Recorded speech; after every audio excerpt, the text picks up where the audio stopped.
Order. I wish to inform the House that on Tuesday, September 13, 2022, pursuant to Standing Order 28.3, the Speaker sent a notice calling the House to meet this day and sent each member a message explaining the reasons for this recall. I now lay this notice on the table. I also wish to lay on the table a letter from the Leader of the Government in the House of Commons dated September 13, 2022 concerning the recall of the House.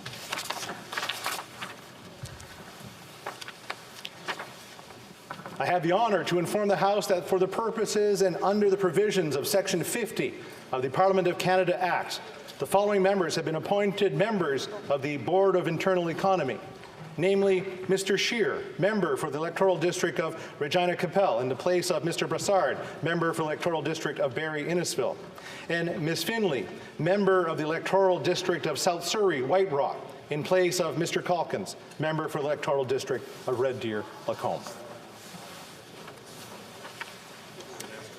Suite aux discussions hors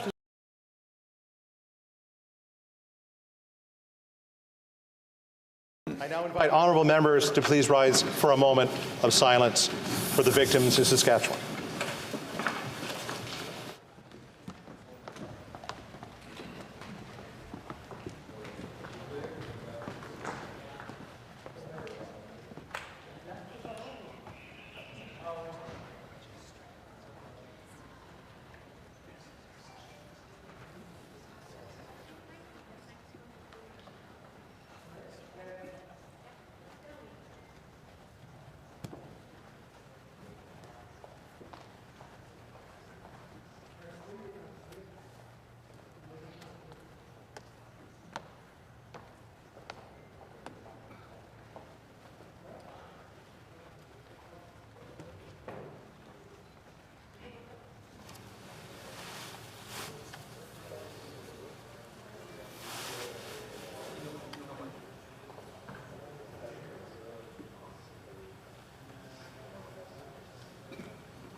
Merci beaucoup. Thank you.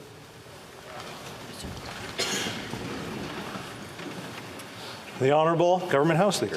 Thank you very much, Mr. Speaker. Mr. Speaker, there have been discussions amongst the parties, and I believe if you seek it, you will find unanimous consent for the following motion. Mr. Speaker, that notwithstanding any standing order, special order, or usual practice of the House, that the House meet today and tomorrow for the sole purpose of paying tribute in making statements on the passing of Her Majesty Queen Elizabeth II and the ascension to the throne of His Majesty King Charles III, and that these sittings, one, immediately after the adoption of this motion, a member from each recognized party and one member of the Green Party may make a statement on behalf of their party, and that afterwards the House observe a moment of silence. Two, that all other members wishing to make a statement be allowed to speak. Third, the Prime Minister and the Leader of the Official Opposition have unlimited time for their statement, and other members have no more than 10 minutes each. 4. No quorum calls or dilatory motions shall be received by the Chair. 5th, the sitting shall not be counted for the purpose of subparagraph C2 of the order adopted on May 2nd, 2022, governing proceedings until June 23rd, 2022, and Standing Orders 34.1, 36.8b, 37.3, 39.5b, 81.10c, 93.2, and 97.1, and provided that the answers due on these days for written questions and to petitions shall be tabled on September 20th, 2022.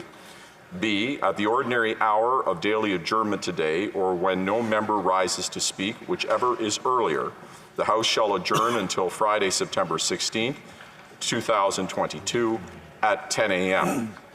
Finally, Mr. Speaker, C, at the ordinary hour of daily adjournment on Friday, September 16th, 2022, or when no member rises to speak, whichever is earlier, the House shall adjourn until Tuesday, September 20th, 2022, provided that, for the purposes of Standing Order 28, the House shall be deemed to have sat on Monday, September 19th, 2022. All those opposed to the honourable member moving the motion will please say nay. The House has heard the terms of the motion. All those opposed to the motion will please say nay. The motion is carried.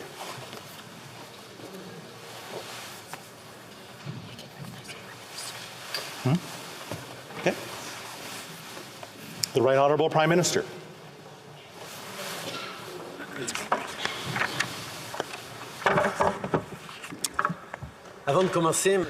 Before beginning, Mr. Speaker, I would like to reiterate my congratulations to the member for Carleton for his new role as Leader of the Official Opposition.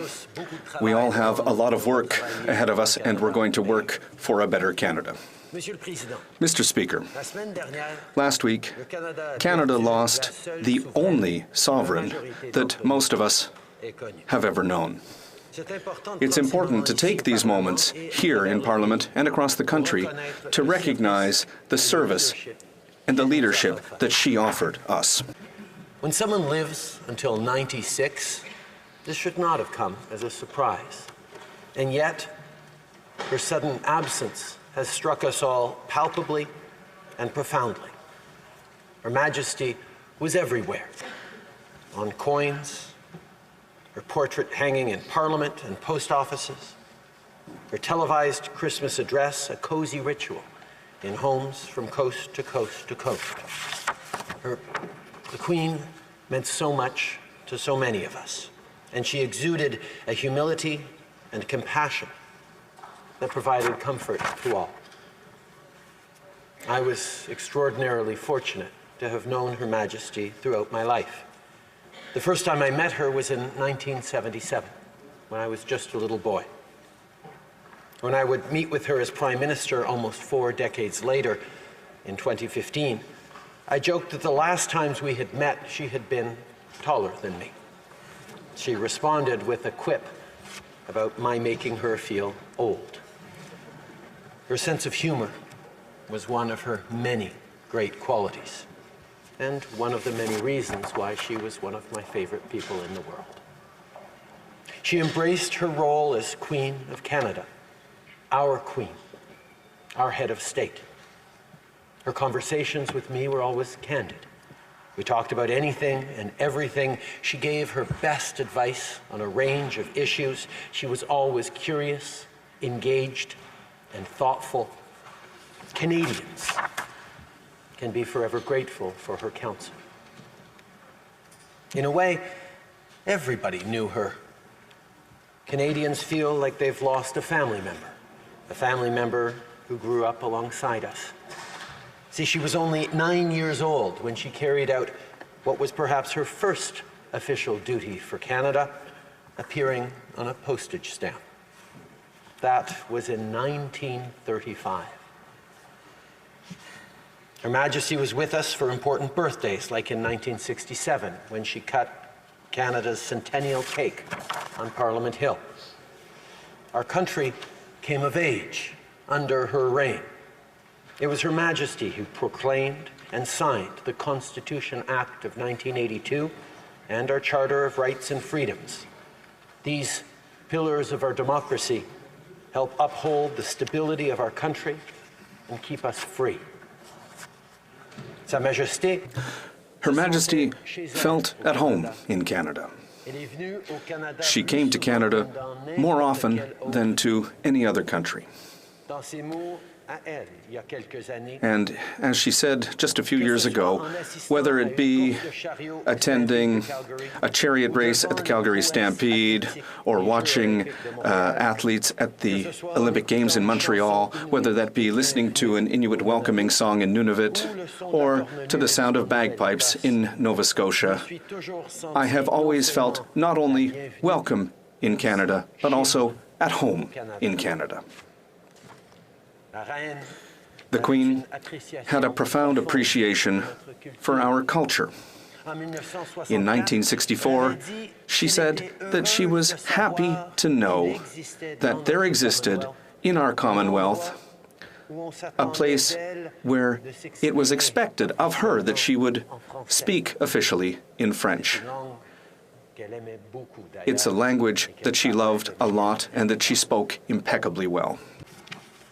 Mr. Speaker, many words have been used to describe the qualities that mark the legacy of Her Majesty. Words like duty, service, devotion, stability. Each of these words mark a slightly different aspect of what she gave to us. When we think of duty, we reflect on how the Queen embodied the crown above all else, of how her final public act was a constitutional one as she invited the United Kingdom's new Prime Minister to form government. And her last public statement was one offering condolences to survivors and the loved ones of the victims in Saskatchewan. When we think of service, we remember how in 1945, as Princess Elizabeth, she donned a uniform and joined the Allied efforts, including those of more than 1 million Canadians, during World War II. When we think of her devotion, we think of the images and the stories of Her Majesty as a wife, mother, grandmother, and great-grandmother. We think of her devoted family, who is mourning with grace and love for her.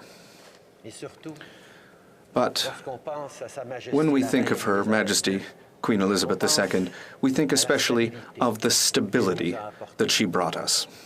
Her 70-year reign is unequaled.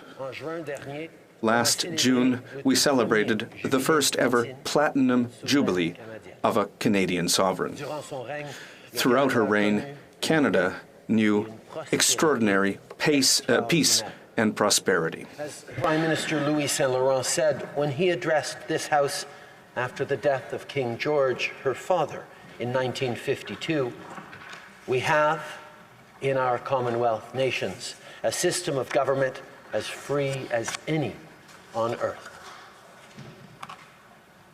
Mr. Speaker, today the world is in a tough place. We're all reeling from an unprecedented global pandemic. Putin's brutal and unjustifiable war is threatening global stability. Around the globe, democratic institutions are being challenged. But Canadians can rightly be proud of living in one of the strongest democracies in the world. Our institutions are healthy, our debates are robust, and we have an enviable stability and resilience despite, or perhaps because of, Canadians' vast diversity of beliefs, backgrounds, and perspectives. It is this very strength and stability, represented by the Crown and embodied by the Queen, that Canadians have always benefited from. And we, as parliamentarians and Canadians, dedicate ourselves each and every day to those democratic principles. Each of us, sitting here in this House, has chosen to serve our communities and our country. We also do so in the knowledge that our challenges of our time in public office are time limited. But for Her Majesty, public service was her entire life, right up until the very end. She had an unflinching, enduring commitment to service, to building a better world and a better future. All of us here know that service requires sacrifices. And the Queen did so with grace. Her selflessness and dedication is a model to remind us of the weight and the importance of every day we sit in this House, and to inspire us as we go forward.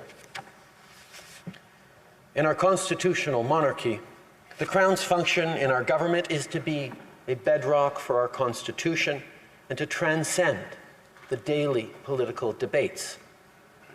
Our new King, King Charles III, demonstrated his commitment to the larger sweep of history with his most recent tour that included a focus on the generational work necessary to achieve reconciliation and fight climate change.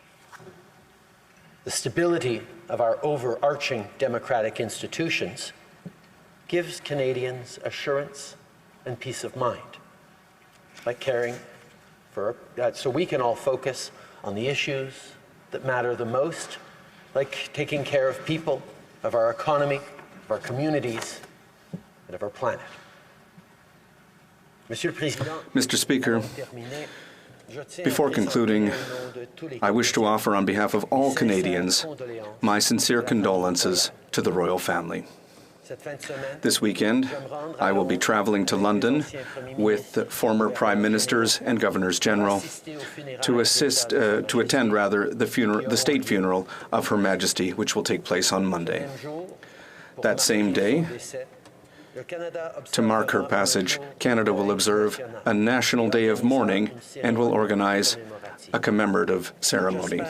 I hope that next Monday, Canadians from coast to coast to coast will take a few moments to think about the incredible heritage that Her Majesty has left us and to think about what she represented best. Mr. Speaker, Queen Elizabeth served her duties and her peoples up until the end, there for all of us until her final moments.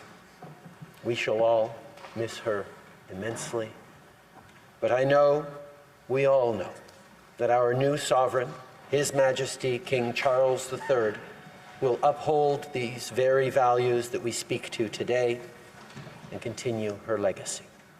Long live the King.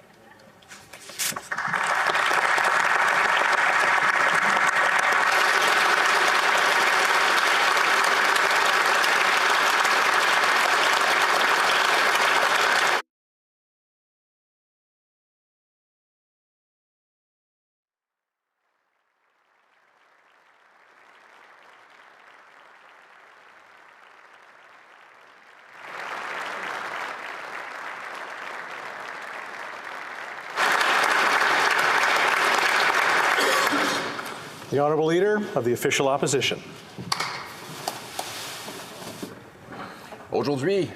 Today, the House of Commons is reflecting upon the exceptional life of Her Majesty Elizabeth II, Canada's Queen, our Queen.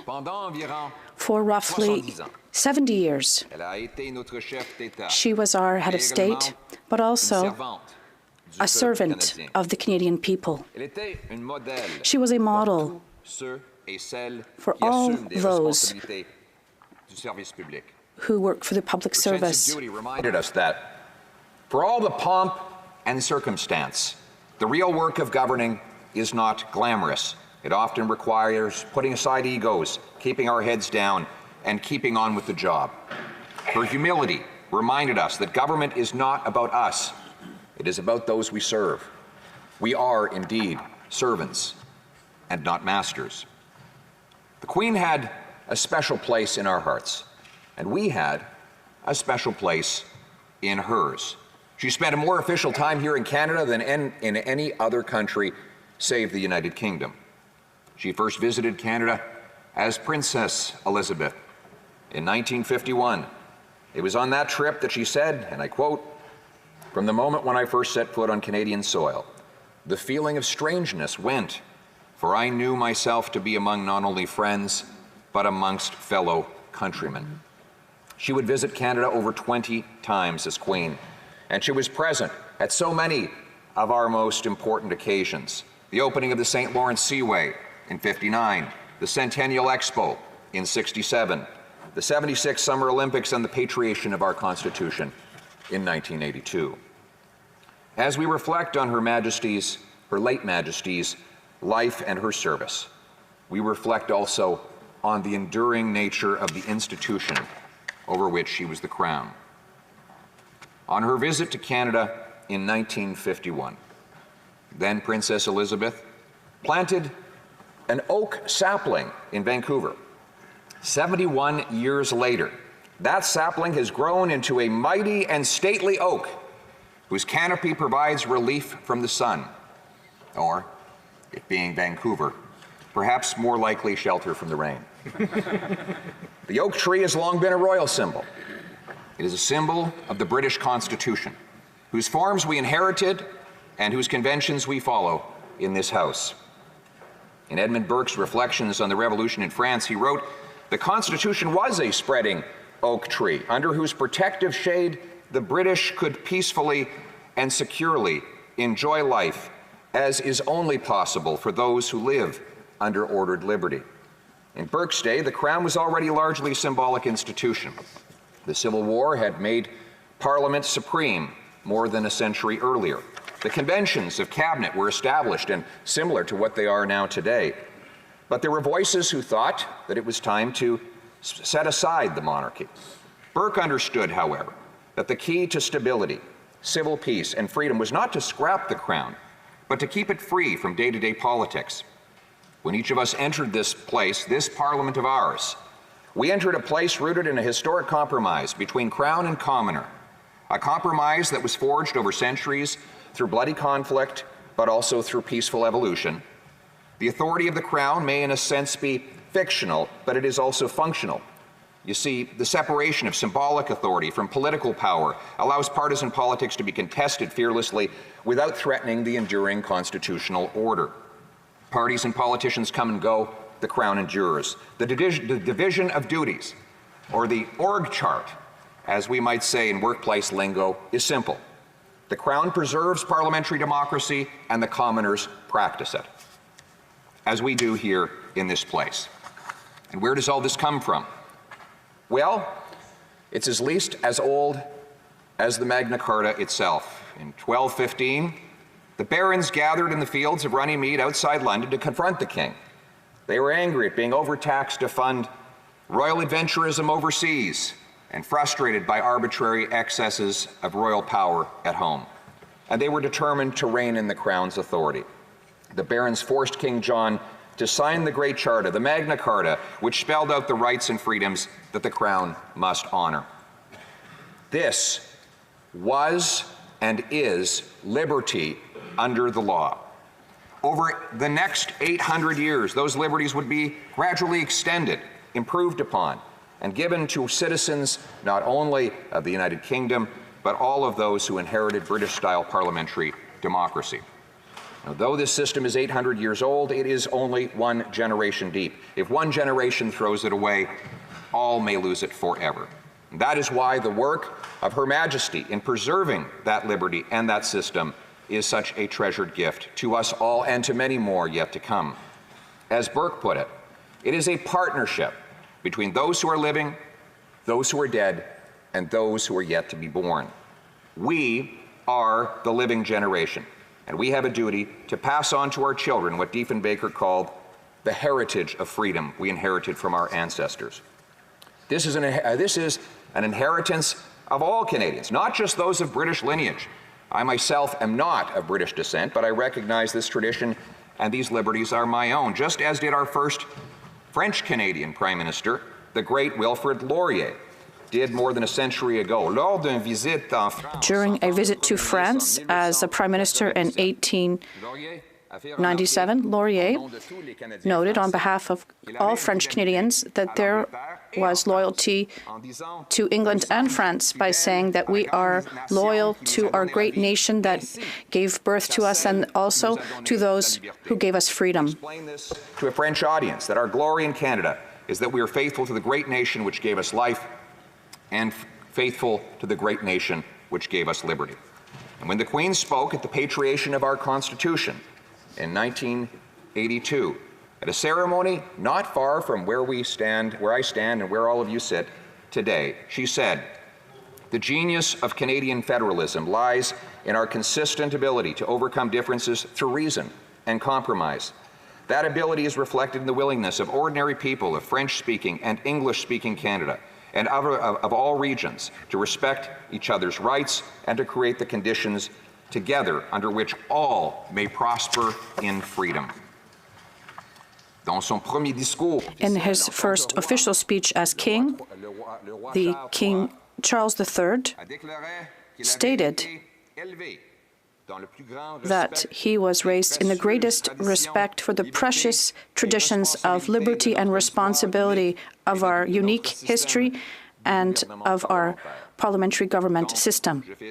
Therefore, I would like to congratulate the new king for his responsibilities, and I look forward to serving the Canadian people here in Canada as he does the same thing. And so, it is with a heavy heart, but heartfelt thanks, and with confidence in the future that I say, Godspeed, Queen Elizabeth II, God save the King, and God bless Canada. Thank you.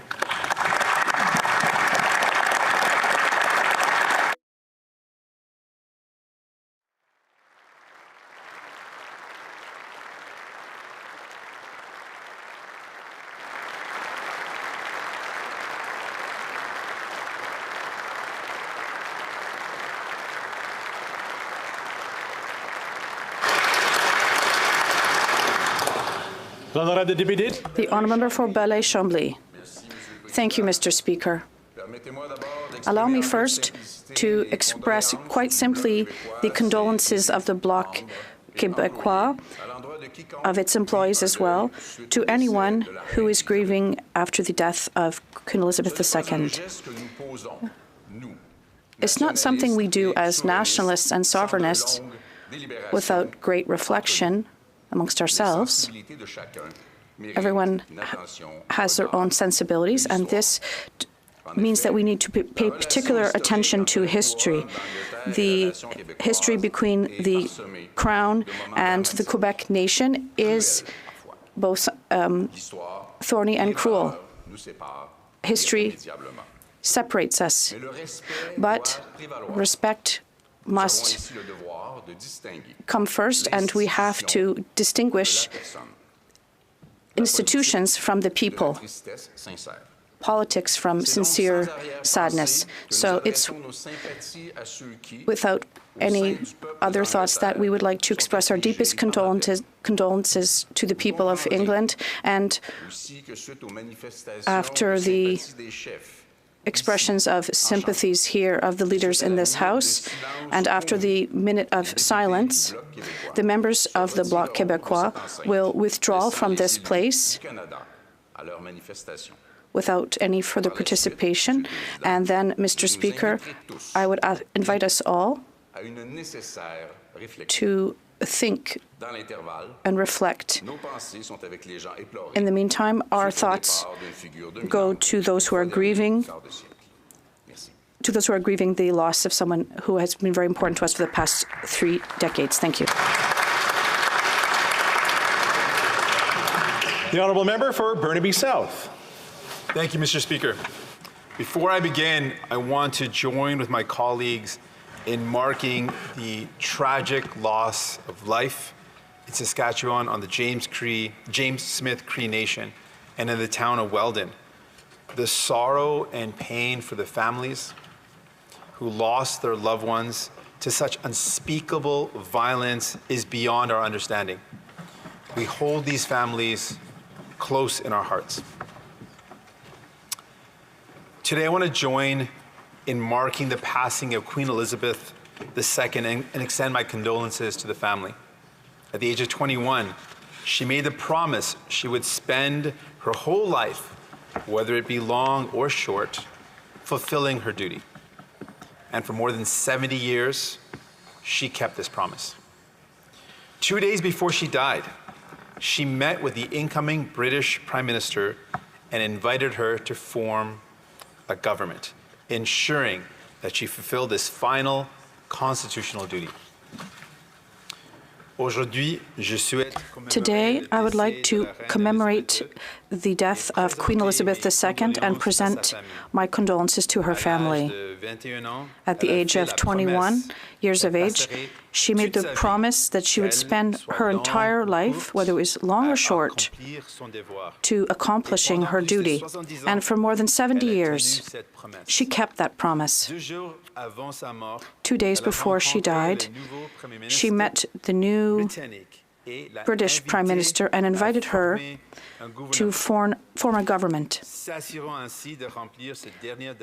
thus fulfilling her last constitutional duty.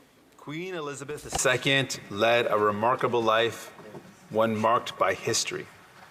Amid tremendous change, she was a figure of stability, providing a constant symbol to many.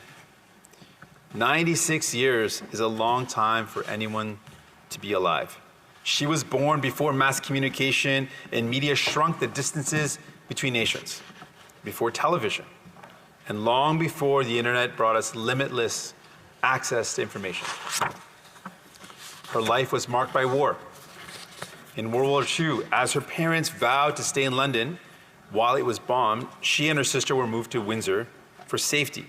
As children in war, the Queen and her sister took to the airwaves in a radio broadcast for other children who were also experiencing the worry and fear of bombing attacks and parents gone to fight. Throughout her life, Queen Elizabeth used her platform to offer encouragement in difficult times. Most recently, during the pandemic, she reminded us that we would get through the challenge and the pain of not being able to see loved ones. She asked us to greet the tough times with optimism and hope by pulling together and doing what was needed to be done. She said, "We should take comfort while we may. While we may have still more to endure, better days will return. We will be with our friends again. We will be with our families again. We will meet again." For many, her passing marks the end of an era. She is the only queen we have ever known. For many people, her death marks the end of an epoch. She was the only queen that they knew. She loved Canada a lot, and I heard many stories of people who were very touched by meeting her. In the days since her death, I've heard many Canadians talk about meeting her. She came to Canada often, as has been remarked, showing her affection for this country. Many who have met the Queen, sometimes for the briefest of moments, feel that she took the time to listen to them, that she was interested in their lives and sincere in her appreciation for the chance to meet them. This was her gift, to make you feel seen in a crowd of thousands, to invest her whole attention in every encounter, even when it was one of many. I would also like to take a few moments to congratulate the King, Charles III, who is taking over the legacy of his mother. He must grieve, this deep loss as the entire world watches and also meeting their standards. I hope that he will rise to this challenge of reconciliation that the leaders of the First Nations have given him with respect to reconciliation. A few moments to congratulate King Charles III as he takes on the legacy of his mother. He must mourn this most profound loss before the eyes of the world, while ensuring that he lives up to her example of duty above all else. I hope that he will meet the challenge of reconciliation that has been laid out by First Nations leaders and the Truth and Reconciliation Commission. One of the calls to action is for the issuing of a royal proclamation of reconciliation. I hope that when the Prime Minister has his first meeting with the new king, he will remind him of this outstanding call to action and the power that King Charles has to further the goal of reconciliation. There is also much work to repair the relationship of the Crown with many people around the world who experience the pain as a result of colonialization. Loss of language and culture, violence and war are the legacies of a colonial past.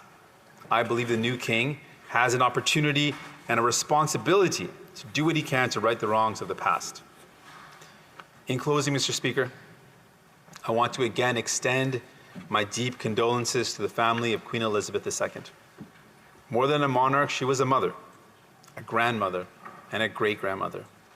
So it is for her family that we must feel the deepest sympathy. They've lost a pillar of strength, a reminder of their own history, and an example of a life well lived. I would like to extend once again my condolences to the family of Queen Elizabeth II. More than a queen, she was a mother, a grandmother, and a great-grandmother. So it is for her family that we must feel the deepest sympathy.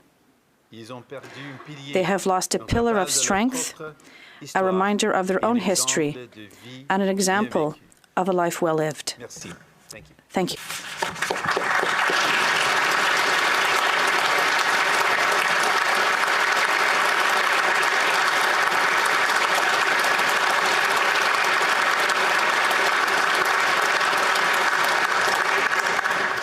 The honourable member for Kitchener Centre. Thank you, Mr. Speaker. With our parliamentary leader, Elizabeth May, unable to attend this morning, it's my honour to rise on behalf of the Green Caucus to mark the passing of Her Majesty Queen Elizabeth II. Before I begin, I too want to acknowledge the tragic loss of life in James Smith Cree Nation and let that entire community know that we are thinking of them. With her reign of over 70 years, the longest of any British monarch, Her Majesty was a true example of living a life of service. I'd like to express our condolences to her family and all those who loved her. Reflections on the life of the late sovereign tend to center on the word duty. It was the decision of her late uncle to reject the call of duty and follow the call of love that led to her father, King George VI, to the throne. And it was his untimely death in 1952 that threw a young woman, a newlywed at that, into a life of service and duty. The personal cost to her and her family can never be fully known, no matter how many Hollywood treatments her life inspires. As a constitutional monarchy, our system of government acknowledges Her Majesty the Queen as our head of state. That close connection binds all members of the Commonwealth. And of course, there are many political questions that remain to be discussed, but today is not that day. Today, we honor and mourn a remarkable woman who loved this country and its citizens, the late Queen Elizabeth II, who set a standard that is unparalleled. My seatmate and colleague from Saanich Gulf Islands had wished to be here this morning, and I know she has cherished various encounters with the royal family. Although she did not meet with the Queen, her husband, the late Duke of Edinburgh, the Prince Philip, and his son, now the King, were very active in conservation of nature and environmental causes. Her Majesty shared those concerns. But what endears her to so many of us are her playful encounters. The Prime Minister just referenced her quips that made her feel old, as in 2015 at the Commonwealth Head of Government meeting in Malta, when she poked fun at him for publicly making her feel ancient. Personally, I think it is fabulous that Noel Coward so loved the Queen and her Queen Mother for their mischievous sense of humor. As we reflect on the Queen's life and the road ahead, let us hold the duty of reconciliation with Indigenous people across the country. Thank you.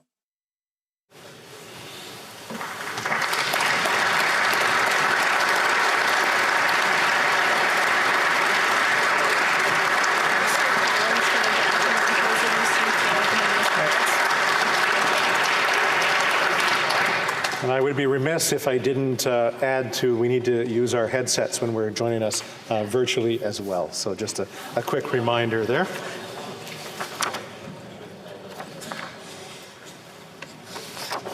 I invite all honourable members to stand to observe a moment of silence in memory of Her Majesty Queen Elizabeth II.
Merci.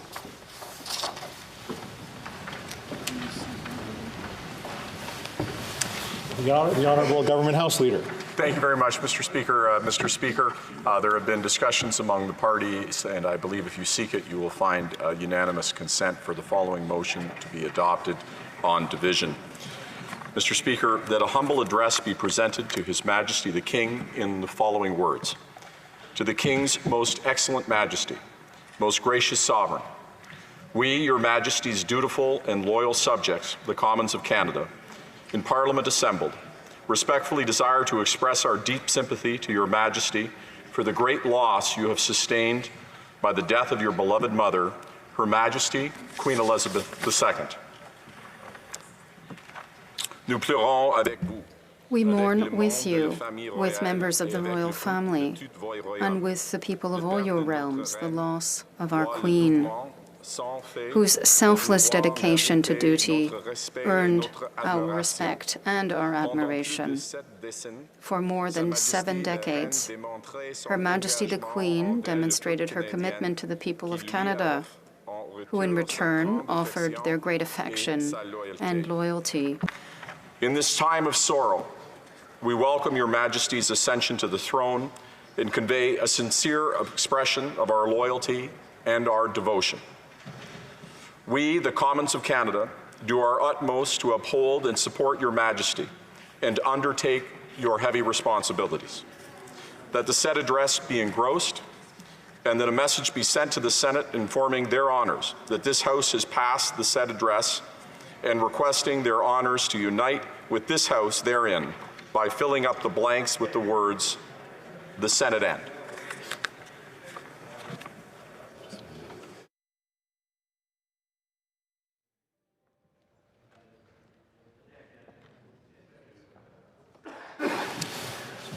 The House has heard the terms of the motion. All those opposed to the motion being adopted on division will please say nay.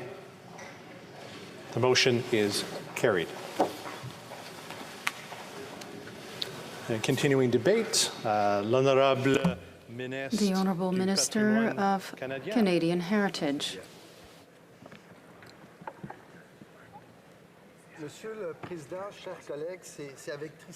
Mr. Speaker and dear colleagues, it is an honour for me to rise today as Minister of Canadian Heritage to pay tribute to Her Majesty Queen Elizabeth II.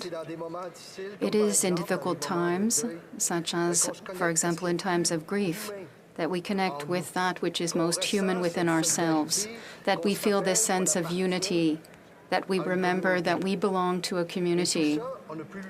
And we've seen this in the last few days with all the testimonials and tributes from across the world.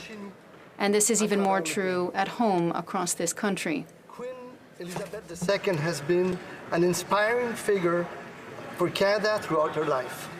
She has been here every day for almost half of our country's existence.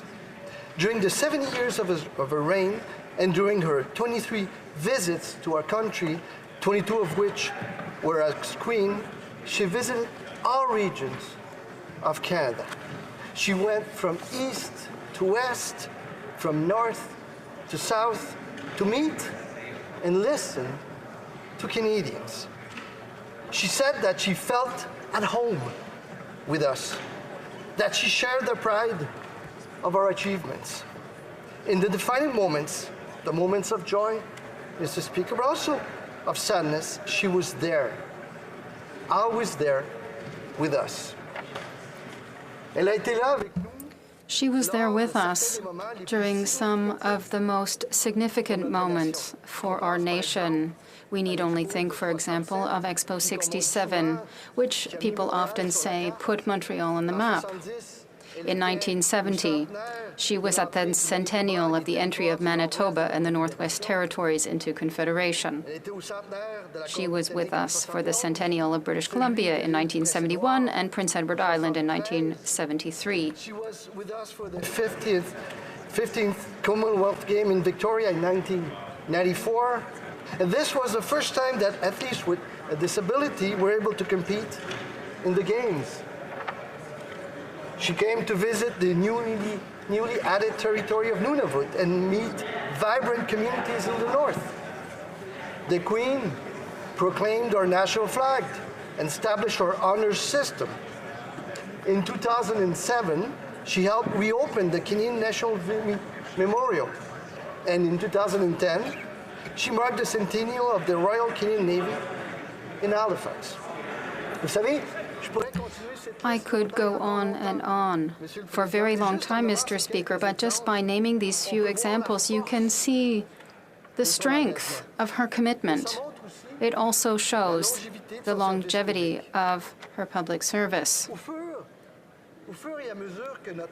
As our world has changed through wars, human tragedies, she has been a figure of stability for our country, with an uncommon sense of service and great sensitivity.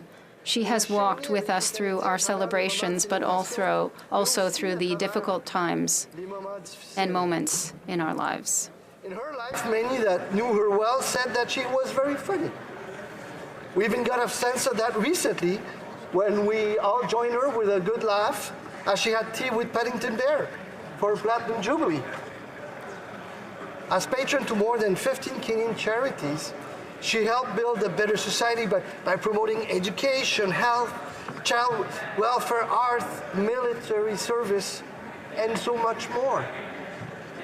Until the very end of her life, she was committed to the well-being of all Canadians.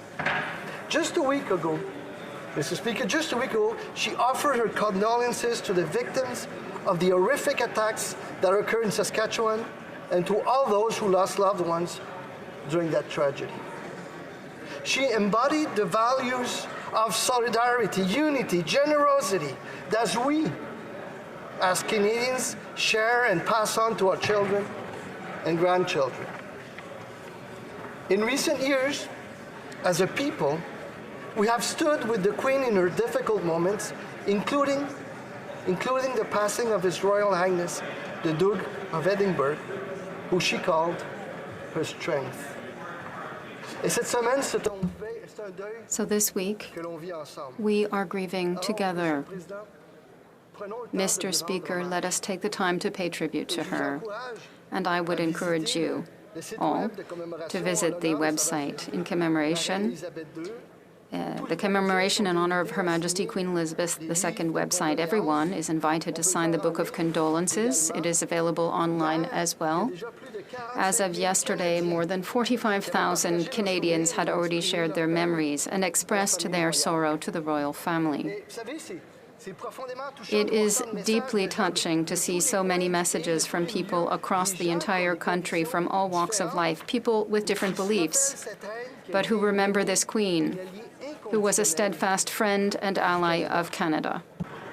In recognition of the significant relationship between Her Majesty and Canada, we have also begun another way to shine a light on her service and contributions. Many buildings and landmarks are now illuminated in royal blue from sunset to midnight. Canadian flags are being flown at half-mast on Government of Canada buildings at home and abroad, including the Peace Tower, until sunset on September 19th. On the day of Her Majesty's funeral in London, a national ceremony of commemoration will take place here in Canada, in Ottawa, actually, and it will be broadcast live on television and on social media.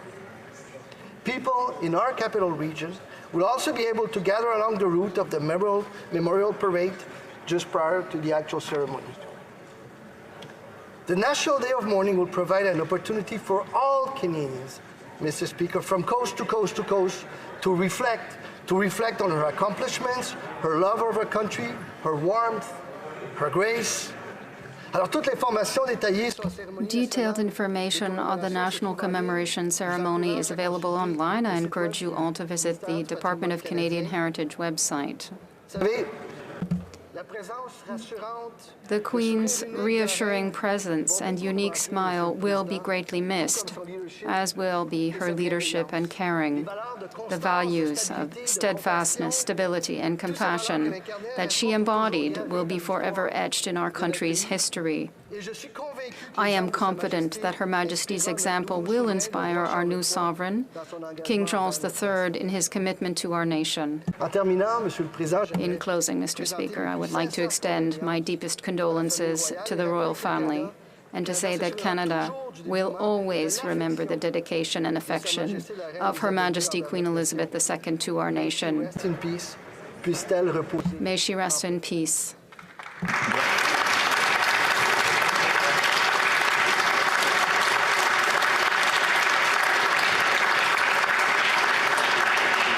Merci. The honourable member for Perth-Wellington. Thank you, Mr. Speaker. For generations of Canadians, Her Majesty Queen Elizabeth II has been the constant in a world filled with change. And even at 96 years of age, many of us felt like she would always be there. After all, she had been part of so much of our history. She was our queen.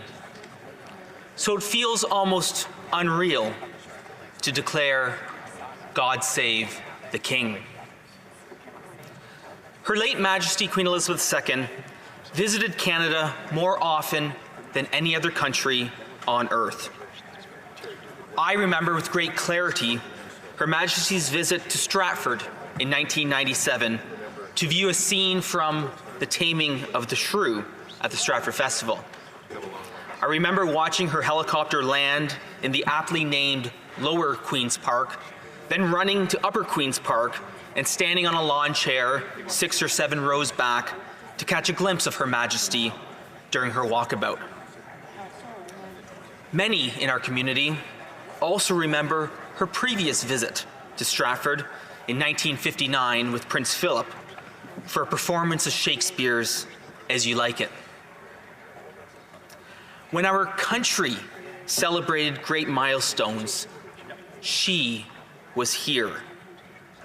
The opening of the St. Lawrence Seaway, Expo 67, the Montreal Olympics, the patriation of the Constitution, the centennials of the entry into Confederation of British Columbia, and 34 years later for that of Alberta and Saskatchewan.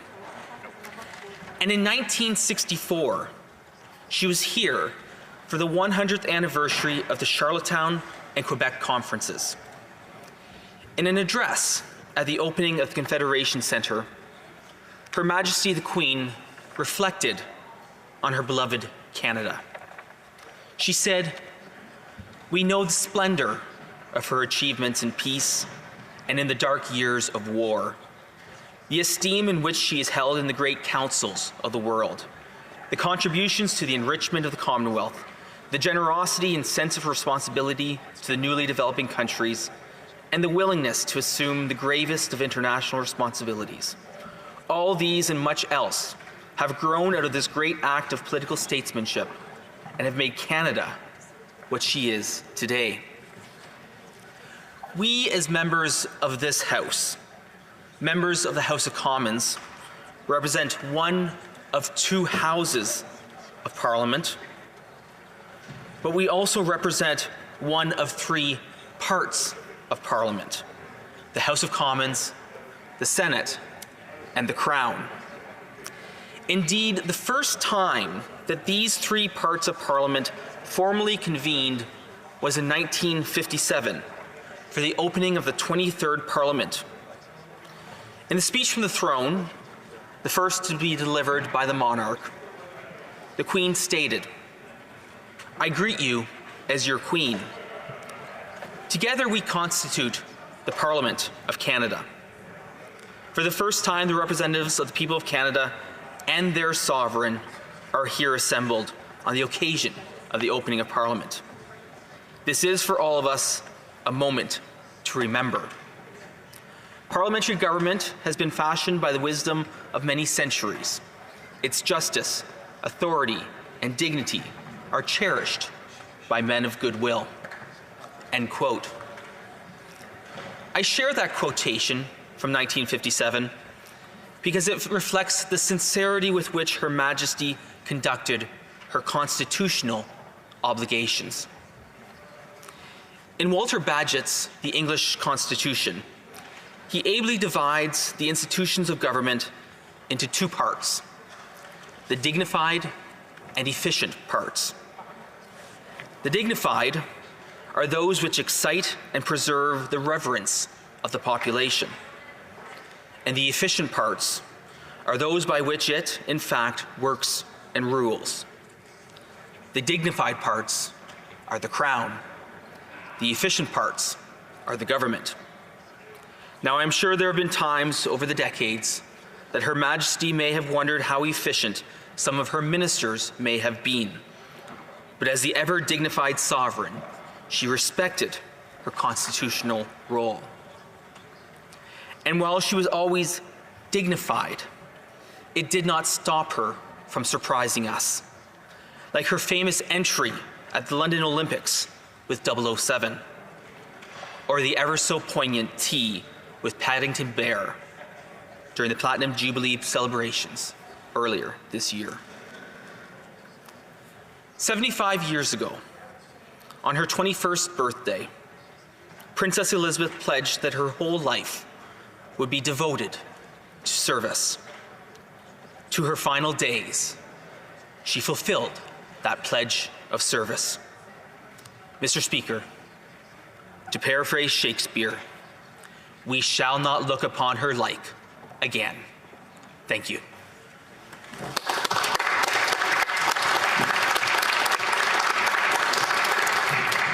The honourable member for Etobicoke North. Mr. Speaker, I rise with a very heavy heart and much sadness to pay tribute to Her Majesty Queen Elizabeth II, who committed and dedicated her life to selfless duty and service. I also hold in my thoughts King Charles III, the Queen Consort, and the royal family, who are not only grieving the loss of their queen, but also their mother, grandmother, and great-grandmother. There will be many opportunities in the times to come to more fully reflect on the Queen's extraordinary life and service. But today I would like to speak very personally about how Her Majesty impacted one family far across the Atlantic. In 1939, there was a young Ukrainian-Canadian mother. She was a widow at 22 with 2 children under 5. She was heartbroken and struggling. Her family were farmers in Alliston, Ontario, and there was very little money. That woman was my grandmother. And throughout her life, she talked about how a young princess had inspired her and kept her going through the darkest time of her life. My nanny admired that the young princess had urged her father to allow her to serve her country during World War II. She had volunteered in the Women's Auxiliary Territorial Service, the women's branch of the British Army, where she became a driver and trained in auto mechanics. She understood what it meant to put on a uniform and serve. It was a pioneering move. The sight of a woman taking apart engines and changing tires also signaled a sea change in gender roles and society that would continue throughout the future Queen's lifetime. My grandmother was inspired by the then princess and followed her lead. She found work, and when the Dominion Small Arms Munition Factory started in Mississauga, my grandmother found work to do her part for the war effort, inspired by the young princess. Well, these 2 women came from very different worlds and had very different lives. My grandmother felt a connection with the princess and later Her Majesty. A princess who saw young people her age, who went to war, who fought, and who gave their lives. And she wanted to serve the war effort against her father's wishes. This was at a time when young men in Toronto, from regiments like the Queen's Own, the 48th Highlanders, the Toronto Scottish, were leaving their homes for service overseas. Families were regularly receiving bad news from the front. Princess Elizabeth understood that families were making terrible sacrifices for the war effort and for freedom. And it should be remembered that today she was the only head of state that had served in the Second World War. This was a princess who didn't mind getting her hands dirty, maintaining different types of heavy armored vehicles, who operated in a man's world and who did it cheerfully. A princess who comforted the children of the nation when they were evacuated from the bombing. Later on, Mr. Speaker, my grandmother took every opportunity to stand in the crowds whenever Queen Elizabeth came. She wanted to show her support for a leader who dedicated her whole life to service and who had an impossible job. She hoped that maybe, just maybe, she might have the opportunity to say thank you. And while she never got that chance to express her gratitude, those who did meet her were made to feel they mattered. When we were children, our Etobicoke neighborhood moms got together, packed us up in cars, and drove us downtown so that we could get a glimpse of the royal couple and remember that moment all our lives. And in grade 7, I chose to do my speech on her. Amongst a sea of men in business, parliament, radio, and television, and the running of the world, she stood out, as did her compassion, grace, and warmth. She showed generations of women and men that women could be leaders and that they are.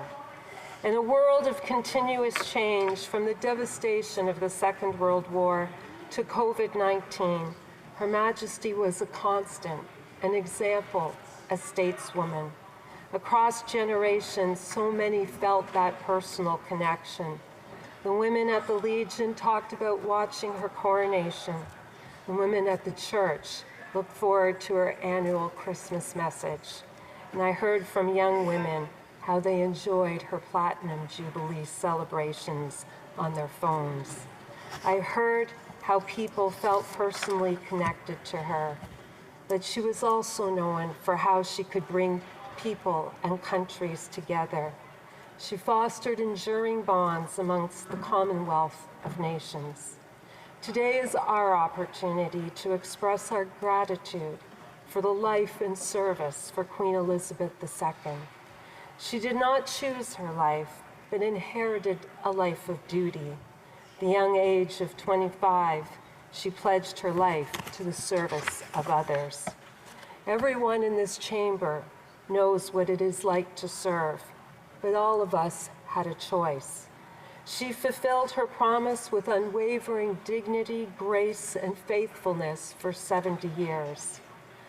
I humbly say thank you to Her Majesty, and thank you for my grandmother, for the extraordinary life of a queen who served for 7 decades, who worked right up until her final moments at age 96, and a woman who will remain in the hearts of many. Today, my thoughts and prayers are with the people across the United Kingdom, the Commonwealth. Mr. Speaker, I send my deepest condolences to the royal family.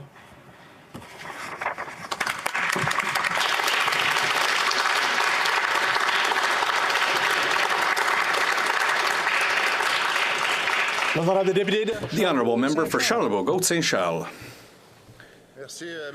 Thank you, Mr. Speaker. I rise today with a feeling of sadness for the passing of a great lady who left her mark on history, but also with a certain joy for the personal memory that I have of having met Queen Elizabeth II in person. And I would just like to tell you my story over the next few moments. In 2002, the year of Her Majesty's 50th Jubilee, I was in London as a tourist, and I went to Buckingham Palace in August when it was open to tourists, and I did a tour with my wife, and we visited Buckingham Palace. And at one moment during that visit, I said to my wife, I don't know why, but I feel like I'm going to be back here one day, and I had no idea why I had that feeling. 4 years later, I was a commander of the Chaudière Regiment, which is a unit of the Canadian Armed Forces, and Queen Elizabeth II is Colonel-in-Chief of that regiment, as is the case for many others. And so I was told that, listen, as commander of the Chaudière Regiment, you have access to your Colonel-in-Chief directly. That was the first big surprise for me. I said, all right. And so I requested an audience with Her Majesty the Queen to give her a special edition of our newly issued regimental book.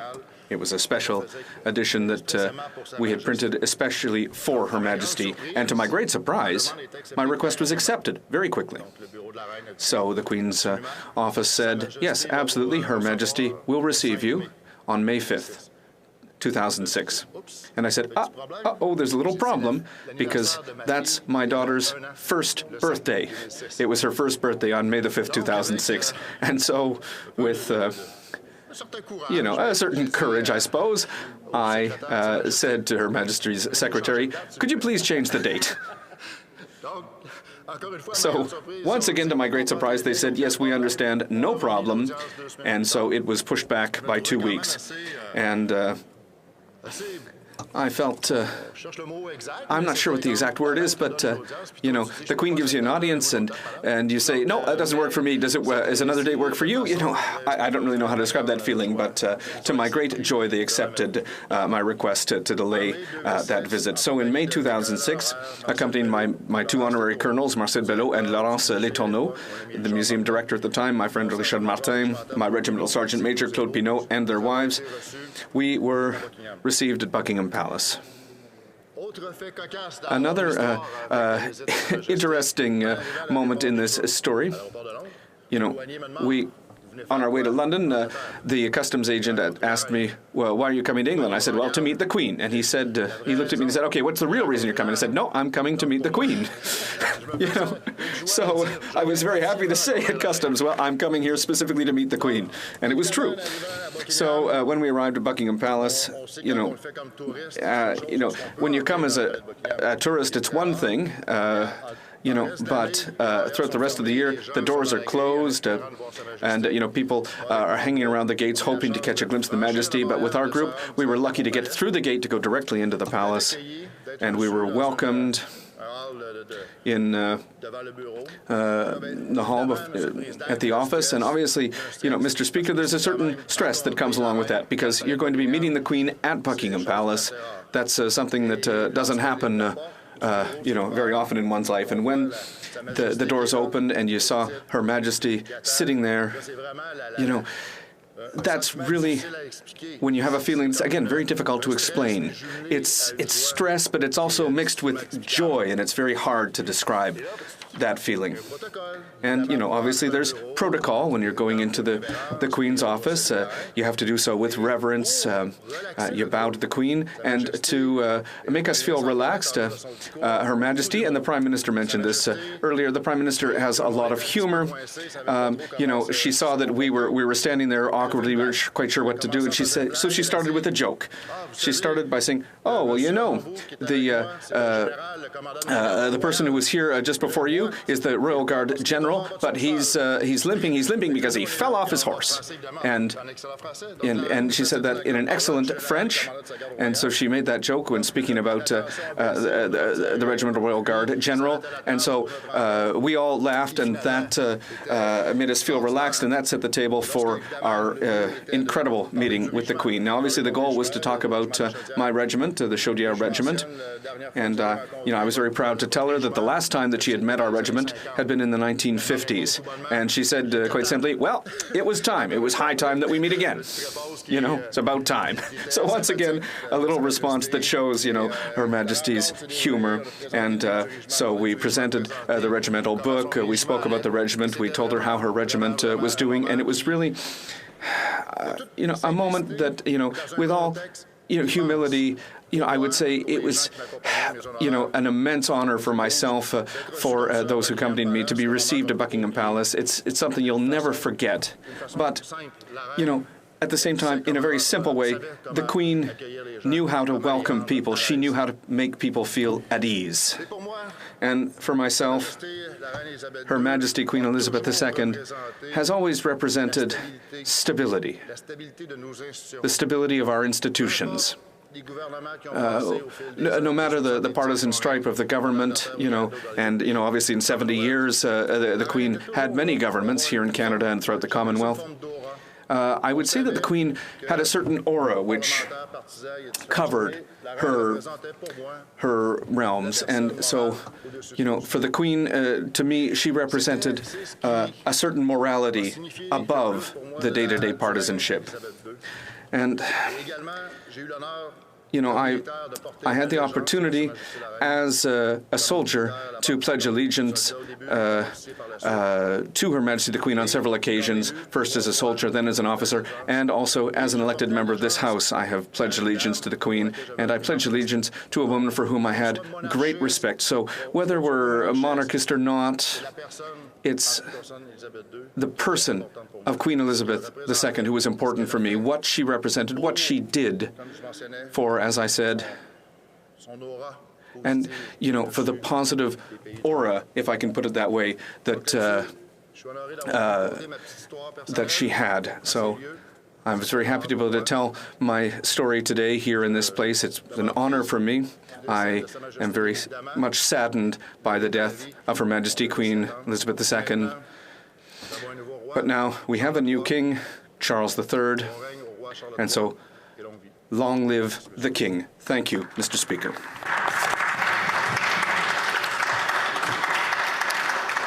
The Honourable Parliamentary Secretary to the Minister of Environment and Climate Change.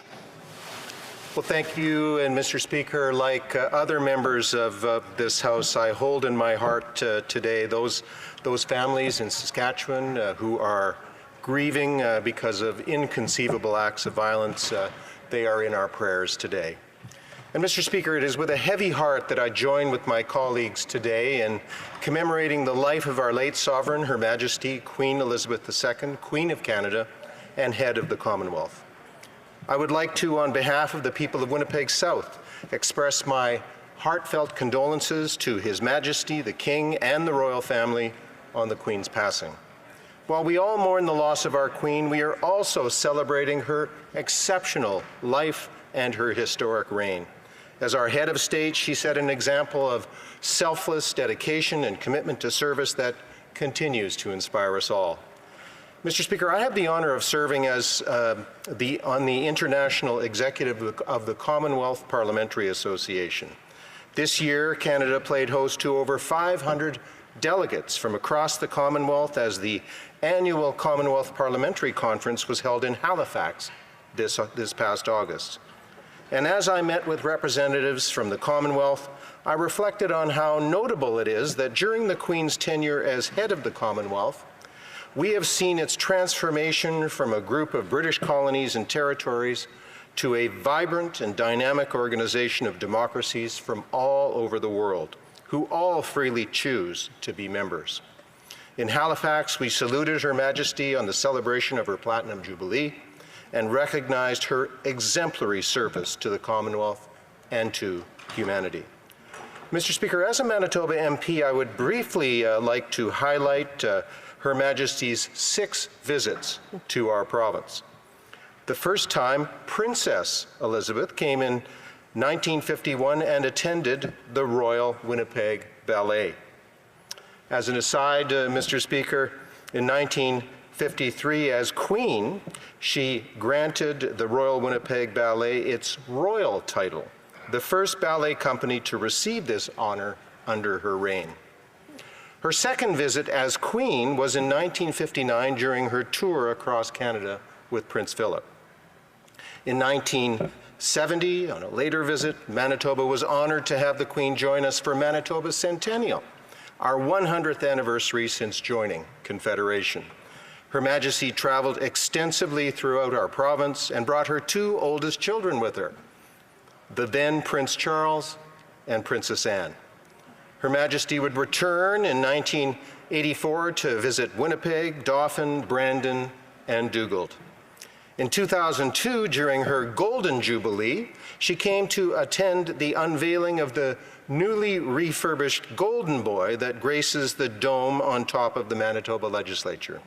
On this visit, there was also the unfortunate incident where the Queen got to enjoy the Red River a little longer than anticipated, as her river taxi stalled on the water. Not once, but twice. And as honorable members will appreciate, she took it all in stride, as was her nature. As an aside, again, Mr. Speaker, in 2002, I was a proud recipient of Her Majesty's Golden Jubilee Medal for Canada. Queen Elizabeth's final visit to Manitoba was in 2010. She brought with her a stone from Windsor Castle, where the Magna Carta was signed, and this stone remains a feature at the Canadian Museum of Human Rights in Winnipeg. Mr. Speaker, for the vast majority of Canadians, Queen Elizabeth was the only monarch we have ever known, and we are slowly adjusting to life without her. She was a constant and reassuring presence in our lives, and during her reign, we came into our own as a confident, diverse, and forward-looking country. Canadians will look back fondly on the life and reign of Her Majesty Queen Elizabeth II, and will remember and cherish her wisdom, compassion, and warmth. We are now in a period of transition as we write a new chapter in the story of Canada with our new sovereign, King Charles III. Canada has a long history and close relationship with the King, who has visited many, many times, including this year with he and his wife, now Queen Consort, who were part of the Queen's Jubilee celebrations.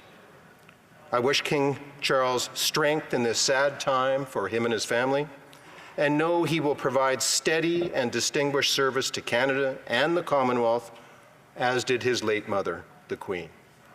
Mr. Speaker, honorable members, long live the King.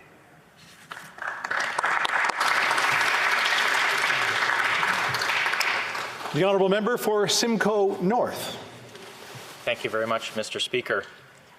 For 7 decades, the Queen has been our head of state and performed her duties admirably with great care. To many, she was the Queen, but to us, she was our Queen. An accomplished historian, Joe Martin, said to me just the other day, her reign was unprecedented and a sterling example of duty and responsibility. Indeed, at just 21 years old in Cape Town, she took a vow. I declare before you all that all my life, whether it be long or short, that it shall be devoted to your service. The Queen never laid down the heavy weight of the crown. Her Majesty loved this country, visiting us over 20 times, including Simcoe North in both Midland and Orillia. As a young boy, my father went to see her board a train in Midland in 1959. Years later, in 2010, I went to see her as she got into a car leaving Queen's Park. She elicited a sense of patriotism among many of us, and I remember feeling it that day. It always seemed to me that Her Majesty would always be there. In some ways, she always will, but many will miss her calm and poised demeanor that have provided comfort and stability to so many over numerous difficult periods over these last 70 years. Our system of government may not be perfect, but the Queen performed her role with dignity and grace to ensure the integrity of our system. There was a human behind the crown who could enjoy a good laugh like the rest of us. There is a family that mourns the loss of a mother, a sister, and a grandmother, and a great-grandmother. And many of us who feel connected to Her Majesty also feel a sense of grief. On behalf of those in Simcoe North who share in the grief of the loss of Her Majesty, we express our most sincere condolences to the royal family. May we take from Her Majesty's life example, an example of service, and apply it in our own lives. May God bless the Queen, and long live the King.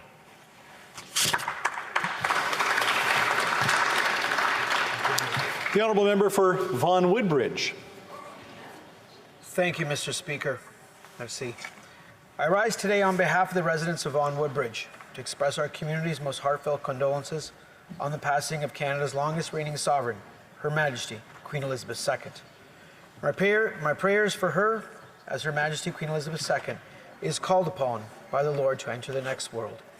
As commented by the Archbishop of Canterbury in days after the Queen's passing, I came away thinking there is someone who has no fear of death, has hope in the future, knows the rock on which she stands, and that gives her strength.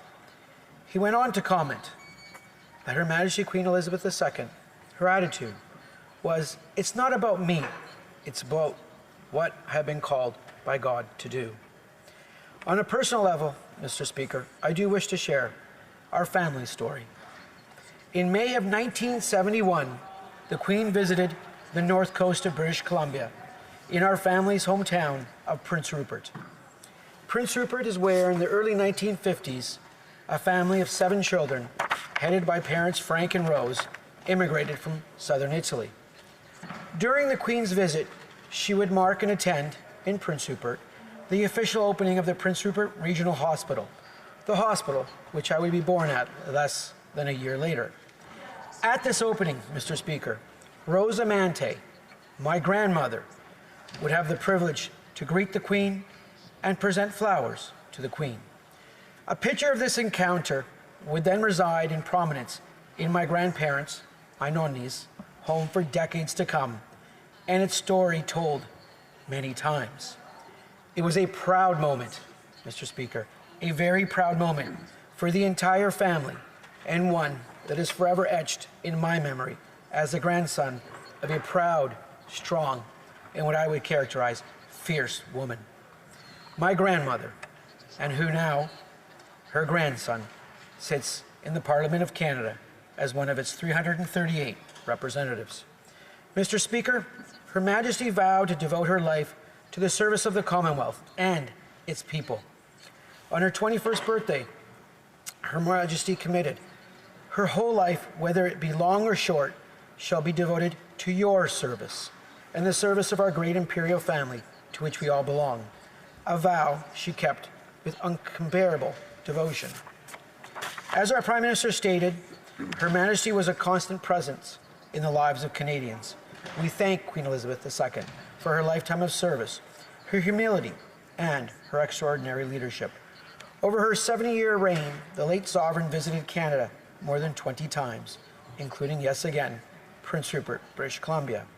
From sweeping royal tours to visits for special milestones and events, Canadians will never forget her sincere words in 2010, when Her Majesty shared with us that Queen Elizabeth, the Queen Mother, once said that this country felt like a home away from home for the Queen of Canada. Queen Elizabeth II then said, I'm delighted to report that it still does, and I'm delighted to be back amongst you all. The first time the Queen set foot on Canadian soil was when she was only 25 years old and still a princess, in 1951, joined by her late husband, the Duke of Edinburgh. In 2010, we celebrated Canada Day with Her late Majesty. Under the theme of Our Year to Shine, Canada welcomes the world, we marked our achievements as a nation and our hopes for the future. In her address to our nation, Queen Elizabeth II expressed her and Prince Philip's joy to be among Canadians on a special date. Her late Majesty then followed by stating, during my lifetime, I have been a witness to this country for more than half its history since Confederation. I have watched with enormous admiration how Canada has grown and matured while remaining true to its history, its distinctive character, and its values. This nation has dedicated itself to being a caring home for its own, a sanctuary for others, and, yes, Mr. Speaker, an example to the world. Nous venons tout juste.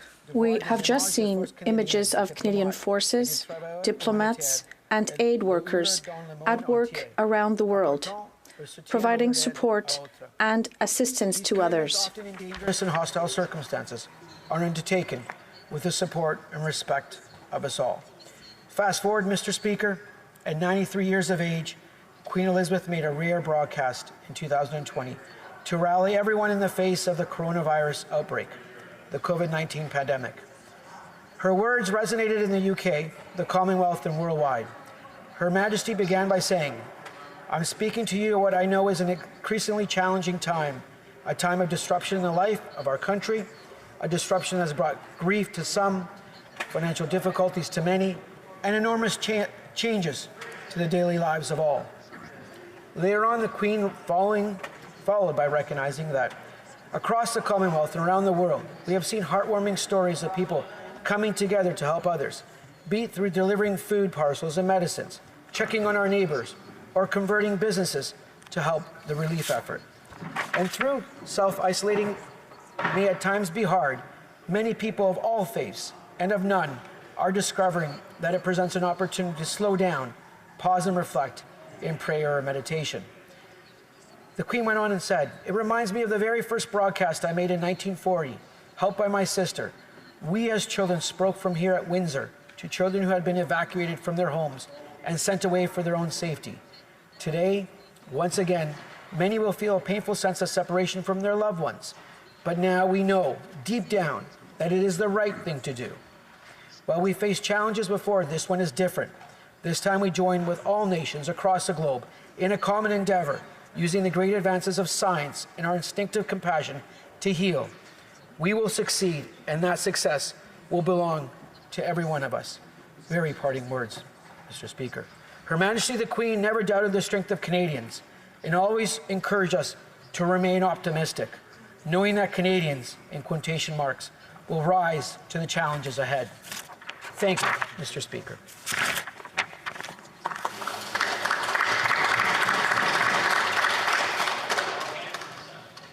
I'm just going to make sure everybody's all ready here. The Honourable Member for Etobicoke Centre. Thank you very much, Mr. Speaker.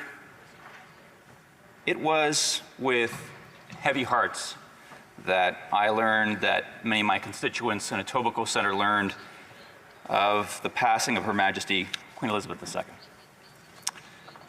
As Canada's longest-serving sovereign, I believe she touched many Canadians, and her legacy is profound. For many Canadians, including myself, Queen Elizabeth II is the only sovereign we have ever known. In an ever-changing world, she was a constant presence and devoted her life to the service of the Commonwealth and its people.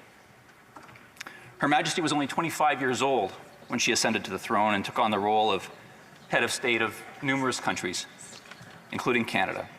And she fulfilled this role with grace and dedication for 70 years.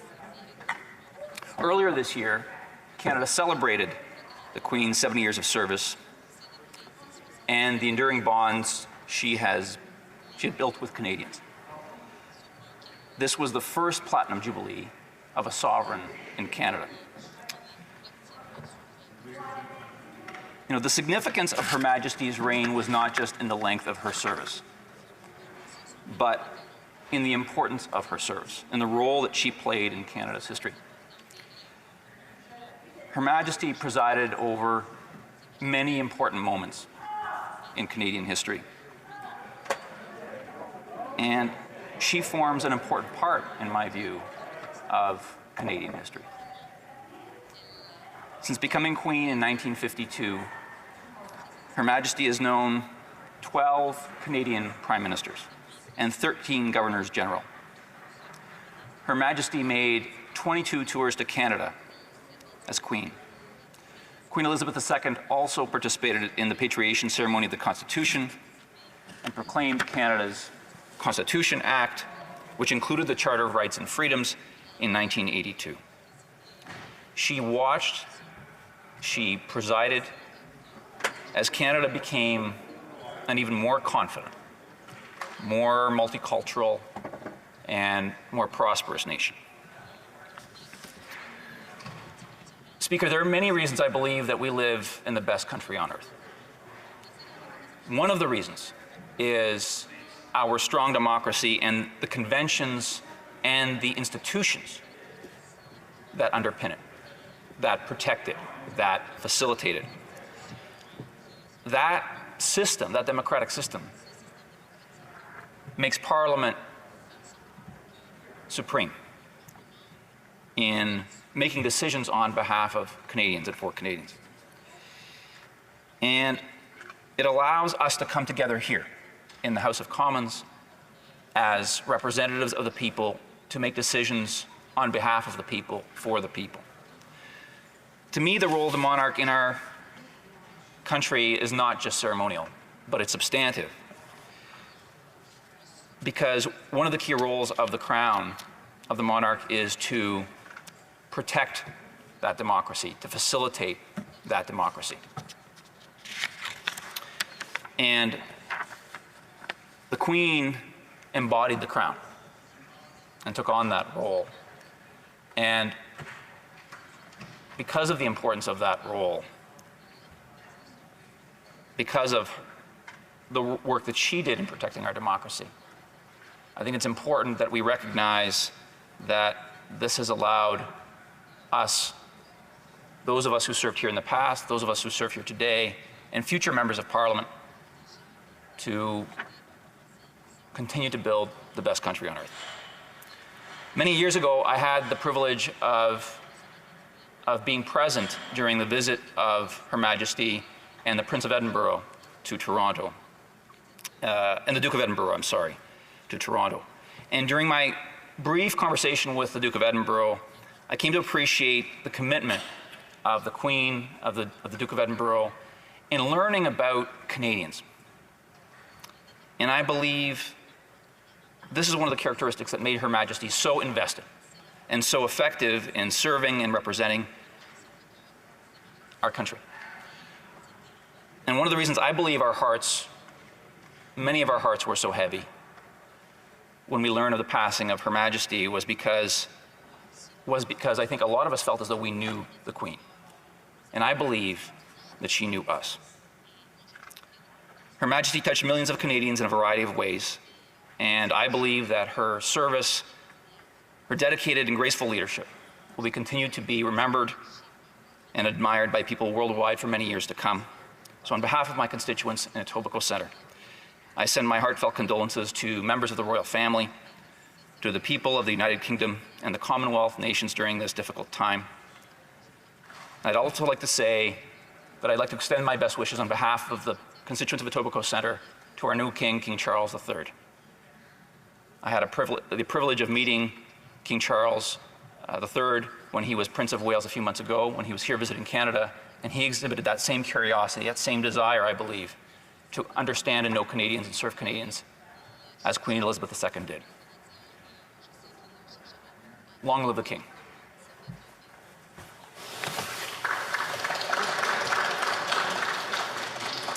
The honourable member for Thornhill.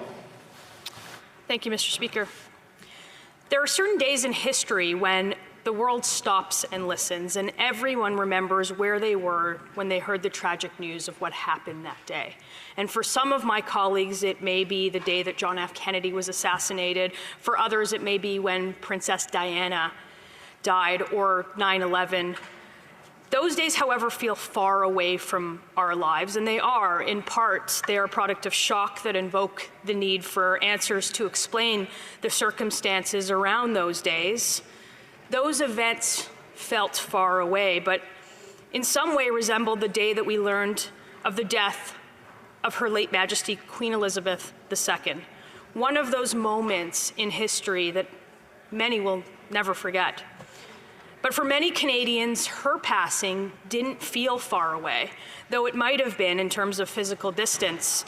To many of us, it felt closer. Like those other tragic events of years past, the passing of our late Queen, Queen of Canada, will be remembered because we lost more than a person. We lost part of an idea. We lost a symbol. We lost someone that we considered our own. When the news came of her passing, I felt in a sense like I would with the passing of someone I knew. Someone who was present, like a family member, distant or close, whose quiet and constant company was simply always there. But of course, I'm not related to the Queen. I've never even met her. Neither did millions of other Canadians who now grieve alongside us today. But we felt like the Queen was like family because we saw family in her. Like family, she was there at the highest of the highs and the lowest of the lows, supporting us with steadfast love and encouragement. She represented not who we were, but who we could be. She wanted us to be the best versions of ourselves. I truly believe that. Like family, she taught us about what it meant to serve others. She lived a life of selfless devotion, not only to those she loved, but for many who have never met her, who never knew her. She encouraged tolerance and respect and understanding, the things that we strive to be. Like family, she was always there for us, whether we realized it or not. All the things changing today, our money, our legal system, our armed forces, even Parliament itself, are evidence of just how many ways she touched our lives. And sometimes, like many of our own family members, we even took that for granted. She was the only sovereign that most Canadians ever knew. Although as we seem to grow older over the years, the Queen seemed trapped in time. The tributes that she received over many jubilees and anniversaries showed us that we knew what we had. The truth is we just never think we'd lose it. It's no secret that those who know me know of my respect of the monarchy, and it's frankly, it's rooted in tradition for this institution and respect for this institution. Our monarchy separates politics from service and popularity from the institutions. And after nearly a year in this place, I've never been more convinced that unity may be a product of the monarchy and not any political head of government. It's consistent and it forces a respect, and without it, that may not always be upheld.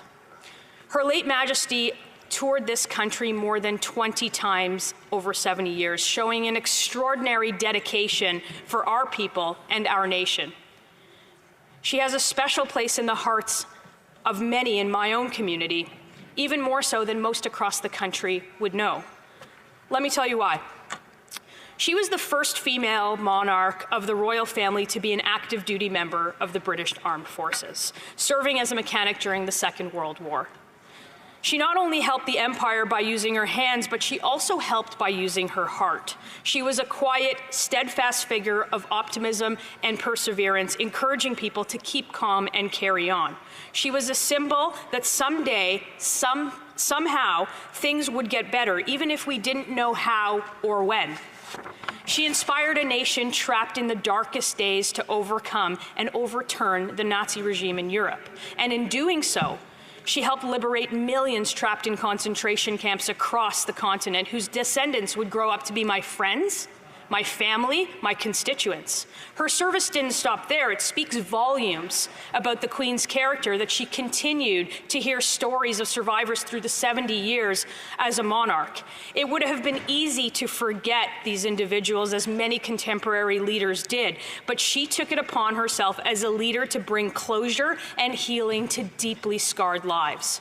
She used her position of privilege to educate others about what a dark period in history, and so personified the mantra that we, the living, try to personify every day: never again. There is a royal tradition that has been passed down over centuries. The monarch is never late. And as a rule, that's how it was with the Queen. And on January 27th, 2005, she met with survivors of the 60th anniversary of the liberation of Auschwitz. And yet, when the time ran out, there was still many in a large group that had yet to meet her. Her Majesty, instead of leaving, stayed, giving each survivor her undivided and deliberate focus.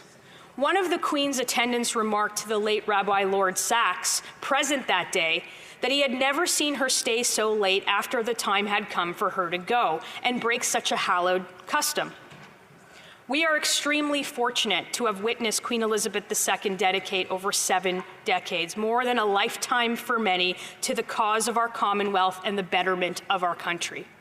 Although the Queen may have passed, the spirit and joy and the feeling of love that she left with millions will never die. And the legacy of her service will live on forever in the hearts of many grateful Canadians, including this member. And as we look to the future, I continue to believe that the monarchy is an important check to constitutional power being given to any bureaucracy or any government of the day. It is a humbling reminder that in this place, we work on behalf of people. And the person who is entrusted with that role is reminded of the ideals and the traditions that were here long before any of us. And with that, I offer my deepest condolences to the royal family and to all of the people of the Commonwealth as they mourn the loss of Her late Majesty. God rest the Queen, and finally, God save the King.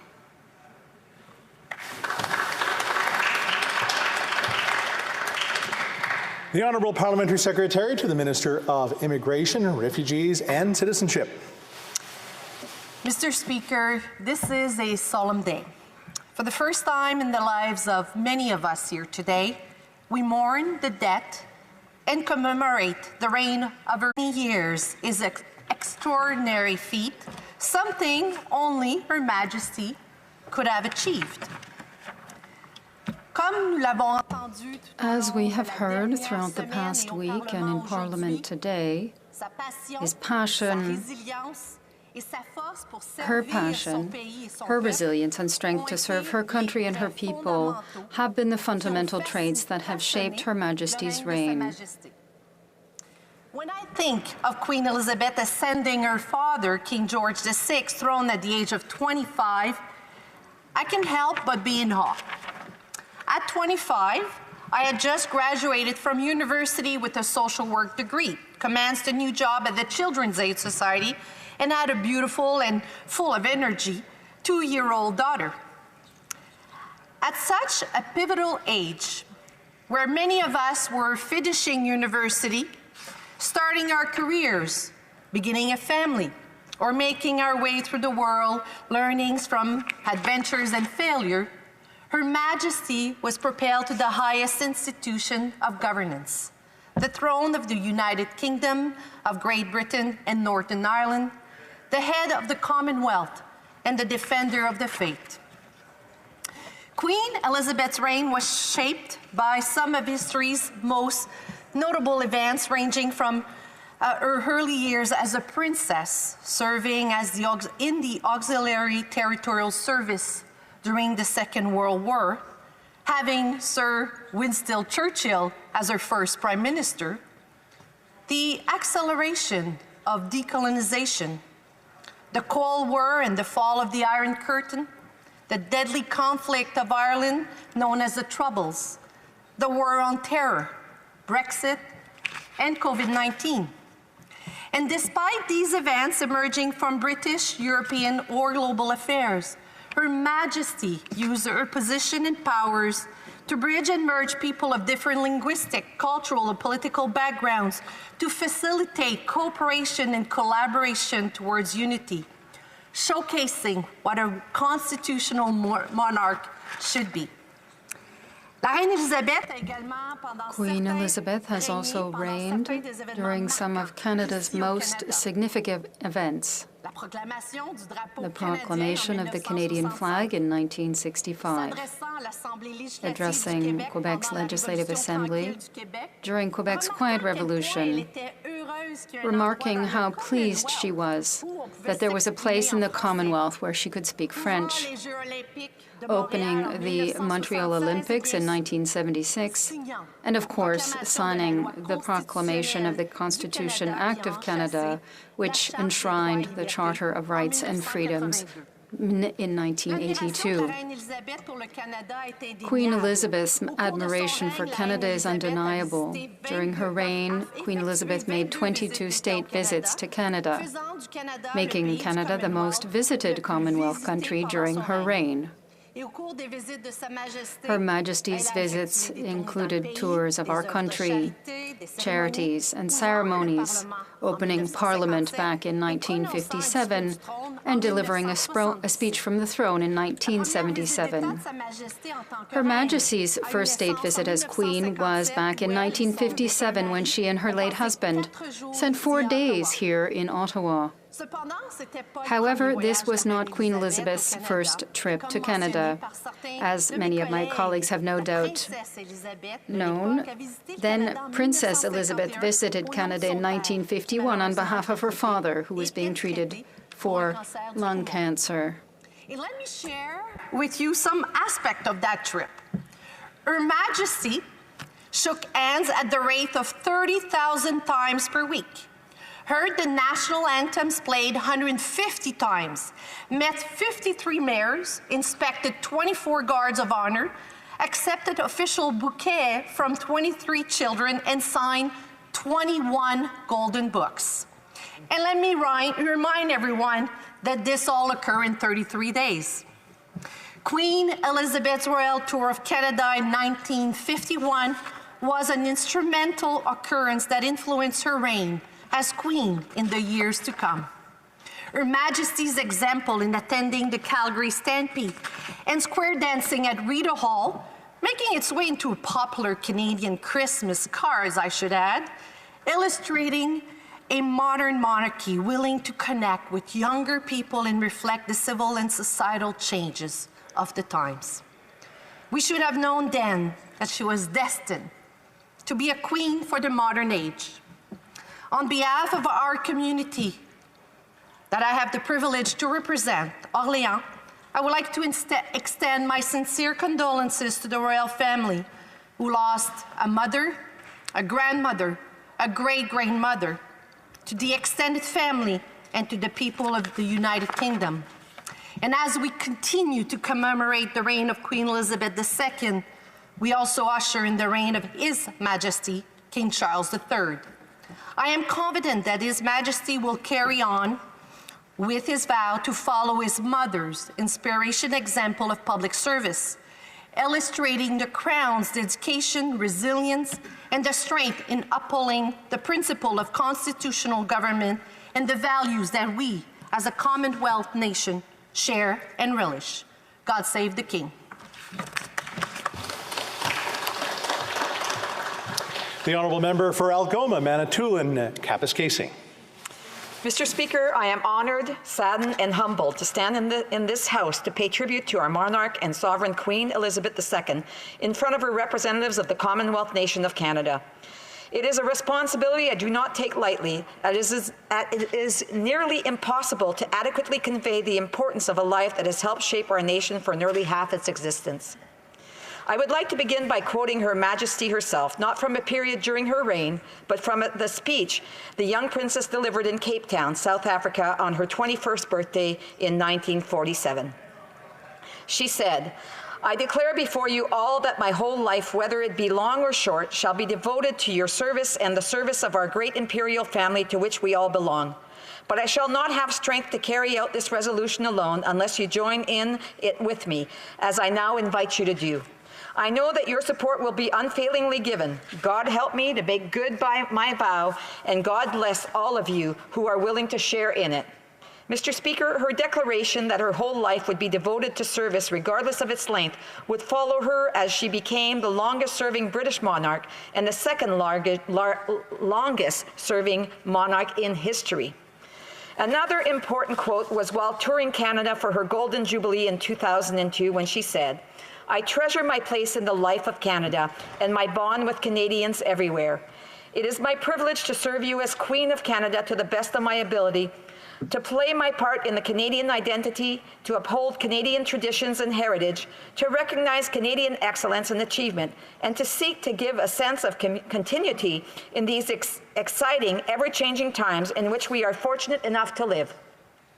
She loved this nation, its people, its traditions, and its identity as she visited Canada 22 times over the course of her 70 years as sovereign.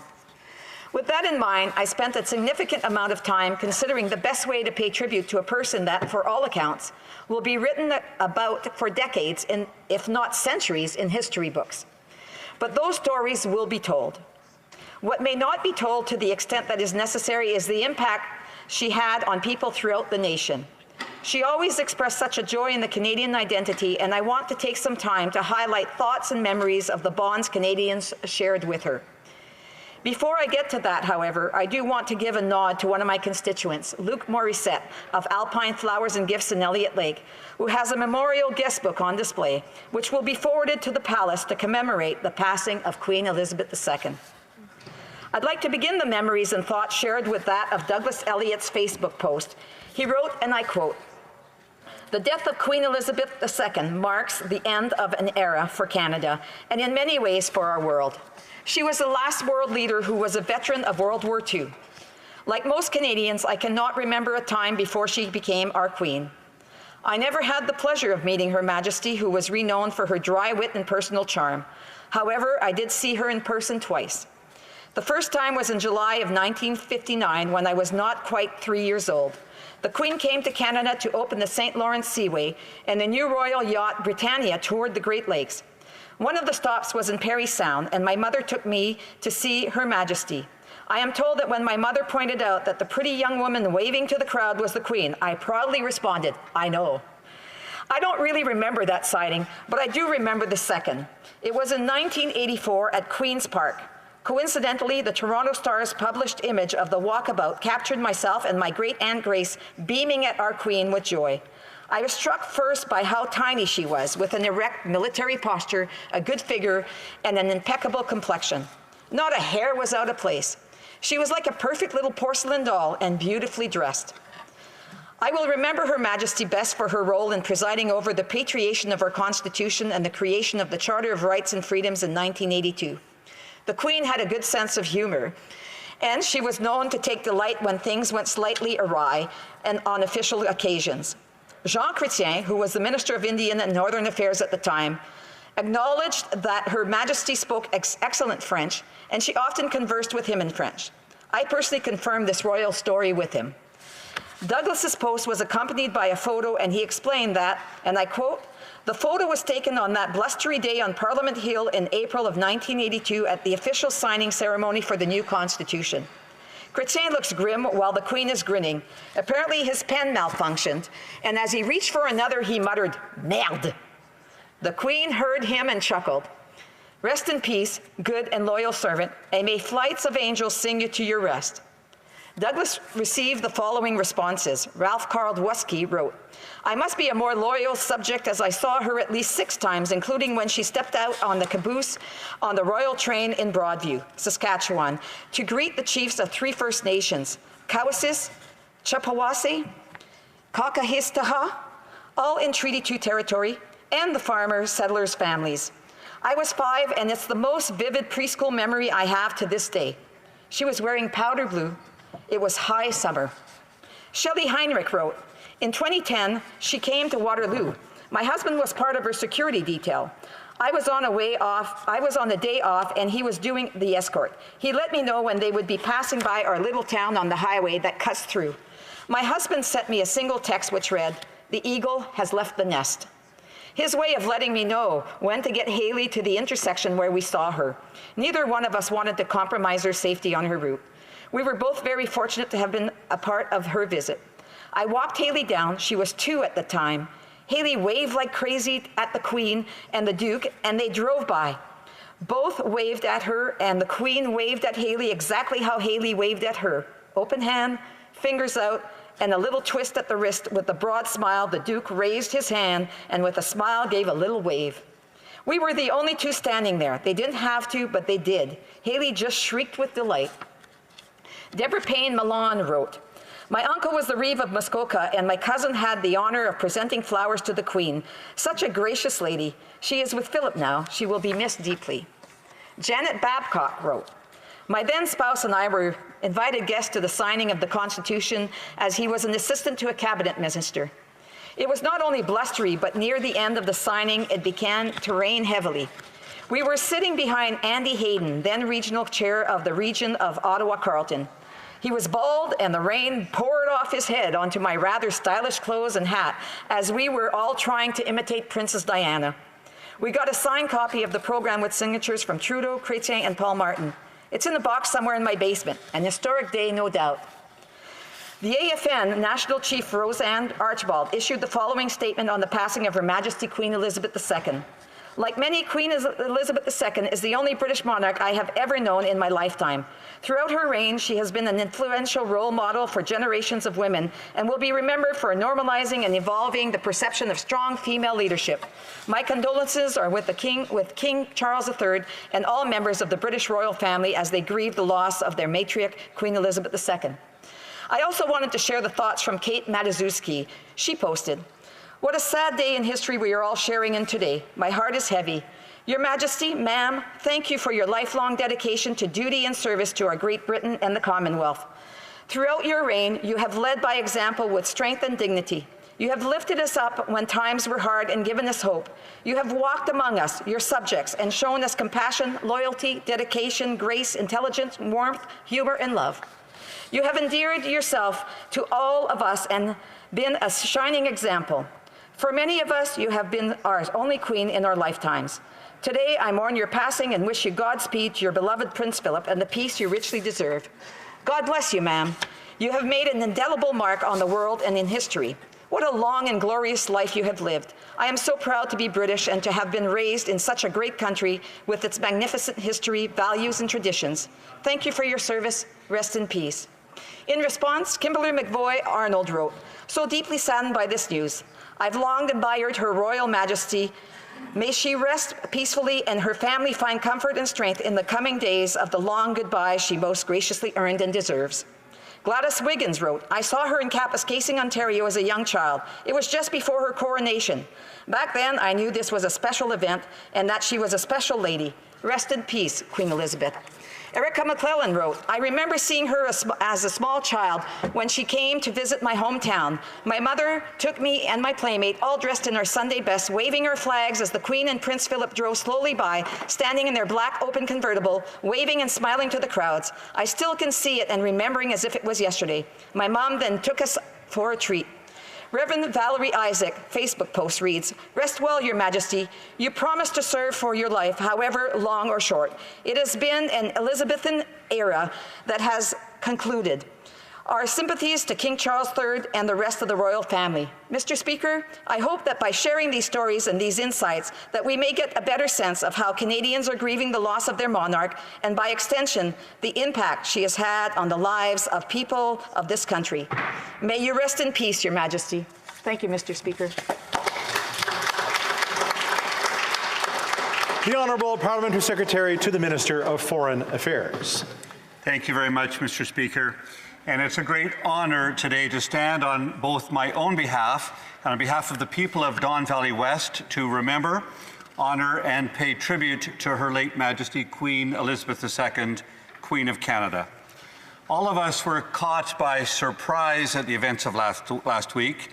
We knew in our heads that this day would come, but in our hearts, I think we all hoped it never would.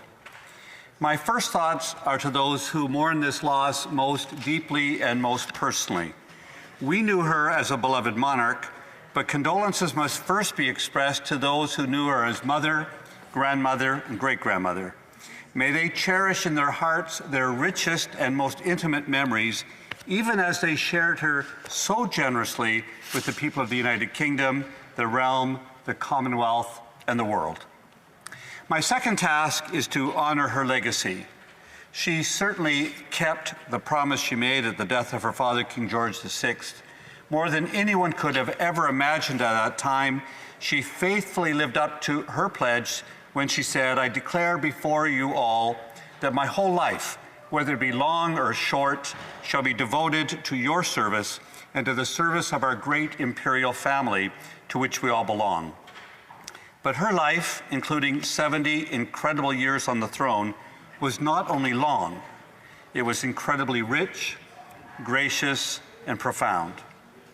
And thirdly, I take this moment to wish long life, good service, and a rich legacy to King Charles III, to whom now, as a member of this Parliament, I do pledge my allegiance with historic words that I do swear that I will be faithful and bear true allegiance to His Majesty King Charles III.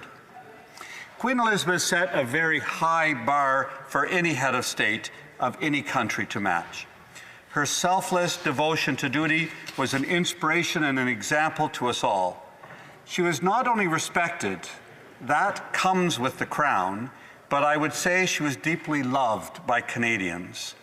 That love, respect, and admiration was born not out of her position, but because of her person, the person she was, a woman of compassion and warmth, of grace and dignity, of mischief and joy, of wisdom and experience, and of a deep understanding of her people in Canada and throughout her realm.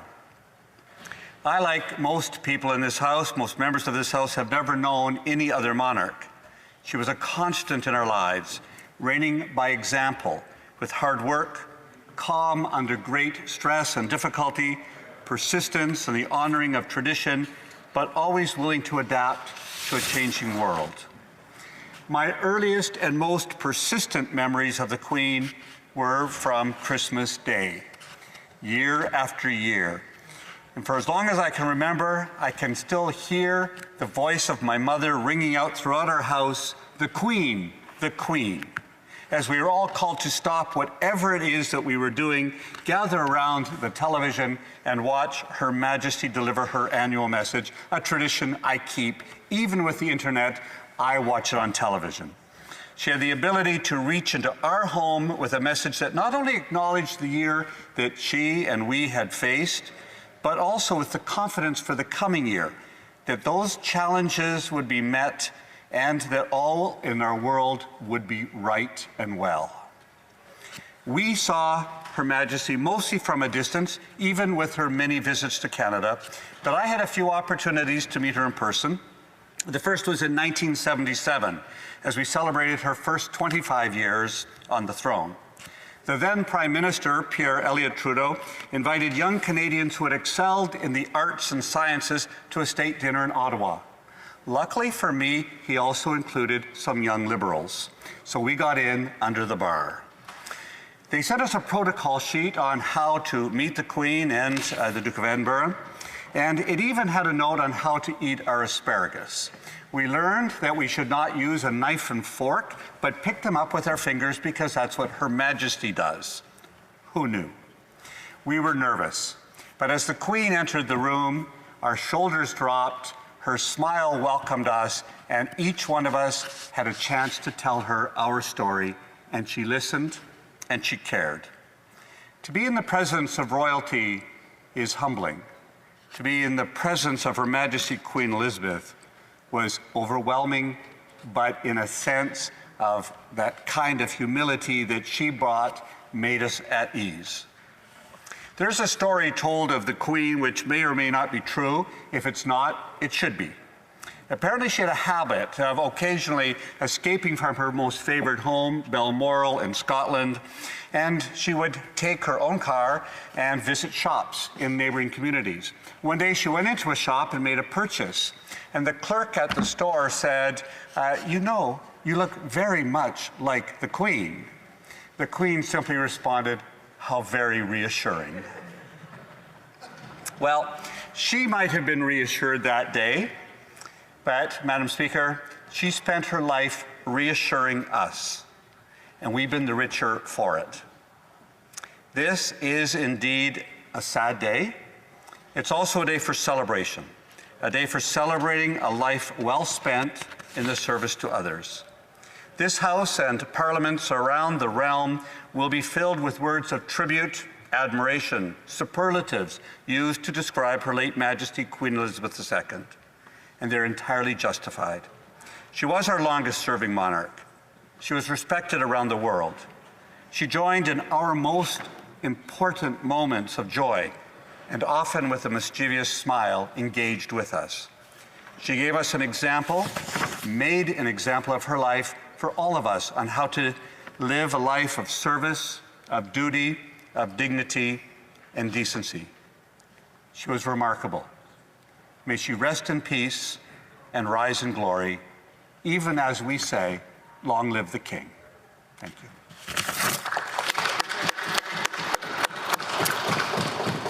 The Honourable Member for Wellington Halton Hills. It's with great sadness, Madam Speaker, that I rise today to reflect on my part and on behalf of the constituents of Wellington-Halton Hills, the passing of Her Majesty the Queen. While Queen Elizabeth was our Queen and our head of state, she was also a mother, a grandmother, and a great-grandmother. My thoughts are with King Charles and with the royal family. During my time as a member of Parliament, I've been asked, who's the most important person you've ever met during your travels? My response has always been the Queen. She was a model of unflagging dedication to public service. At 21, she said, "My whole life, whether it be long or short, shall be devoted to your service." She spent her whole life fulfilling that commitment. During the Second War and before she became Queen, like a million Canadians, she served in the armed forces and trained as a mechanic. Madam Speaker, the Queen's reign began on February 6, 1952. At that time, Louis Saint Laurent was Prime Minister. Since then, she has worked with 12 Canadian Prime Ministers, and she has witnessed and overseen nation-building transformations of our country. For 7 decades, she did everything Canada asked of her without crisis or controversy. The Supreme Court became firmly established as the final court of appeal in Canada during her reign, ending the final appeals to the Judicial Committee of the Privy Council. On February 15th, 1965, she issued the royal proclamation that established our iconic red and white maple leaf as our national flag.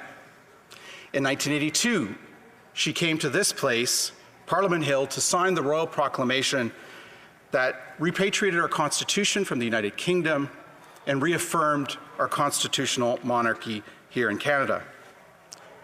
Queen Elizabeth was the only monarch I have ever known.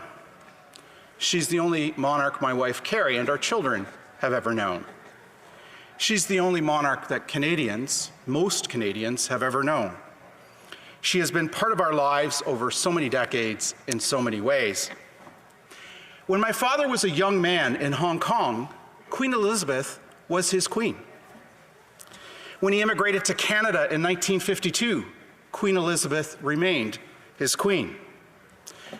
Growing up as a young boy, myself, my cousins and I in Hong Kong used to exchange letters to keep up to date on what was going on in the family. We would write to each other, and on the letter mail we sent back and forth was a portrait of Her Majesty the Queen. In one direction, it said Canada, and in the other direction, it said Hong Kong. These stamps made me realize as a young boy that what bound us together between Canada and Hong Kong was not just family ties, but also institutions based on freedoms, liberties, and the rule of law. Today, millions of Hong Kongers remember fondly Queen Elizabeth, not just as a person, but as an institution that represented freedoms and liberties that are sadly being taken away. I remember as a young boy watching the patriation ceremony of 1982 here on Parliament Hill, where the Queen signed the royal proclamation that patriated our Constitution and established the Canadian Charter of Rights and Freedoms. I also have fond memories of going to primary school in rural Ontario in the 1970s, where every single morning we would sing, "O Canada and God Save the Queen." For some, the Queen's passing has been an emotional time. My wife Carrie's auntie, Auntie Pam, shared a memory with us on the Queen's passing and asked us to share it with others. On Saint Jean-Baptiste Day, on June 24th, 1959, my dad, myself, and a few friends were on the roof of my apartment building overlooking Westmount City Hall, where the Queen and Prince Philip were being presented with a jug of maple syrup. My father shouted to his friends to hurry up to the front of the building, and the royal couple heard him and looked up and smiled and waved. It made his day. The following day, Dad wanted us to drive to see the royal yacht Britannia. in the Queen and Duke coming ashore. It was quite a long drive, and en route, a car door opened in front of us, and Dad had to swerve suddenly. On arrival at the ship, we walked a relatively short distance and were very close to the gangway. He suddenly collapsed and died instantly, and our lives changed dramatically. The Queen and Prince Philip had to delay disembarking from the yacht while an ambulance took Dad away. I've always wondered what the Queen was told about the delay in disembarking from the Royal Yacht Britannia. Madam Speaker, the Queen reigned so long, in fact, our longest reigning monarch, that her reign stretched across generations and across time. One would walk into a Royal Canadian Legion branch, small branch in some small community in rural Canada, and see a portrait of a very young woman about 25 years of age and suddenly realize that's the Queen. And realize that someone had carefully hung and preserved that portrait some 70 years ago on the wall of that Legion. Many Canadian families have cookie tins that were passed along from generation to generation of the coronation that took place in 1952 that are brought out at Christmas time and filled with the recipes that have been passed from family generation to family generation. Carrie and I had the privilege of meeting Her Majesty the Queen and Prince Philip in 2010 during one of the more than 20 times she came to Canada. It was at a state dinner at the Royal York Hotel where hundreds of guests were in attendance, and she greeted every one of those guests, patiently greeting them in a waiting line. And after dinner was completed, she met with the hotel workers who had served the dinner and cleaned the rooms, something she insisted on doing. Madam Speaker, let me finish by saying that we shall not see the likes of Queen Elizabeth again. We mourn her passing. May she rest in peace, and may she rise in glory.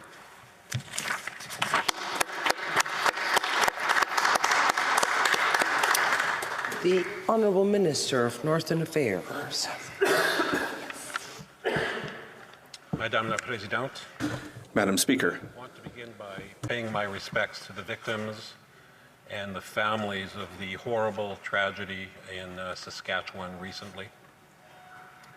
I would also like to acknowledge that Canada's Parliament is located on the unceded traditional territory of the Anishinaabe Algonquin people. We are here today to pay our respects and commemorate the life of Queen Elizabeth II.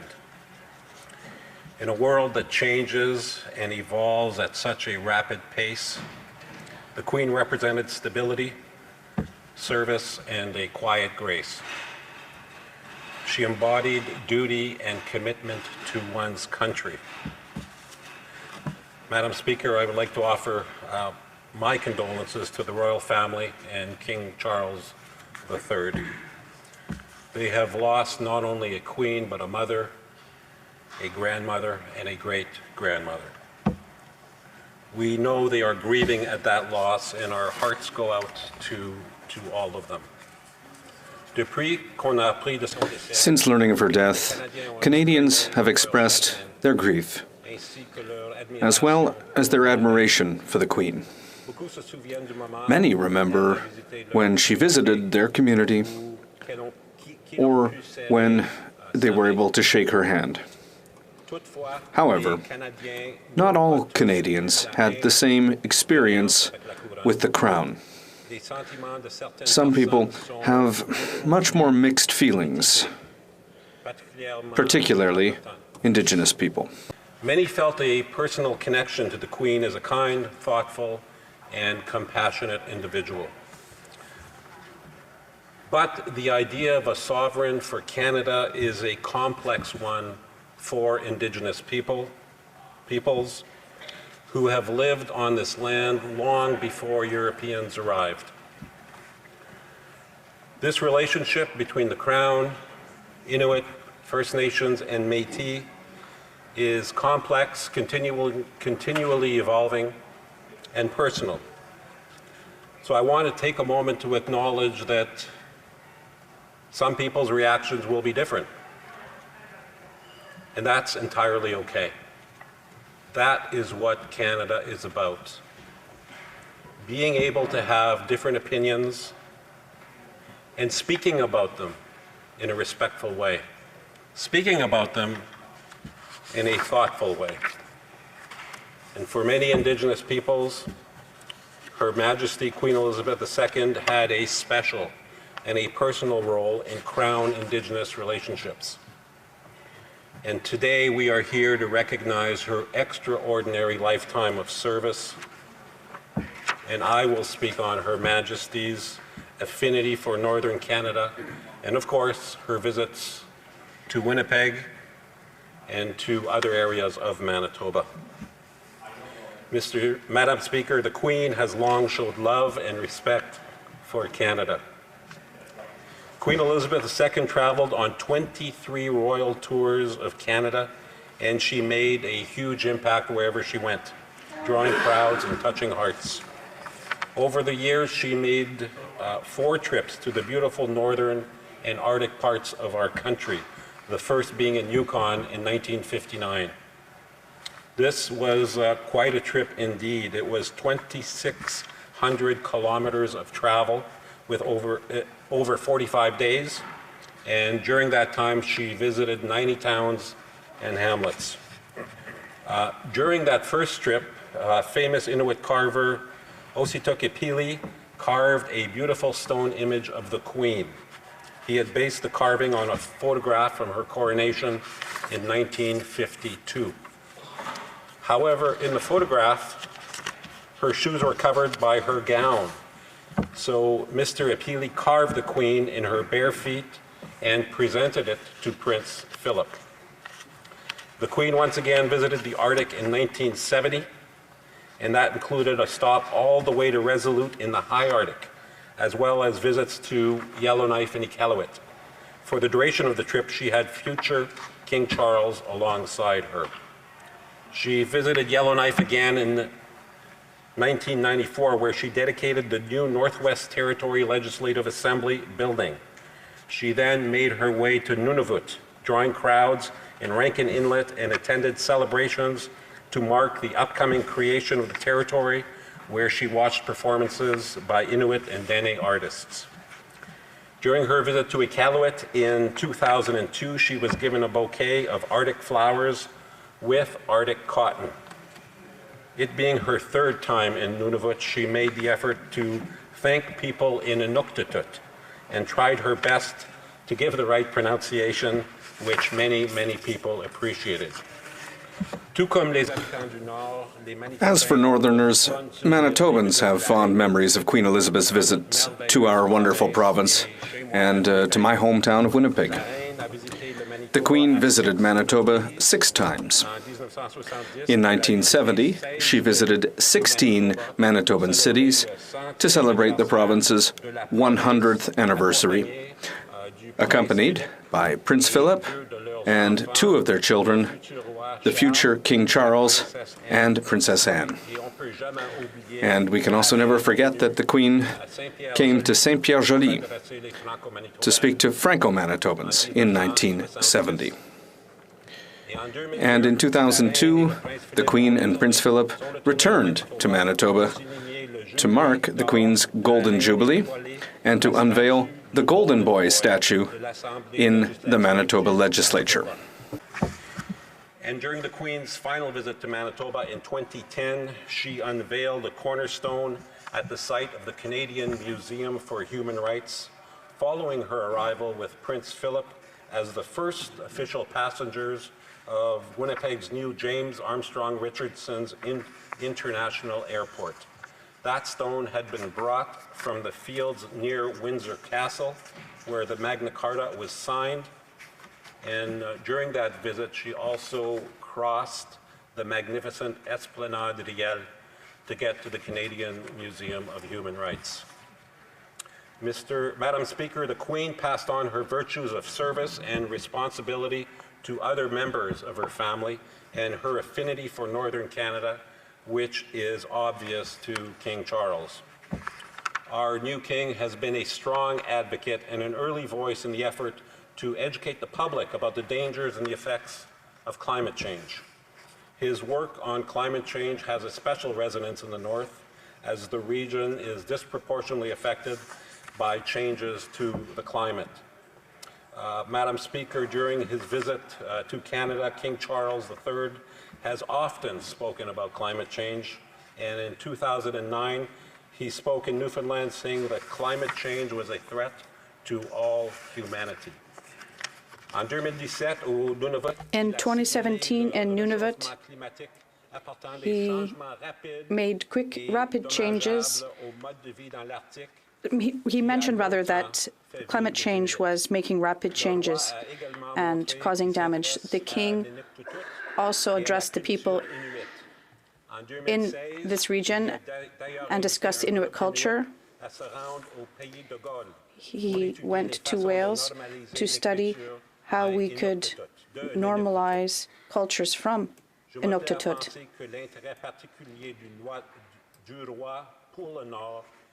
I think that the king's special interest in the North and his commitment to causes such as climate change stem in part from his trips he took as a young man with the Queen. We can all learn from this example that the Queen has set with her sense of duty to the common good, her dedication, and her sense of responsibility. Through political and social changes, evolution in communications and technologies, through peace and conflict, Her Majesty the Queen served as a symbol of tradition and stability. She had a special love for Canada, and she was loved in return. Each time she visited, she drew enormous crowds from coast to coast to coast. In a rapidly changing world, one thing is for certain: there will be never another one quite like Queen Elizabeth II. Merci beaucoup. Miigwech. Thank you very much. Merci.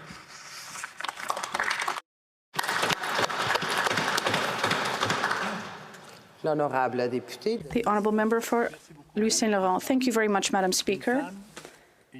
A woman, a mother, a grandmother, a great-grandmother, a queen has died. Her Majesty Queen Elizabeth II incarnated in all her dignity and splendor the lasting nature of the state and duty correctly fulfilled. For 70 years, she was a source of inspiration for thousands of individuals across the world, even those who were not from the British Kingdom. She incarnated stability in an ever-changing world. Yet, Her Majesty was not born a queen. In history, through chance, Elizabeth did become the Queen of the British Empire. Her uncle, Edward VIII, ascended to the throne, and as we know, the hierarchy at the time, there were people before her in line for the throne, but her uncle stepped down. Less than a year after ascending to the throne, he abdicated. And fortunately, Edward VIII did do so, because unfortunately, he left his position and he was even received. He was received by Nazis in 1937 and involved in that. And unfortunately, that man did step down. But fortunately,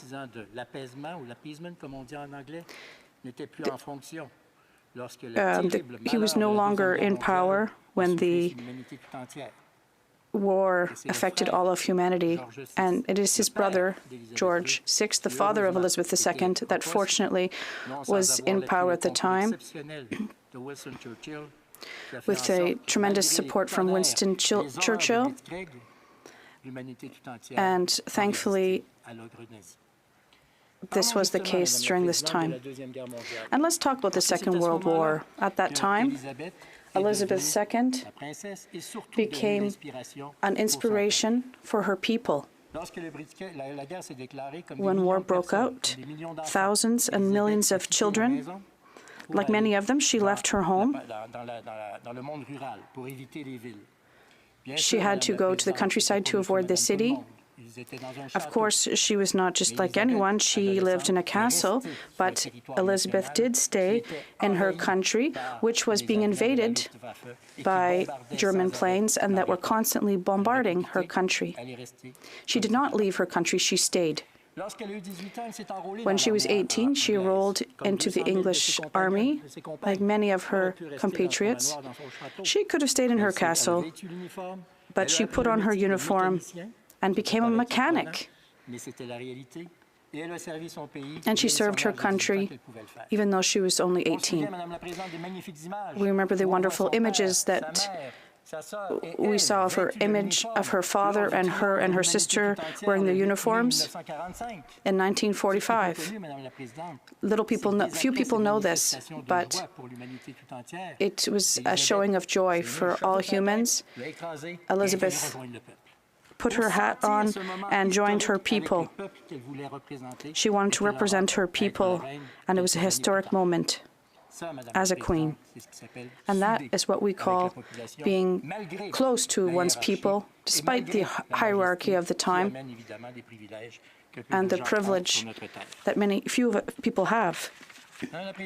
Madam Speaker, she became queen 70 years ago, and this morning I learned happily that she came Canada 22 times, and I was happy to learn that we received her the most. Canada did, rather. Whether you're a monarchist or not, whether you're pro or for the English, we respect the woman that she was. She made 22 visits to Canada. All my colleagues have told us that she came to their ridings, to their provinces, and she visited the 10 provinces and 3 territories. And it was to her honor. And that's why people were very close to her. She knew 20 prime ministers, the current prime minister, and going back in time to Louis Saint Laurent, whose writing bears his name. And in 1957, and I think it was the only time in history, according to my research, that the Queen pronounced the throne speech. Usually there's a representative here that does this, but it was very timely because we had the most George Diefenbaker in power at the time, who was one of the most favorable prime ministers of the monarchy. I was not a member here in the House then, but everyone said that he was overjoyed to receive Her Majesty here in the House of Commons to pronounce the throne speech. So, Madam Speaker, 12 prime ministers did know the Queen, and they were able to see her great qualities. I chose 3 prime ministers by chance, and they're all from the same political party. So I will quote Stephen Harper. For 9 years. Quote, over the decades, Her Majesty traveled to every part of our blessed land. She loved Canada with all her heart and was truly one of us. Canadians returned her feeling with pride and very real affection. While Canada matured and prospered throughout the decade of her reign, the Queen was a vibrant symbol of continuity, stability, and progress. That is the statement that the Right Honourable Stephen Harper, the Prime Minister of the time, made. And, Madam Speaker, I also carefully listened to the words of the Right Honourable Brian Mulroney on 2 fundamental aspects of Her Majesty with respect to Canada and the world. Apartheid, namely, and the French fact in Canada. I quote, the respect to bilingualism in Canada is very apparent. She speaks French perfectly. She wants to see the French language thrive. She has great respect for the unique role that Quebecers play. And one of the great achievements of Prime Minister Mulroney and the Queen played a role in it. I often saw her, he said. In my mind, there was no doubt. What we gained, the freedom of Nelson Mandela in South Africa and the end of apartheid, is what she wanted. And obviously, I listened with great pleasure. Interesting interview at Power and Politics. Prime Minister of Canada and his daughter, Catherine. Quote the Prime Minister Clark, a remarkable human being, natural skills for diplomacy, the heart of the institutions. En français, je traduis. In French, I translate. The Quebec's Queen's position isolates her, but she has never remained isolated. She goes out and sees her people. She treated everyone as her equal. Everyone said this. Everyone deserved to be listened to. She always learned about complex world issues, and she always did so with great seriousness. Her daughter, Catherine, also said during this interview, the ultimate boss lady. Madam Speaker, the three Prime Ministers who knew Her Majesty directly were all found her a source of inspiration. Madam Speaker, the Queen, as René Lévesque said, we cannot love the people if we don't love what the people loves. Even the Queen wanted to understand hockey. She was interested in it. We saw a wonderful image in Vancouver in 1922. Rather, 82. She was next to Wayne Gretzky. And Madam Speaker, let's remember that she did participate in the victory of the Montreal Canadiens when they played against the New York Rangers. She was only a princess at the time. It was in 1951. And the Gazette said, "Proud watch couple." C'est comme ça que les gens l'ont accueilli. And that's what people said at the time.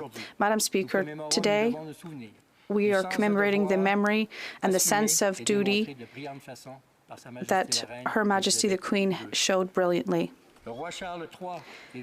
King Charles III came to Canada 19 times. Thank you.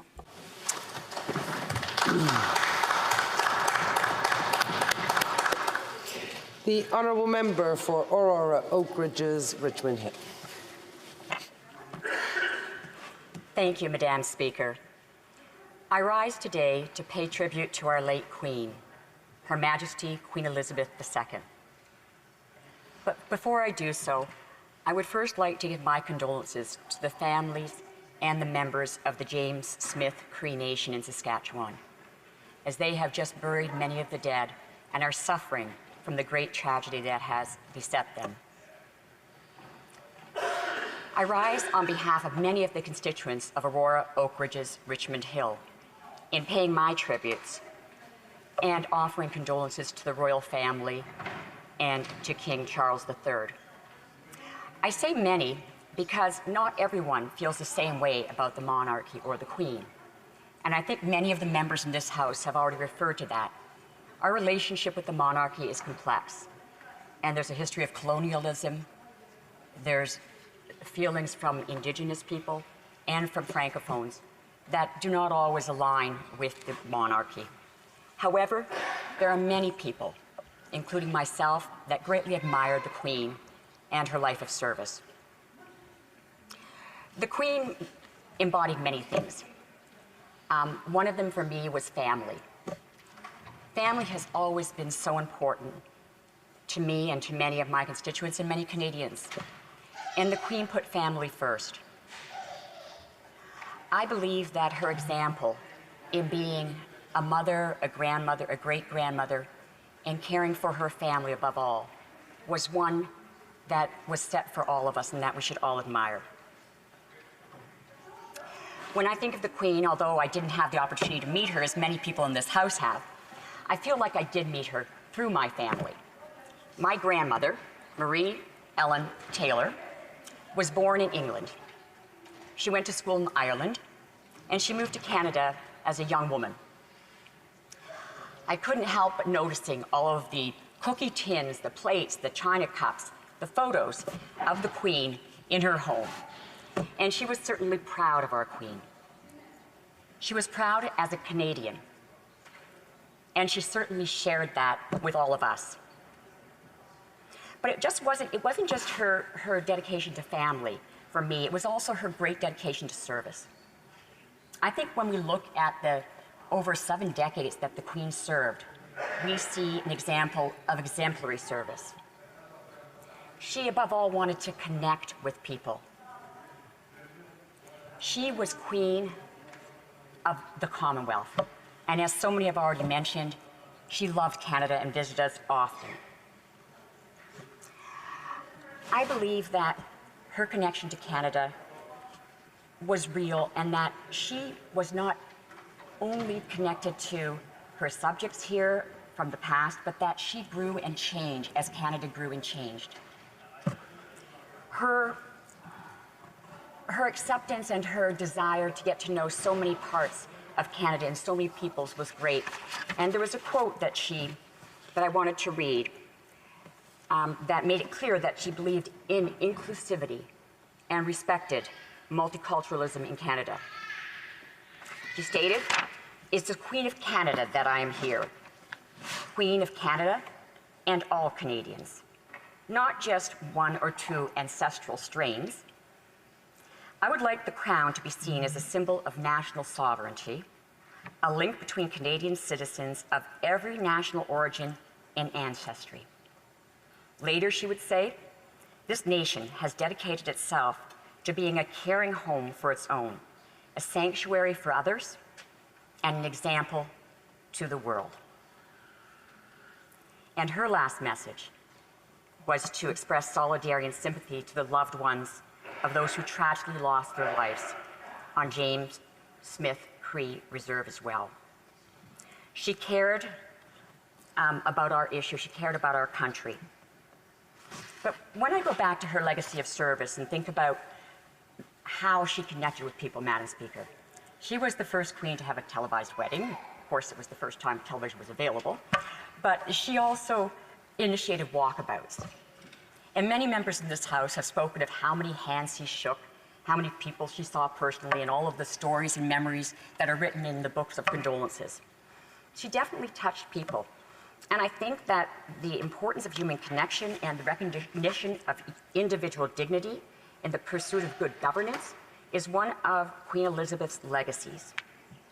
In a speech given to the United Nations in 2010, she stated, "I know of no single formula for success, but over the years, I have observed that some attributes of leadership are universal and are often about finding ways of encouraging people to combine their efforts, their talents, their insights, their enthusiasm, and their inspiration to work together."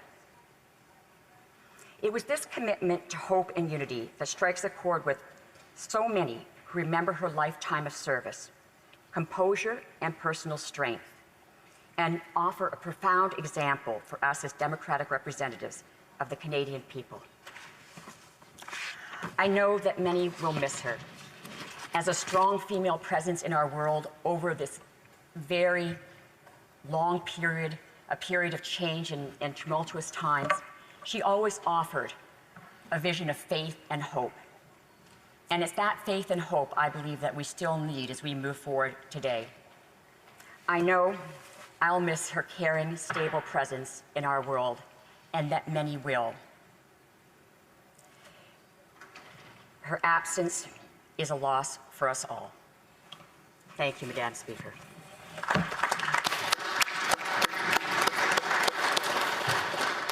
The Honourable Member for Regina Capel.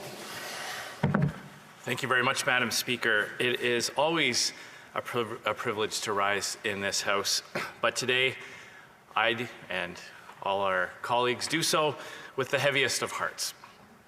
At around this moment last Thursday, it pleased Almighty God to call to His mercy our late Sovereign Lady, Queen Elizabeth II, of blessed and glorious memory, to borrow the words of the first of many accession proclamations made last weekend. In the week which has intervened, we have witnessed, and indeed ourselves felt, the shock, grief, and reflections which have been felt in every corner of the globe ever since. For me, some of my own reflections have been upon the genuine honor and privilege I have had to have been received in audience by Her late Majesty on 2 occasions. First, as Speaker of the House, I was there to present with my Senate counterpart, Noel Kinsella, Speaker at the time, to present the addresses which both houses of our Parliament had voted to present Her late Majesty on the occasion of the 2012 Diamond Jubilee and following the 2013 birth of our future King, the current Prince George. Since the House has adopted an address to our new King Charles III, the Speaker may probably find himself having an audience soon with His Majesty to present him with our Parliament's formal condolences. And I'm reminded of the personal anecdote of that audience, Madam Speaker. Before you meet the Queen, or now the King, you're presented with a briefing on protocol.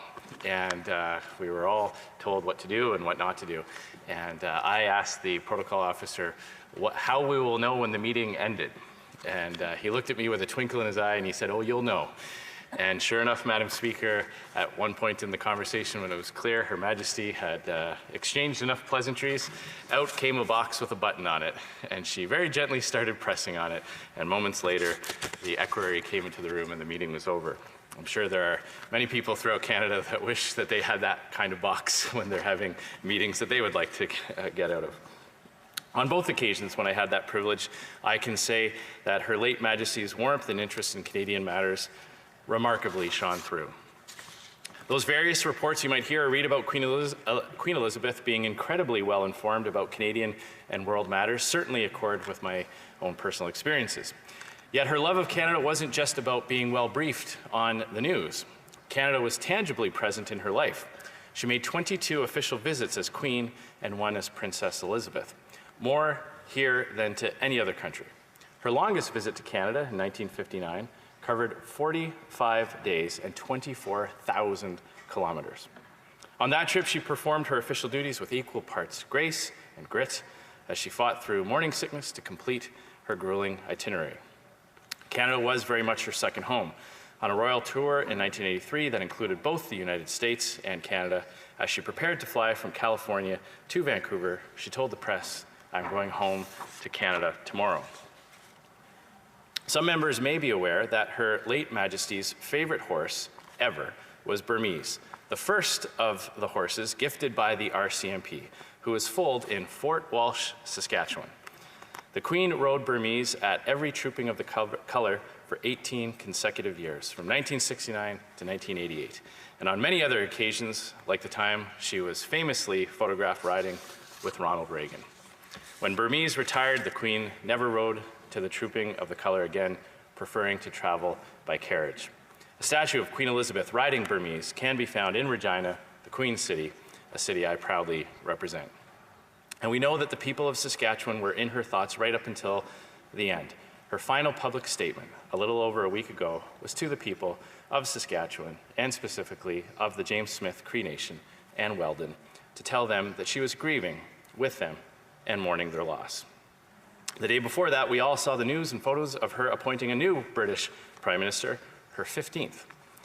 That Her late Majesty was working right up until literally her very last days in her mid-90s is a testament to her understanding of the responsibilities to which she was called by fate. When she was 21, she gave a radio address that has been replayed many times in recent days. In it, she declares that, quote, "My whole life, whether it be long or short, shall be devoted to your service." She was then a young woman, barely out of childhood, thrust by her uncle's unexpected abdication into a lifetime of service. It was an awe-inspiring promise for such a young person to make with such conviction. She knew, even at that young age, that there would be no relaxing retirement for her, however well earned it would have been. Her duties would end only in death, as indeed they did. In her last official photo, standing beside the fireplace at Balmoral, she exudes warmth and wisdom, though she must have known that the end of her service was only a few days away. She was duty personified to the very last. That devotion to service, which our late Queen typified for the near century she lived, which she witnessed her father demonstrated so remarkably, especially during the Second World War, all the more remarkable since neither of them had been meant to be the monarch from birth, are the same examples which our new sovereign, King Charles III, witnessed and felt firsthand. I'm sure we can have every confidence that His Majesty will follow in their footsteps and the footsteps of their many illustrious predecessors of the past 1,000 years. The memories, reflections, tributes, and appreciation expressed this past week have vividly recalled for all of us the majesty and magic of our constitutional monarchy, the continuity it provides, and the bedrock of stability it forms. Other countries may pledge allegiance to flags which blow unpredictably with the political winds, but our allegiance is to the Canadian Crown that connects us in a direct line to the historic source of our Constitution. It is a living tradition of order and liberty that is renewed with each generation. The other day I was recalling how the role of the Crown in our parliamentary democracy reminded me of the so-called parable of Chesterton's fence. In his 1929 book, The Thing, G.K. Chesterton wrote of a fence that some reform-minded folks would tear down because they did not understand its purpose, while other, more cautious types would first seek to understand the original purpose of the fence and whether it was satisfying those needs. Basically, Mr. Speaker, the lesson is don't destroy what you don't understand. I suspect after this week, many more will truly understand the meaningful role of the Canadian monarchy, the Crown of Maples, and that will be yet one more legacy of Her late Majesty's remarkable reign. There is no doubt that the Crown has helped shape Canada, but we should not view the monarchy or the Crown as some kind of foreign institution. Canada and the Crown are intertwined, and Canada has had an impact on the Crown itself, Madam Speaker. Nos collègues francophones Our francophone colleagues in Quebec know that this is the history of our people here in North America. There are some very important events that occurred under the Crown. Was the Quebec Act that first gave religious liberties to Catholics, paving the way for religious tolerance throughout the entire British Empire. That innovation that was used here in North America to help bring two peoples together changed the way Catholics and ultimately religious minorities were treated throughout the entire globe. We can take credit here in Canada for that legacy, the change that we effected on our system of government, but through that, throughout the entire world, throughout the entire British Empire. Because it was that Quebec Act that first established that principle, that you can be loyal to the sovereign while still practicing whatever faith you choose to do. When someone serves so diligently for as long as Queen Elizabeth did, it is tempting to think that they will continue forever. Perhaps that is why, although her death was not unexpected, it still moves us so deeply. We have lost someone who is part of the backdrop of our lives for as long as most of us in this House can remember. And though she is gone, we will be reminded of her for years to come. We will probably encounter her unexpectedly when we empty coins from our pockets or rummage for stamps at the back of a drawer, and we suddenly see that familiar regal profile again. In those moments, we will pause and smile as we remember the life of an extraordinary woman and an exemplary queen. God bless Queen Elizabeth, and God save the King. Thank you, Madam Speaker.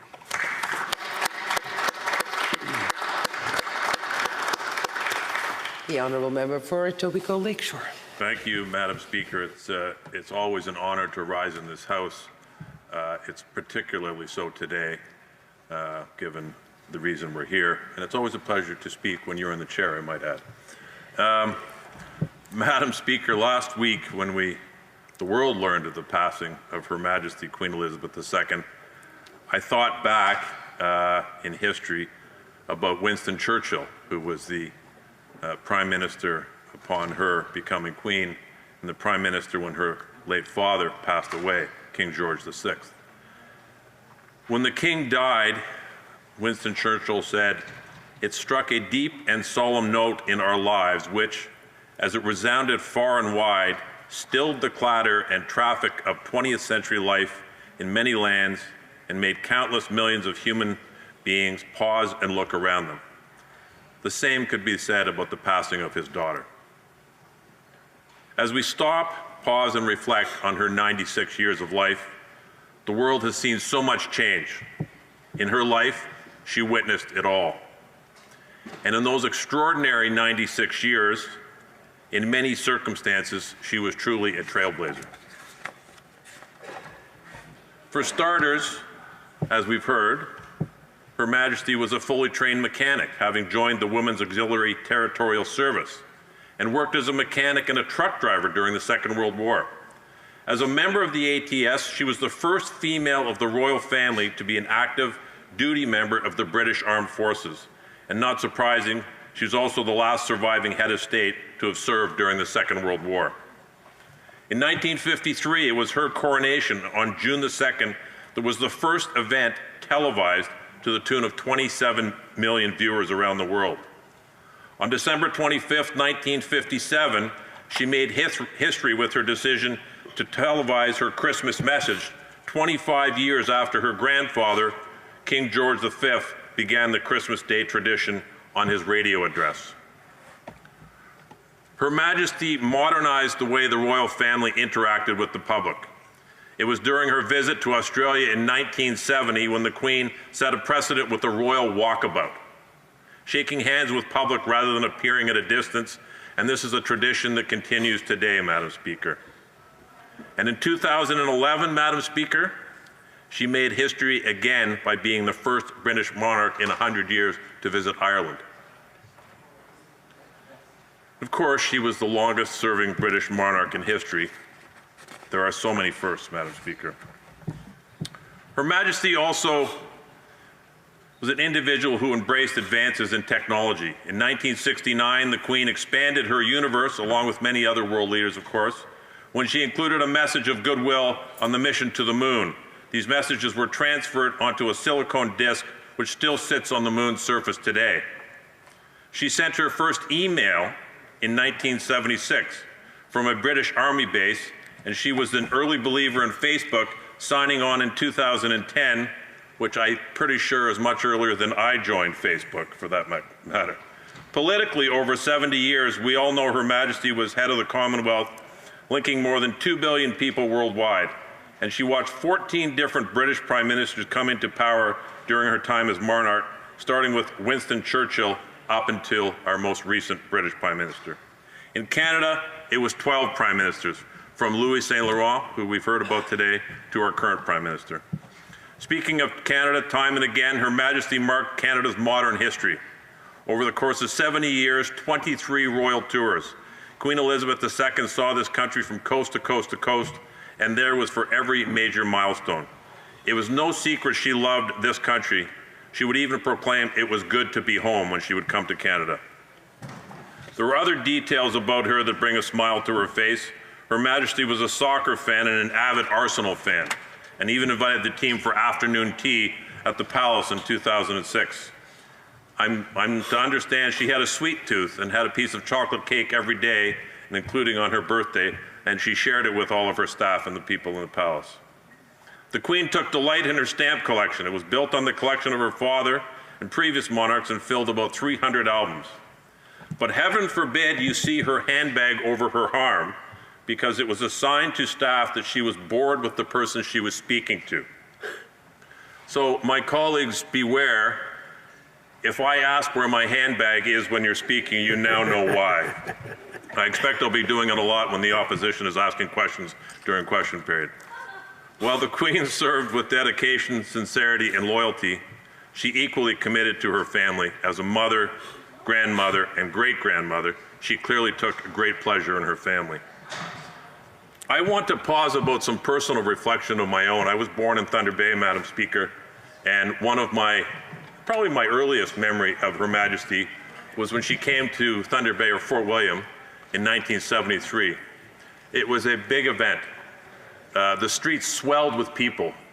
The people's pride swelled. But it was, and it left a permanent impression on everybody there, including a young man like myself. But it was also marked by an occasion of a challenge with the protocol, you might say. The mayor at the time was a rather gregarious individual and reached out and touched the Queen in a way that nobody should. and in traditional British fashion, the media reported it. Photographs appear to show the mayor exercising a certain familiarity. That is an understatement, I would say, Madam Speaker. But she had a presence everywhere I went. I walked into my classroom.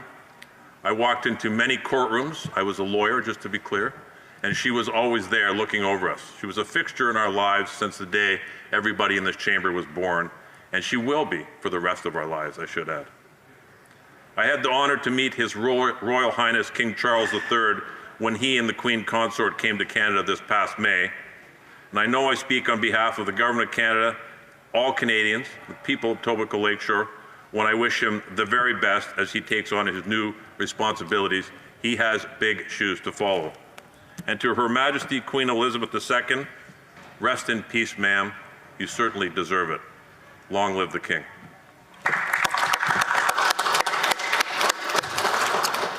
The honourable member for Pitt Meadows, Maple Ridge. Thank you, Madam Speaker. It's with sorrow that I rise to pay tribute to Her late Majesty Queen Elizabeth II on behalf of my constituents in Pitt Meadows, Maple Ridge. I offer condolences to His Majesty King Charles III and the entire royal family. Queen Elizabeth II was probably the most well-known woman in the entire world. She was an inspiration to hundreds of millions of people. Her grace, her service, her kindness, her leadership, her example. While Canada mourns the loss of our monarch, who was the longest reigning monarch, we remember her historic service to the Commonwealth of Nations, her grace, her leadership, and her kindness. Kindness that inspired so many and left an impact on hundreds of millions of lives. At 96 years of age, she has been with us for all of our lives, or the vast majority. We knew that she wouldn't be with us forever, but even still, her passing came as a surprise, because she was in the public's eyes even a couple days beforehand, meeting with the new Prime Minister of Britain, Liz Truss. Outgoing Prime Minister Boris Johnson said on that day that she was bright and focused, and that his weekly meetings with the Queen were wonderful moments of tranquility and a fantastic break from everything else. There is a sense of loss, national loss, and personal loss. I started collecting stamps when I was a child back in the 60s. Back then, you could send a letter across Canada for 4 cents.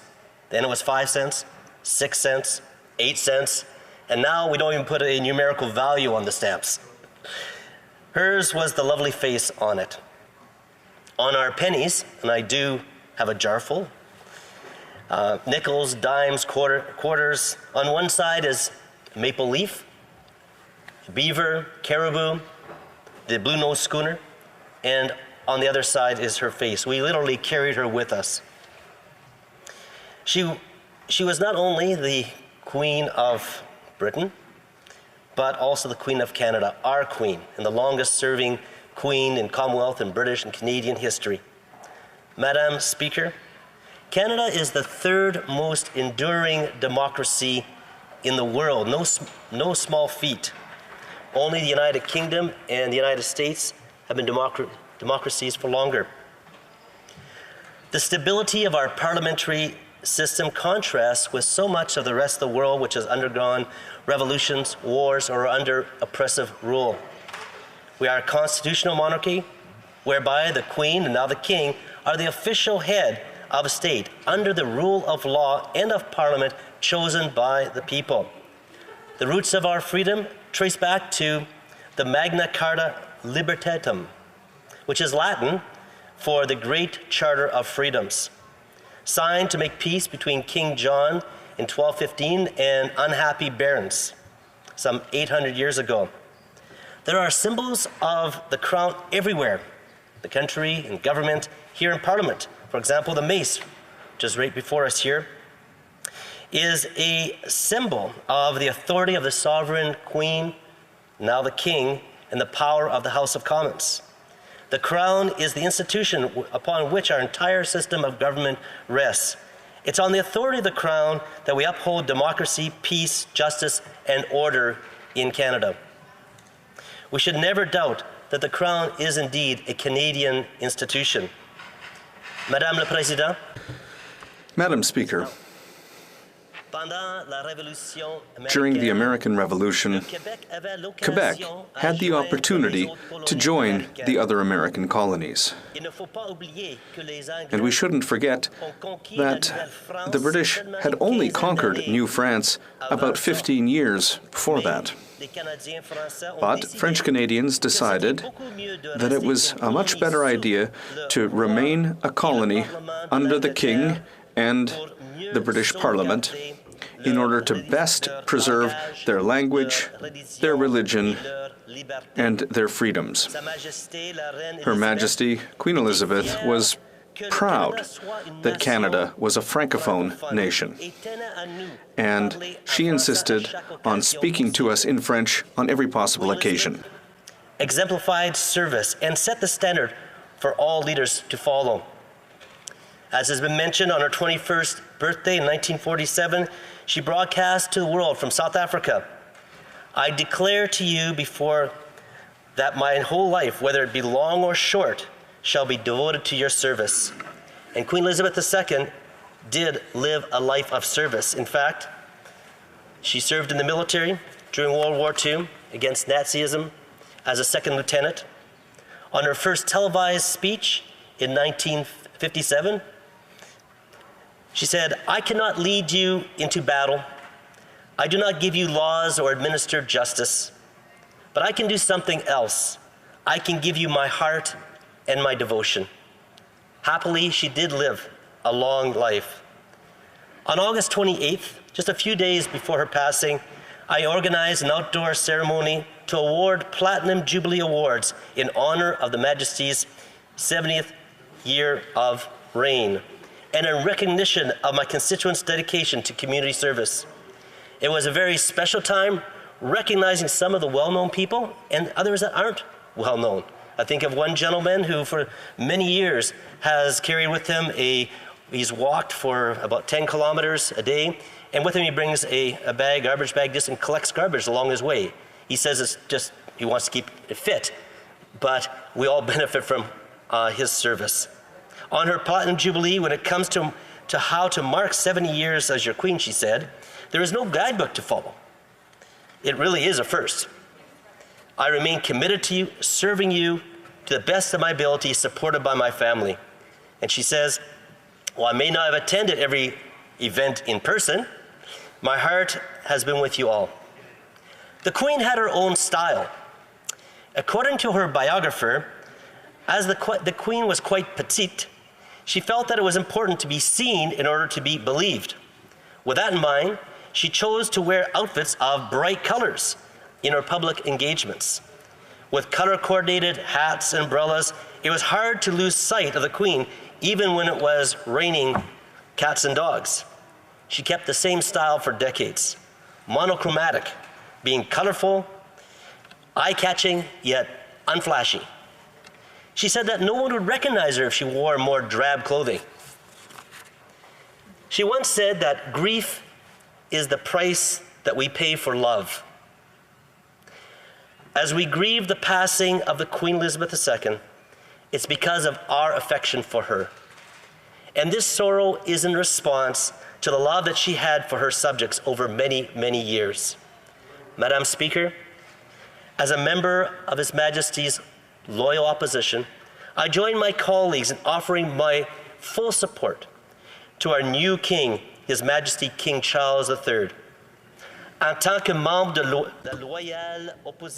a member of His Majesty's loyal opposition, I join my colleagues in offering my full support to our new King, His Majesty King Charles III. The King, long may he reign. And with this final quote of the Queen, I close. Each day is a new beginning. I know that the only way to live my life is to do what is right, to take the long view, to give it my best that all the day brings, and to put my trust in God. Thank you. The Honourable Minister of Official Languages. I'm truly honoured to be able to address the House of Commons today on this historic occasion in memory of Her Majesty Queen Elizabeth II. For the past 7 decades, she's been a constant in our world and in our lives. Through good times and through challenging times, through a dozen Prime Ministers here in Canada and even more in the United Kingdom, through all of the rapid social and technological changes that have marked the years since she ascended to the throne in 1952 as the Queen of Canada, as our Queen, she has always been there. And now, unfortunately, she is no longer there.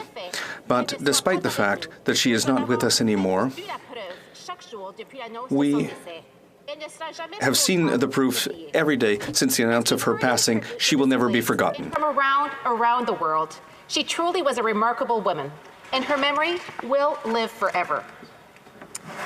And the memories of her will not just be of who she was as a queen, but I would say as who she was as a person. Despite living her life constantly in the public eye from the time that she was born, she unfailingly lived up to the enormous pressures that were put upon her. She was warm and she was a compassionate person. She displayed grace and wisdom. She believed in serving her country, serving the Commonwealth. These are qualities all of us should aspire to. For the purposes of this occasion, Madam Speaker, I will concentrate and focus my remarks today on the 4 times that she visited our region of Moncton, Riverview, Dieppe, and on the impact that she's had on people in our corner of the country in New Brunswick. To Moncton in 1951, Her Royal Highness, the Princess Elizabeth, then the Duchess of Edinburgh, visited our historic park named for her great-great-grandmother, Queen Victoria. One of my fellow Monktonites reminded me this week of how school children were transported by bus to that park in November to welcome the young princess. And she also told me how, at the age of 10 years, she was touched by the beauty of Elizabeth and as well by the presence of Prince Philip. The royal couple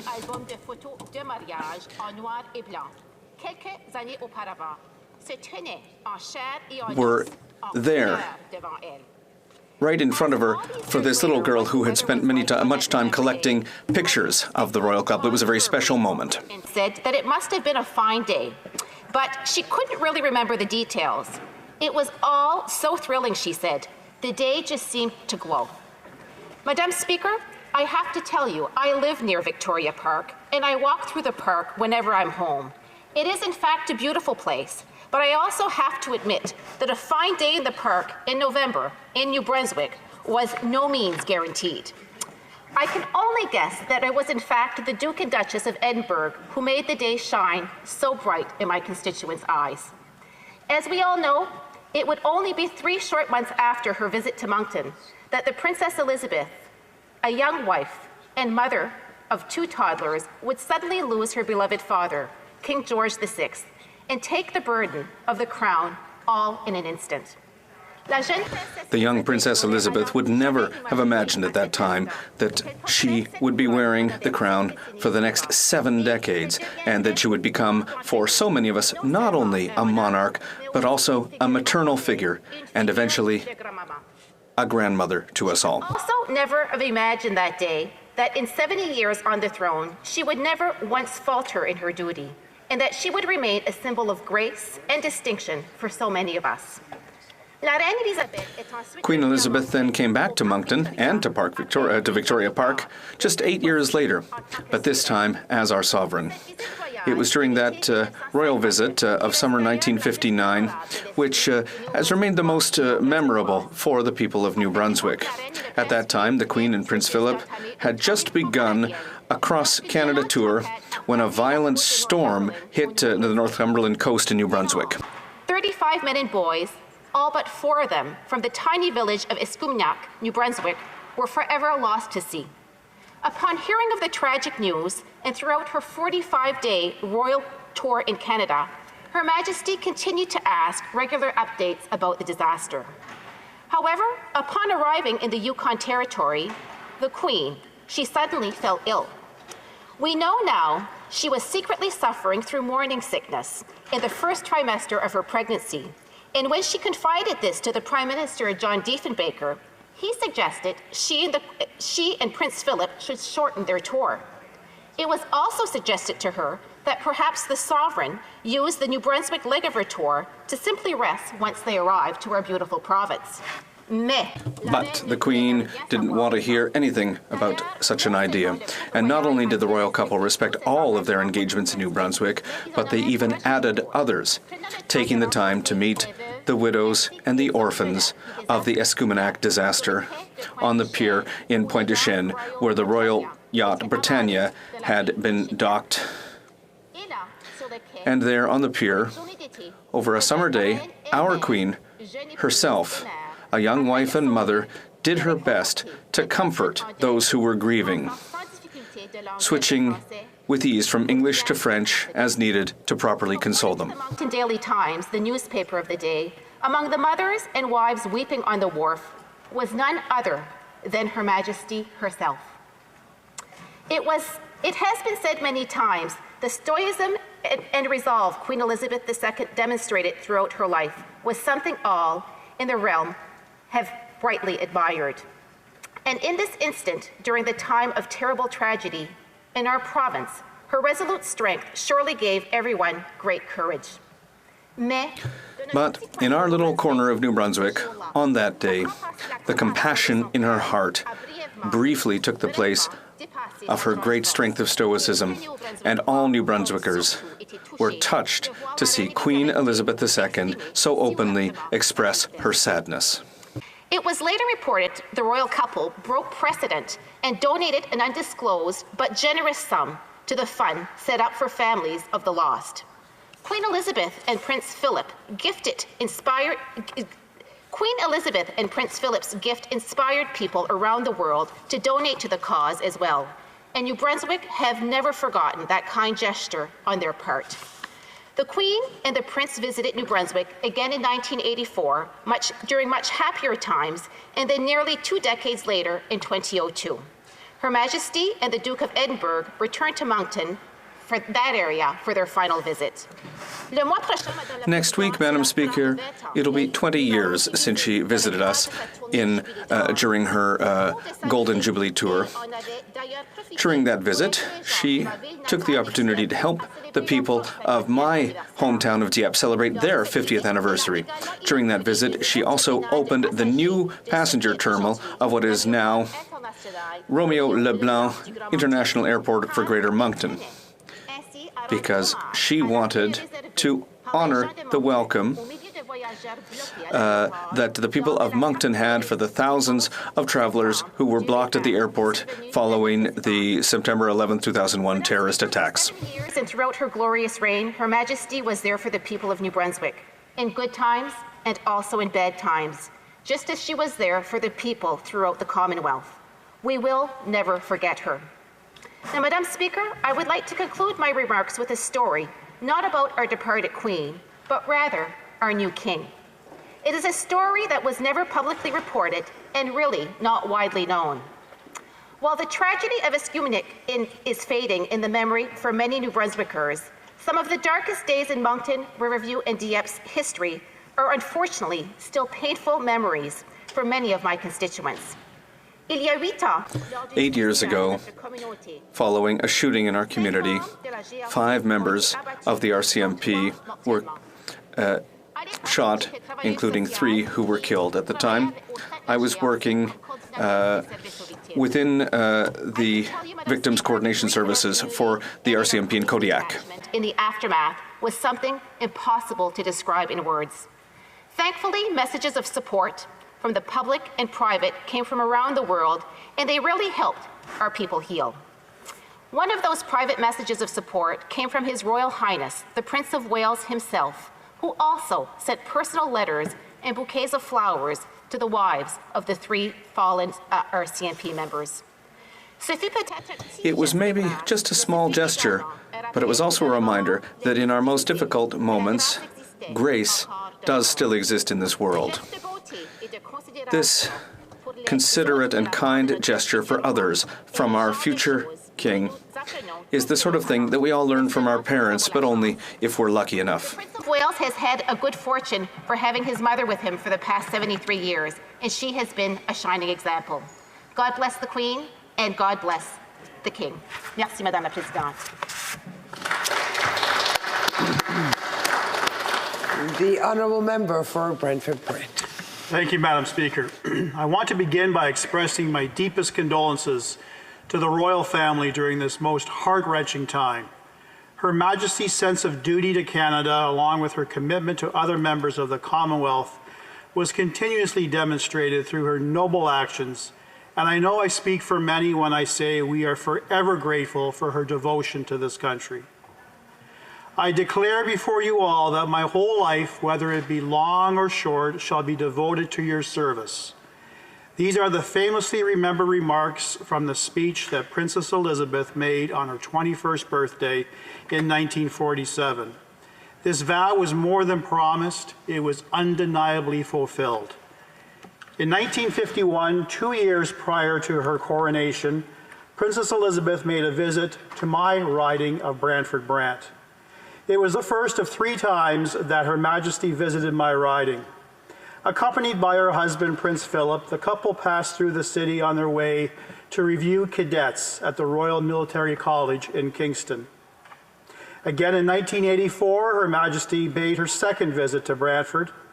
Over 4,000 people, including myself and my parents, gathered at Her Majesty's Royal Chapel of the Mohawks, one of Canada's 3 royal chapels, where she unveiled a plaque recognizing the chapel as Upper Canada's first Anglican church and declared the land as a Canadian National Historic Site for being the oldest surviving church in Ontario. On that same tour, she visited the Six Nations of the Grand River, which is also located in my riding. The Six Nations commemorate the close ties between the Six Nations and the British Crown annually on Victoria Day by organizing a bread and cheese day. As many know, my riding is also known as the Telephone City. Alexander Graham Bell's family immigrated to Canada, and they settled on a small piece of farmland just outside the city. On Her Majesty's 3rd and final visit to Brantford in 1997, she paid a visit to the Bell Homestead, the historic site where Alexander Graham Bell first founded the telephone, acknowledging the achievements made by Mr. Bell along with his significance in Canadian history. On this tour, the Queen also dined at the Old School restaurant, which is still in operation today and is adorned with photos preserving that moment in history for their customers to continue to enjoy. I am thankful that many constituents across my riding have taken the time to contact my office, sharing the memories of her visits and expressing the feelings they had when she came. Excitement, joy, hope, and kindness, and that her presence was unforgettable. The Queen's visits to Brantford are purely just one illustration of how, during her reign, she was a vigorous participant in Canadian historic evolution and was a genuine advocate for the future success of our country. Over her 70 years, Queen Elizabeth made 22 official trips to Canada. Throughout her reign, she witnessed the rise and fall of 12 prime ministers. Canada was the country that the Queen spent the most time in.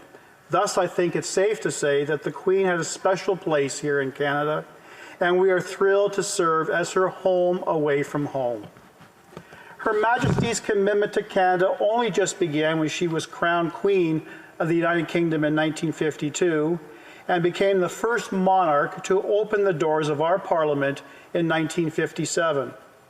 Queen Elizabeth was the first monarch to be crowned Queen of Canada and dedicated her life to public service.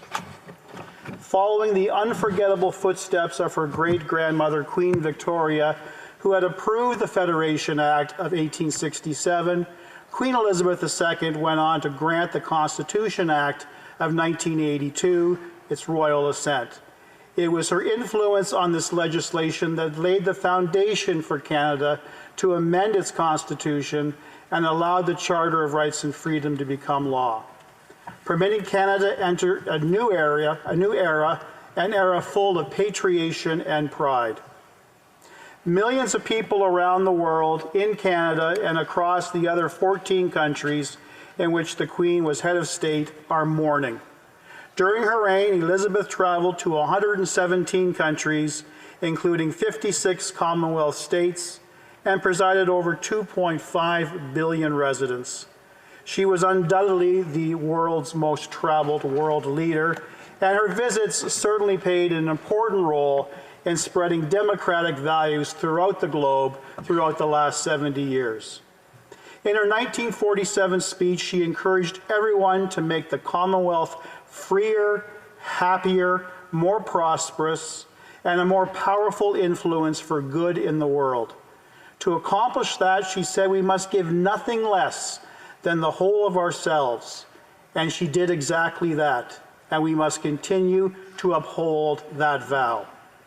Her Majesty's commitment to all realms of the Commonwealth will forever be cherished, and her leadership, commitment, and inspiration will forever live on.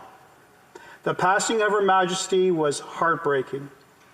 Serving as the United Kingdom's longest reigning sovereign, there is no doubt that the mark she left is truly monumental. It has been both an honor and a privilege serving the citizens of Brantford Brant as her member of Her Majesty's loyal opposition. She showed us how to lead, gave us hope, and set the best example of service above self. And to that, we owe her enormous gratitude. May God grant her eternal rest. And now I'd like to take this opportunity and stand very proudly as a member of the riding of Brantford Brant and swear my allegiance to King Charles III. God save the King. Thank you, Madam Speaker.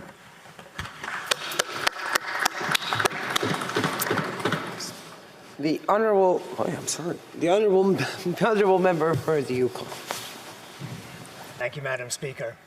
Today, I too have the sad privilege to rise and express my heartfelt sympathy and the sympathy of my constituents to our Sovereign King Charles III and his family at a time as they mourn their beloved mama, their grandmother, their great-grandmother, our late Queen Elizabeth II.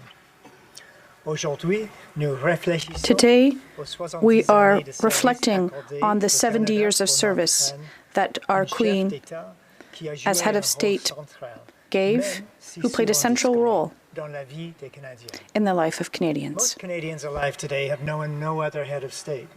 Many governments and parliaments have come and gone, while she, the Queen, has remained. Queen Elizabeth II and her husband, Prince Philip, the Duke of Edinburgh, visited the Yukon for 2 days on their tour of Canada in 1959. To illustrate this memorable visit, I've shared an old Pathé clip on my social media pages outlining the royal couple's tour through the so-called romantic Yukon.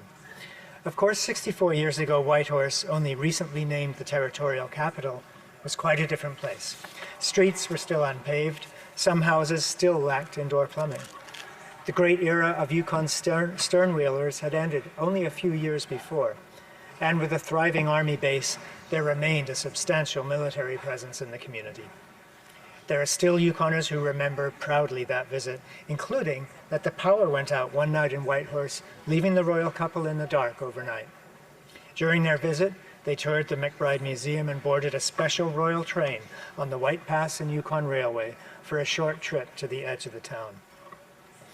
Pregnant with her third child and experiencing a teensy bit of morning sickness, Her Majesty elected to refrain from traveling further, while the Duke of Edinburgh flew to both Dawson and Mayo on the 4-engine de Havilland Heron. The pilot, Prince Philip himself. As another reminder of the Yukon at that time, when Philip returned to the city, he was able to taxi the plane right up to the door of the VIP house, then located on the escarpment side of the airport, although since then relocated downtown. When the royal party insisted on greeting Yukoners in an open car on their tour, officials had to look for willing drivers on the street to lend a car to the royals for the day. A suitable car was indeed found in a brand new Ford Fairlane convertible driven by cashier miner Vincenzo Caparelli. It was a very special visit.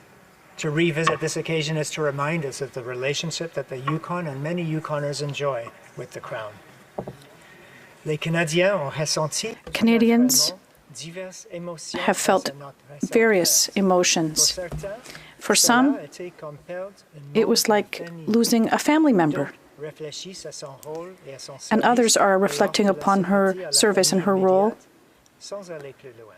without going any further. But those who feel the burn of the colonial past, her loss may bring forth more painful memories. A broad spectrum of emotions and arguments can be expressed publicly, sometimes simultaneously, and shared with others respectfully. There are few other countries beyond the Commonwealth of Nations where the head of state was able to rise above the political fray, providing continuity, compassionate engagement, and a longevity and foresight that elected governments focus primarily on the next election often overlook to their detriment. The Crown, as an institution, now represented by King Charles III, will take on that role as someone removed from the changing winds of partisanship as the elected chambers in Canada have been since his ancestor Queen Victoria first granted Canada responsible government almost 200 years ago. La Couronne du Canada The Crown is an important step between the state and the government. It took particular importance during the climate crisis that was felt worldwide, and given Canada's ongoing path to reconciliation. Agreements, treaties, and proclamations signed between the state and Indigenous peoples of the past and modern era are between Indigenous citizens and the Crown. We know that elected governments have not always honoured those agreements as they should have, and some have ignored them entirely, leading to devastating results and a legacy of trauma that repeatedly plays out in tragedy. The James Smith Cree murders that we stood silent for in the House this morning are the most current and painful reminder of the harm done through Canada's colonial practices presided over by our monarchy. But healing can and will continue. In His Majesty's visit to Canada as Prince of Wales earlier this year, he met with survivors of residential schools and called on Canadians to listen to the truth and lived experience of Indigenous peoples, saying, "We have a responsibility to listen, understand, and act in ways that foster relationships between Indigenous and non-Indigenous peoples in Canada." As a British-born Canadian of Irish and Scottish descent, and with my own mother who grew up in India's Raj, I recognize the difficult symbolism held within the Crown in my own ancestral homelands. As a settler Canadian, I see the parallels in the colonial projects across centuries, but I also recognize how the Crown has evolved to recognize the harm done in its name, whether abroad or in Canada. Earlier this week, during his first visit to Northern Ireland, King Charles met with leaders and politicians and spoke of the importance of reconciliation in a remarkable dialogue and act of conciliation, thus continuing the Queen's goodwill that she sparked during the last years of her reign. I'm confident that on the occasion of King Charles's first visit to Canada, that he will continue to express a will to listen and engage with Indigenous peoples, and indeed all Canadians on this journey to reconciliation across the country. I finish today by saying that out of this period of mourning, that hope and reconciliation will continue to build for a better tomorrow. What Canadian would not agree, and what better legacy could we want from our Queen? In offering our condolences for his bereavement, and as we recall the compassion, poise, and grace that his mother brought to her role for 70 years as our head of state, moving Canada from a young country constrained by old ideas to a mature nation on a path to inclusiveness and prosperity, we deliver our best wishes for our new King's reign. Long live King Charles III. Thank you, merci, Ganashish, Jonathan Masicho.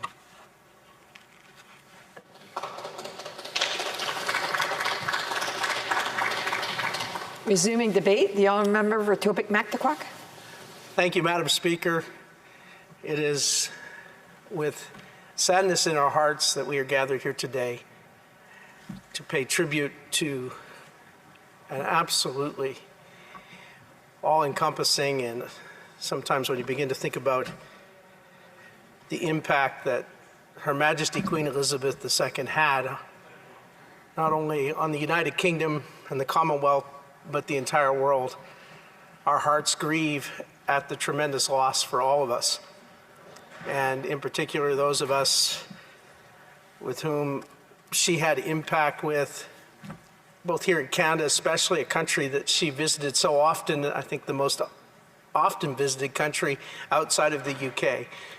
We were beloved by Her Majesty, and we loved her back. And the hole that she leaves in all of us and here in Canada is huge. But her legacy will live on, and the impact that she made will continue for generations to come.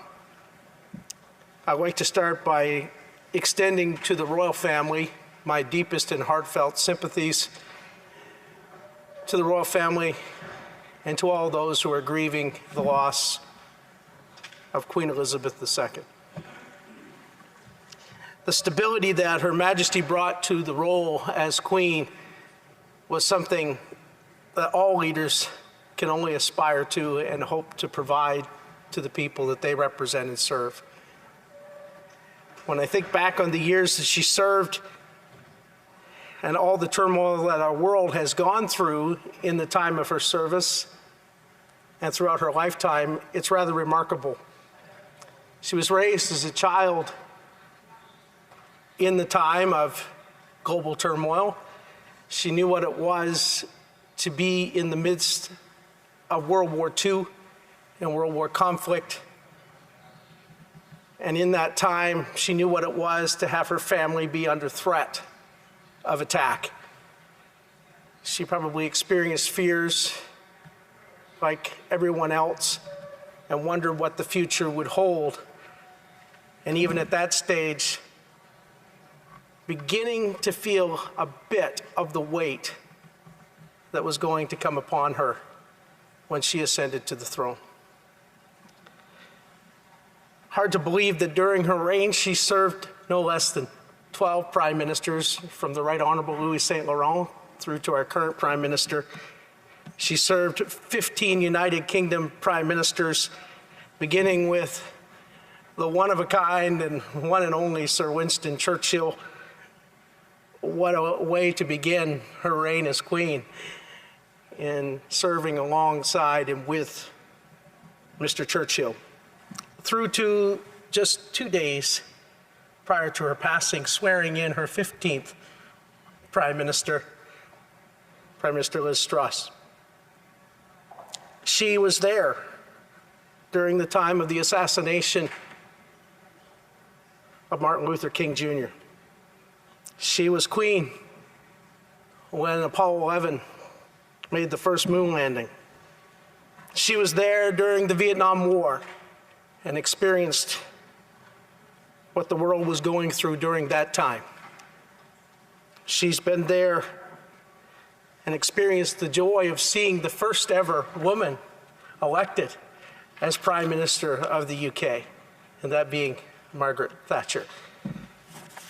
She also was there in our history for the repatriation of Canada's Constitution and the establishment of our Charter of Rights and Freedoms. Her Majesty was there during the terrible tragedy of Chernobyl's nuclear disaster. She was also there for the fall of the Berlin Wall. She was with us during the time of the Gulf War.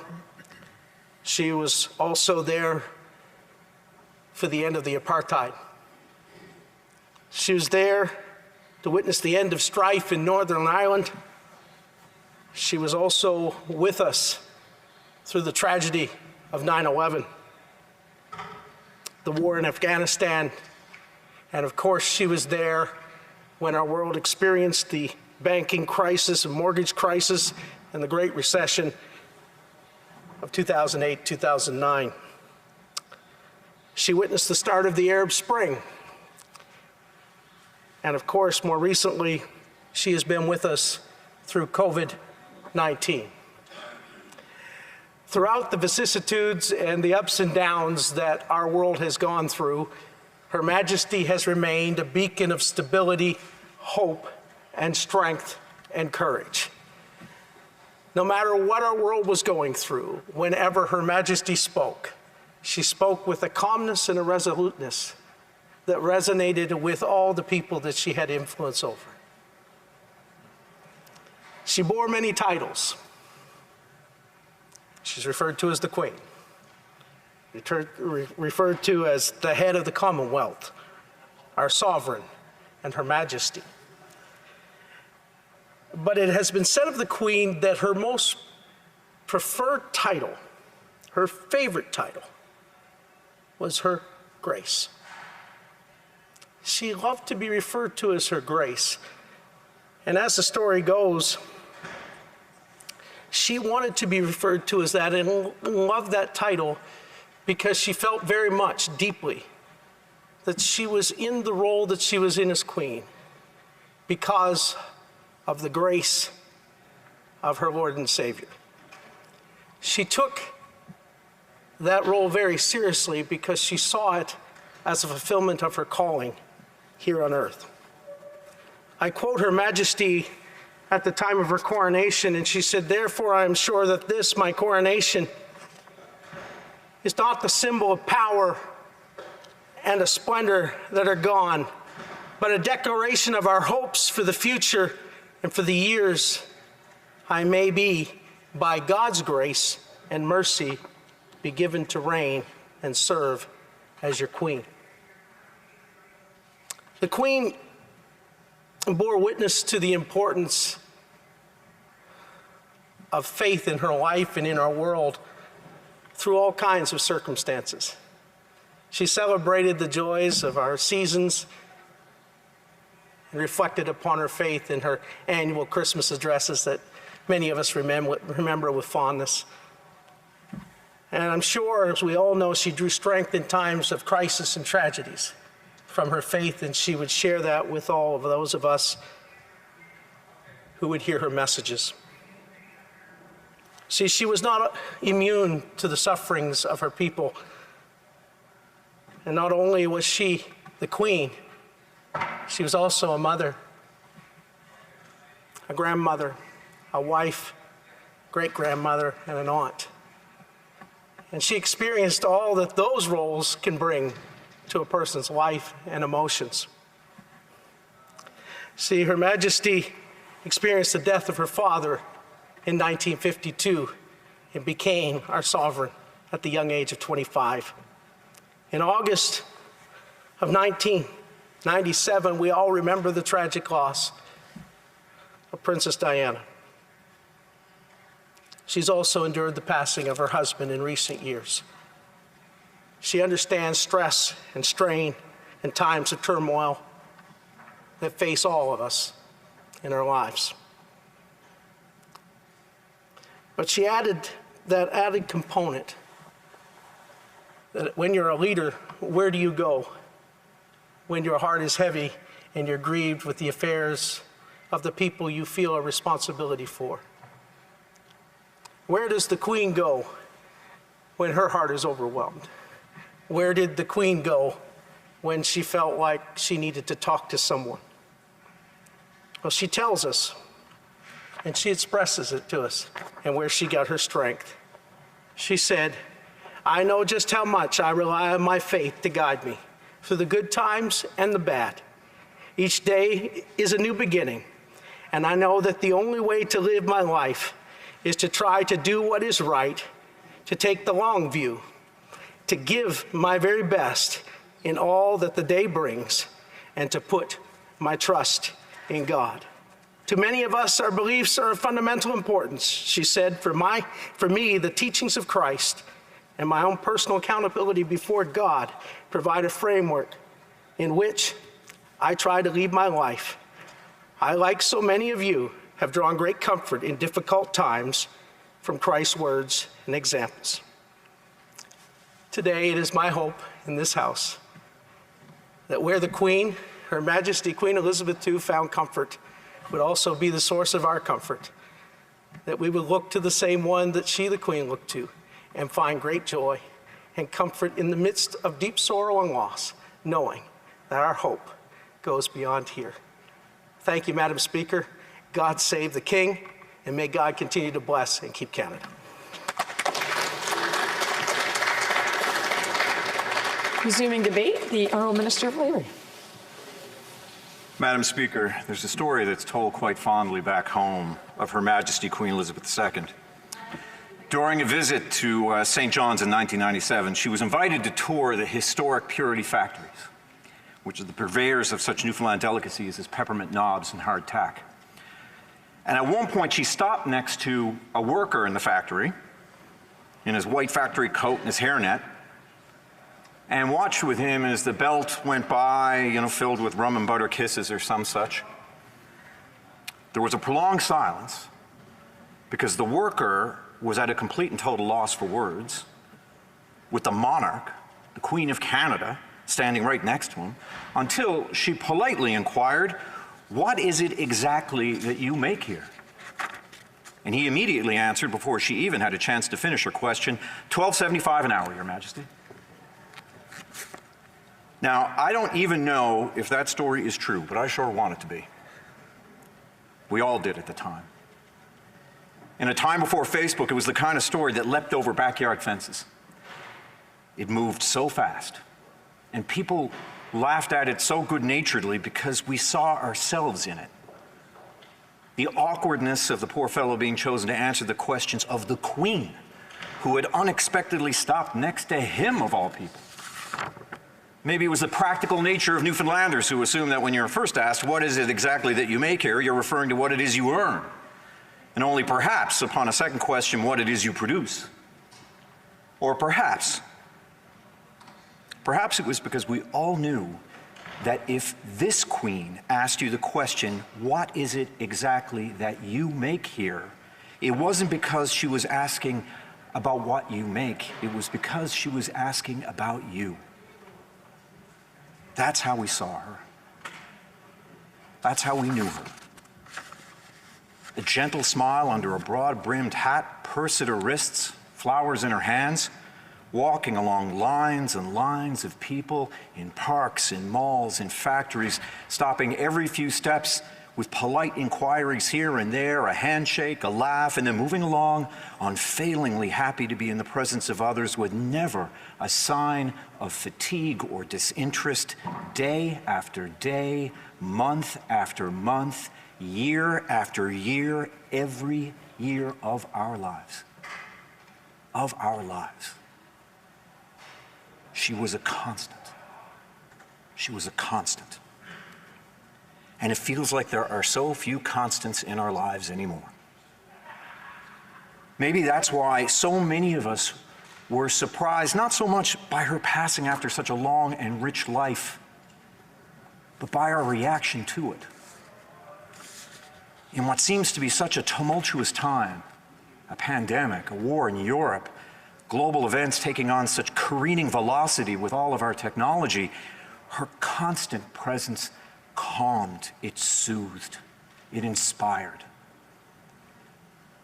Her Majesty, Queen Elizabeth II, understood her role as the head of the Commonwealth, the formality, the responsibility, the obligation, but her brilliance was in finding a way to communicate her humanity while maintaining her mystery, to resort to quiet conversation and not broadcast, to find some corner of our lives in which to take root and to always be there, unfailingly.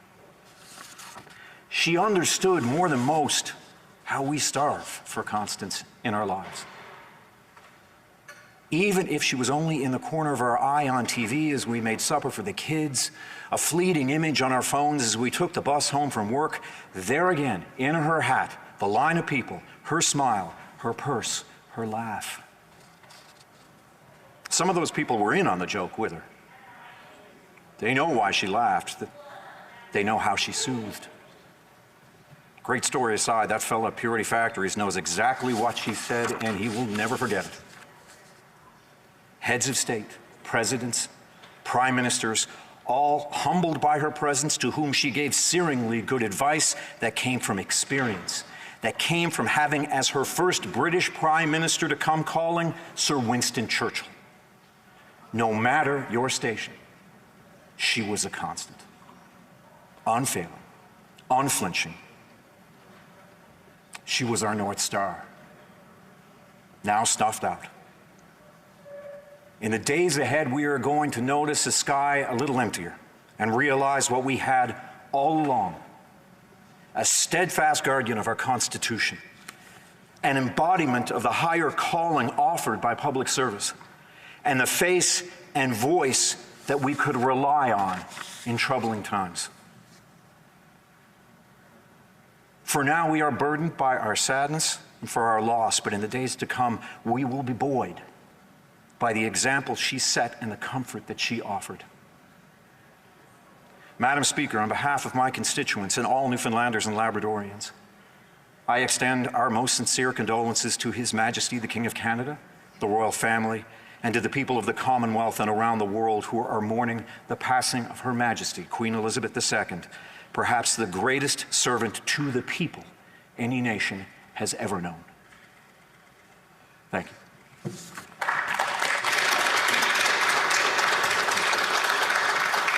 Resuming debate, the honourable member Squamish-Saanich-Sooke. Thank you very much, Madam Speaker. It's both a great honour and a sad responsibility to stand in this House today on behalf of the people of Esquimalt-Saanich-Sooke to pay tribute to Her Majesty Queen Elizabeth II in this special commemorative session. For me, today is another one of those moments that so many of us never imagined being part of. I think that we are all still in a bit of shock because despite her advanced age, we really hadn't begun to think about or contemplate a world without the only head of state that most of us have known for our whole lives.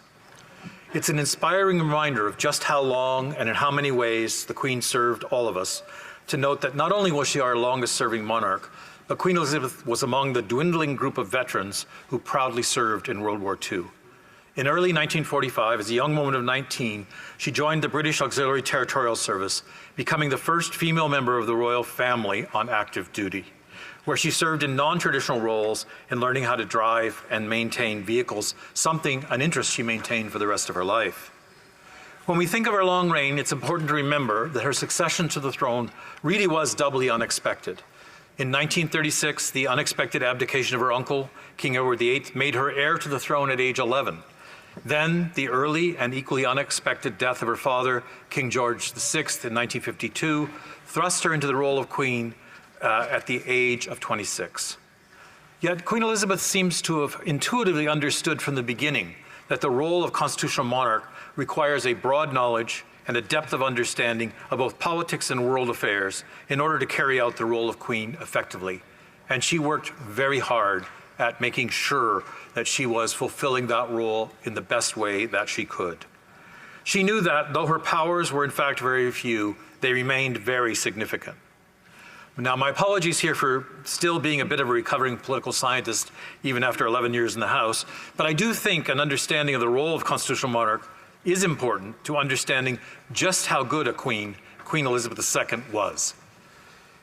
By the 1860s, British constitutional scholar Walter Badgerow famously asserted that only 3 rights remained to the British sovereign: the right to be consulted, the right to encourage, and the right to warn.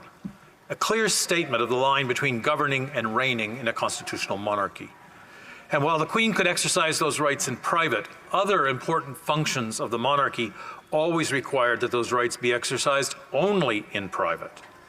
Those other important functions are to serve as a guarantee of constitutional government, a guarantee of continuity of government, and to provide a symbol of national unity above politics. It was the passage of the Statute of Westminster by the UK Parliament in 1931 that created a separate Canadian monarchy in law. But this act also clarified that the Canadian Governor-General was the direct representative of the sovereign and not the UK government. At the same time, it confirmed well-established precedents that the few reserved powers of the monarchy, those largely revolving around the appointment and dismissal of prime ministers, could only be discharged by the Canadian Governor-General and not the Crown. So what was left to British monarchs, now established legally as our Canadian monarchs? Almost nothing, except, again, guaranteeing constitutional government, guaranteeing continuity, and guaranteeing national unity. While some have trouble seeing a monarch as a symbol of continuity and of the state and of unity, personally I see this concept as providing a key advantage by separating the concept of loyalty from politics. There are other solutions to this problem, but none are quite so simple and reliable as a constitutional monarchy. That's why there are so many constitutional monarchs among the great democracies of the world, not just Canada, Australia, New Zealand, the UK, and other members of the Commonwealth, but also countries like Sweden, the Netherlands, Denmark, Belgium, Norway, and Japan. But today, we need to remind ourselves just how much Queen Elizabeth VII has come to represent the model constitutional monarch and to exemplify the strengths of constitutional monarchy. In our system, the fact that loyalty is expressed toward the Crown protects us from the worst ravages of civil discord. Our oaths are sworn to the Crown and not to the politicians of the day. This means that, as some of us like to point out, everyone can feel free to oppose the Prime Minister without having our loyalty to Canada being questioned. And we have seen the dangers of unifying symbolic and political roles in a single person and how that's still playing out in our neighbor to the south. So Queen Elizabeth's long life has caused many to take for granted a second strength of constitutional monarchy. That is continuity. She saw 12 Canadian prime ministers, from Louis Saint Laurent to our current prime minister, 12 BC premiers, from W.A.C. Bennett to John Horgan, and countless other provincial premiers come and go. Not a surprise, given that she served Canada for nearly half of our time as an independent country. And when a constitutional monarch dies, there is no doubt about the continuity of the institution, as their heirs automatically assume the throne. And when prime ministers leave office, in turn, the constitutional monarchy guarantees there will be someone there to make sure the job is filled. At this point, I do want to acknowledge that the symbol of the Crown has differing meanings for First Nations in this country, and express my respect for those who have different understandings of the role and responsibilities of the sovereign as they relate to First Nations. I acknowledge that this understandably results in differing and diverse reactions to the passing of Queen Elizabeth II among First Nations as a result. Now, after my long digression into the role of the monarchy, let me return to the long reign of Queen Elizabeth in less theoretical terms. She did this job with incredible grace and dignity, in good times and bad, and always under relentless scrutiny of the press and public.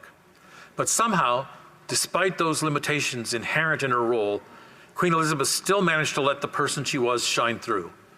I'm going to recount two stories that illustrate this for me, though neither is my own story, and I trust the owners won't mind, as they've told these stories publicly before. A few days ago, Dimitri Shapiro reminded us the story of the Queen's meeting with Holocaust survivors at the 60th anniversary commemoration of the liberation of Auschwitz in 2005, as recounted by late Chief Rabbi Jonathan Sachs.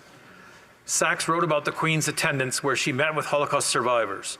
And while protocol and scheduling normally kept the Queen to a very tight schedule, with the Queen usually being ushered away promptly by her staff at the end of her appearance, on this occasion, Queen Elizabeth refused to leave. She remained, speaking individually to members of the large group who had gathered. And one of her attendants told Rabbi Sachs they had never seen her stay so long after a scheduled departure. Let me quote Rabbi Sachs. She gave each survivor, it was a large group, her focused, unhurried attention. She stood with each until they had finished telling their personal story. It was an act of kindness that almost had me in tears, wrote Rabbi Sachs. One after another, the survivors came to me in a kind of trance, saying, 60 years ago, I did not know if I'd be alive tomorrow, and here I am today, talking to the Queen. It brought a kind of blessed closure into deeply lacerated lives. My second story, more brief, demonstrates the Queen's compassion. It's been told by Catherine Clark, who was stuck as a 10-year-old at a reception at the Commonwealth Head of Government's meeting. And when she said she wanted to leave, she was told no one could leave before the Queen.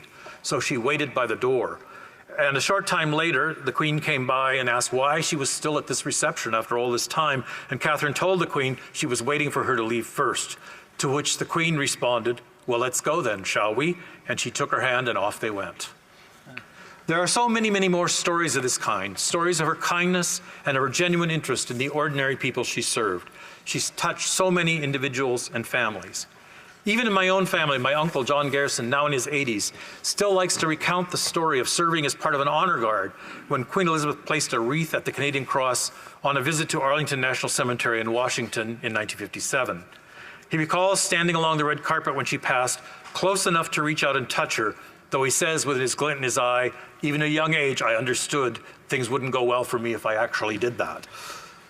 My own experiences with the Queen were always at a greater distance, including being on the streets of Ottawa in 1983, when the Queen came to preside over repatriation of the Canadian Constitution, and in 1994 when she came to the Commonwealth Games in Victoria. And on those occasions, I saw the genuine affection for the Queen firsthand. My closest personal connection to Queen Elizabeth came at the time of her Diamond Jubilee. One way the Queen chose to celebrate her Diamond Jubilee was by awarding medals for community service, so fitting for a monarch whose whole life was one of exemplary service. And it was a great honor as a Member of Parliament to be able to award those medals in my riding on her behalf, and it meant so much to the recipients. Queen Elizabeth's love for Canada was shown by her many visits, 22 as sovereign in total, I'm told, including 7 visits to British Columbia with stops on Vancouver Island each time. Some stops in my riding are well documented, including her visits to review cadets at what was then Royal Roads Military College in 1951 and 1983, showcasing the close connection the royal family has always had with the Canadian Forces. As well, in 1983, the Queen unveiled the plaque at Craigflower School in my riding, which commemorates it as the oldest school building still standing in Western Canada. But of course, some of her visits had greater significance, including the 1971 visit marking the 100th anniversary of British Columbia joining Confederation, the 1994 opening of the Commonwealth Games, and of course, probably the most Canadian thing Her Majesty ever did, which was to drop the puck at a National Hockey League exhibition game between the Vancouver Canucks and the San Jose Sharks in 2002. What stands out to me in all those visits is the obvious care and attention shown to all those the Queen and other members of the royal family met. This care and attention given to all kinds of Canadians has sent a powerful message of belonging and inclusion. In doing so, the Queen set a precedent which will long survive her, a precedent which I have seen recently Princes William and Harry following in carrying on the legacy of Princess Diana in embracing the 2S LGBTQI+ community. As my time draws to a close, let me extend my personal condolences, along with those of my constituents, to the royal family in this time of great personal loss of a mother, grandmother, and great-grandmother. Let me also say that I, like many, find it hard to imagine a Canada and indeed a world without the Queen. Yet in our political tradition, where precedent plays such a great role, I am confident the Queen has left us with clear guidance on how to preserve democratic government and how to promote unity and inclusion. And she has given us a powerful example of a life of service, one lived with enormous dignity and grace. Farewell, Queen Elizabeth II. May she rest in peace. Resuming debate, the Honourable Parliamentary Secretary to the Minister of National Defence. Thank you, Madam Speaker. I am honoured to rise today to pay tribute to Her Majesty Queen Elizabeth II, whose passing is mourned by citizens of Canada, the Commonwealth, and the realms, as well as millions of people around the world. Her Majesty the Queen visited my community of Cambridge twice, once in the summer of 1959 and again as part of an extended tour of Ontario in 1973, where she presented a pin at Riverside Park to the then Mayor of Cambridge, Claudette Miller. As Parliamentary Secretary to the Minister of National Defence, I would also like to address the special relationship Her Majesty the Queen had with the Canadian Armed Forces in her role as Commander-in-Chief. Even before ascending to the throne, Her Majesty enjoyed a special relationship with Canada's military. In 1947, then Her Royal Highness Princess Elizabeth was appointed Colonel-in-Chief of the 48th Highlanders of Canada and the Régiment de la Chaudière And once she became Queen of Canada, that relationship even deepened through her role as Canadian Armed Forces Commander-in-Chief. Over and above this role, Her Majesty was also made Captain General, Colonel-in-Chief, and Air Commander-in-Chief of 16 Canadian military units and branches. During 22 official tours of Canada and during ceremonies abroad, the Queen honored our military by visiting bases, visiting Royal Canadian naval ships, presiding over military ceremonies, laying wreaths at commemorative sites, presenting military colors, inspecting troops, meeting with veterans, and attending commemorative ceremonies, including the rededication of the Canadian National Vimy Memorial in 2007 and the Royal Canadian Navy Centenary in Halifax in 2010. The Queen had a personal knowledge of military life, having been the first woman in her family to serve in the Army full-time as a truck driver and a mechanic. She had a deep affection and respect for our military, which was clear from her interactions with them. Just months ago, during inspection of a Royal Regiment of Canadian Artillery serving as the Queen's Guard at Windsor Castle, Her Majesty good-naturedly teased an officer about his age. With the wit and sense of humor, for which, of course, many have talked about today, when the officer told Her Majesty that he had served in the military for over 27 years, she leaned in close to the array of medals on his uniform and smiled and said, "Yes, it looks that way," bringing a moment of levity to a typically serious ceremony. And just over a year ago, Madam Speaker, as Colonel-in-Chief of the Canadian Armed Forces Legal Branch, Her Majesty presented a royal banner to the branch to commemorate its 100th anniversary. Madam Speaker, royal symbolism and royal traditions are key to the activities of the Canadian Armed Forces. Under the National Defence Act, the rules and regulations that governed our military during her reign were called the Queen's Regulations and Orders, and they affected every aspect of life in uniform. Every member of the Canadian Armed Forces has sworn an oath of allegiance to Her Majesty the Queen since her ascension to the throne, and military officers receive the Queen's Commission, from which they derive their authority to command and issue orders. Canada's Navy and Air Force both bear the distinction Royal, and many Canadian Army Corps and regiments are designated Royal as well. Madam Speaker, so many military badges, medals, and insignia that adorn their uniforms, flags, equipment, and signs also bear the symbol of the Crown. These are only a few examples, but the list does go on and on. The death of Her Majesty the Queen marks the end of an era. However, members of the Canadian Armed Forces will continue to personify the ideals that she represented. In the days to come, in Canada, the United Kingdom, hundreds of members of the Canadian Armed Forces will take part in parades and commemorate ceremonies to pay tribute to Her Majesty the Queen and her remarkable life. And they will represent Canada and Canadians while they do so. Through her reign, Her Majesty the Queen represented the ideals held by our people in uniform: duty, compassion, and service before self. On behalf of the Minister of National Defence, the members of the Department of National Defence, and the Canadian Armed Forces, I extend my heartfelt condolences to the members of the royal family. We shall miss Her Majesty the Queen dearly, and may her life be an example for us all. Thank you, Madam Speaker. Resuming debate, reprise de débat. The honourable member, I just want to make sure I get the right one there. Hastings, Lennox, and Addington. Madam Speaker, I rise today with a heavy heart to pay tribute to the icon we lost a week ago. The only Canadian head of state who most of us have ever known, and a magnificent woman that many of us have had the honor to meet or see in person over the past 70 years. Her Majesty Queen Elizabeth II was so much more than just a figurehead, so much more than just our head of state. She represented an institution that has played an integral role in the development and creation of Canada, an institution whose ties to our nation bind more tightly than any other. She manifested, she personified the Crown.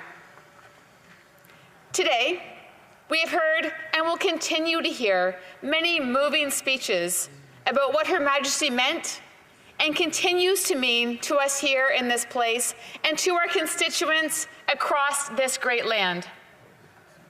The Crown, Her Majesty, is many things to many people, but I do believe it has a unique link to Hastings, Lennox, and Addington. Madam Speaker, I represent two counties which were founded by United Empire Loyalists, people who lost everything south of the current border when they sided with the King during the American Revolution. The Queen was special to them, and she came back multiple times to return that respect.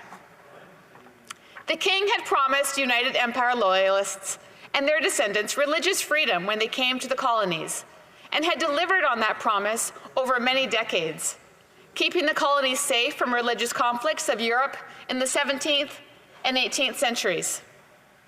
The King has made promises to the Indigenous peoples around the Great Lakes and had delivered on them as well, reiterated in the Proclamation of 1763. So Mohawk, Iroquois, and others supported the King in the revolutionary cataclysm. The integral role that many of our Indigenous neighbours played in the creation of Canada, and in particular to building the communities in Loyalist Township, is unfortunately too often forgotten, but nonetheless cannot be overstated. To them, I say miigwech. Madam Speaker, it was these peoples, drawn originally from more than 24 countries and religious backgrounds, on the surface of having only heavily accented English in common, that made up the 10,000 Loyalists, for example, who founded what became Ontario, carved out of the western flank of the colony of Quebec. Like modern-day refugees, they came from established lives in towns and villages in what is now called New York, New Jersey, and Connecticut, as well as from other revolting colonies to start all over again here. Madam Speaker, the King's surveyors were sent here in September 1783 to establish the boundaries on land grants to the Loyalists, and those boundaries continue today, many reflecting the roads we travel across Ontario, the layout of our streets, our towns, the connecting byways, and the location of town squares and great public buildings. In Hastings, the first boat loads of Loyalists were Mohawk, who traveled from Fort Hunter in the Mohawk Valley in New York State. They landed in May of 1784, and they proudly have a royal chapel where they honor that arrival and the Crown they supported then and now. I had the great privilege of attending the ceremony honoring this landing earlier this year with our Chief Don Miracle of the Mohawk Bay of Quinte. Madam Speaker, the townships created in Lennox, Addington, and Hastings were given names to honor their king. In Lennox and Addington, which every person here today has either driven through, passed over via train, or been able to see from the air, whether they realize it or not, the townships along Lake Ontario and the Bay of Quinte were named for the children of King George III. Adolphustown, for example, was where the first non-Mohawk landed in June of 1784, and why Ontario proclaimed June 19th United Empire Loyalist Day. The road built from Kingston to Toronto, which knitted together smaller roads in the 1798-1801 period, passes through Adolphustown, Fredericksburg, and Ernestown, three more of the townships named for the children of King George. Municipal reorganization and consolidation in the 1990s placed the first two in Greater Napanee, and Ernesttown became Loyalist Township. It proudly contains Bath, Odessa, and Amherstview. And it was Amherstview where Gord Downie grew up, that Queen Elizabeth came in September of 1984 to proudly cut the ribbon on the Loyalist Parkway, the new name for the old roadway known by different names along the route: Kingston Road, Bath Road, Toronto Road, and Danforth Road, among others. But in Lennox and Addington, it officially was called the Loyalist Parkway, and you know it when you pass through the ceremonial gates at Amherstview along Highway 33. You'll be traveling over the spot exactly where the Queen was 38 years ago to, again, thank the ancestors. Loyalists gathered that day for the loyalty they showed to King George III and for their critical role in creating Canada. We all know what our beloved Queen has meant to every Canadian. But in my riding, hearts are beating differently today as we remember and we recall what she and the monarchy have meant and continue to mean.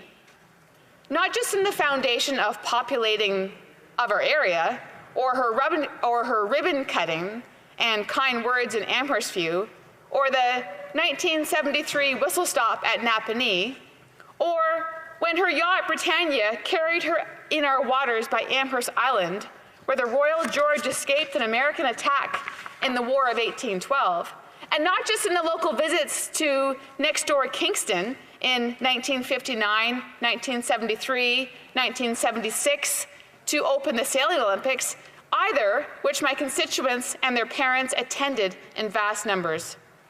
No, Madam Speaker, the Queen was greater than all of that, an icon of service, of steadfastness in the face of adversity, the one to whom we all pledged allegiance, and the one whom we could all imagine sharing tea with. God bless her memory and our memories of Queen Elizabeth II as we honor the second Elizabethan era. Long live the King.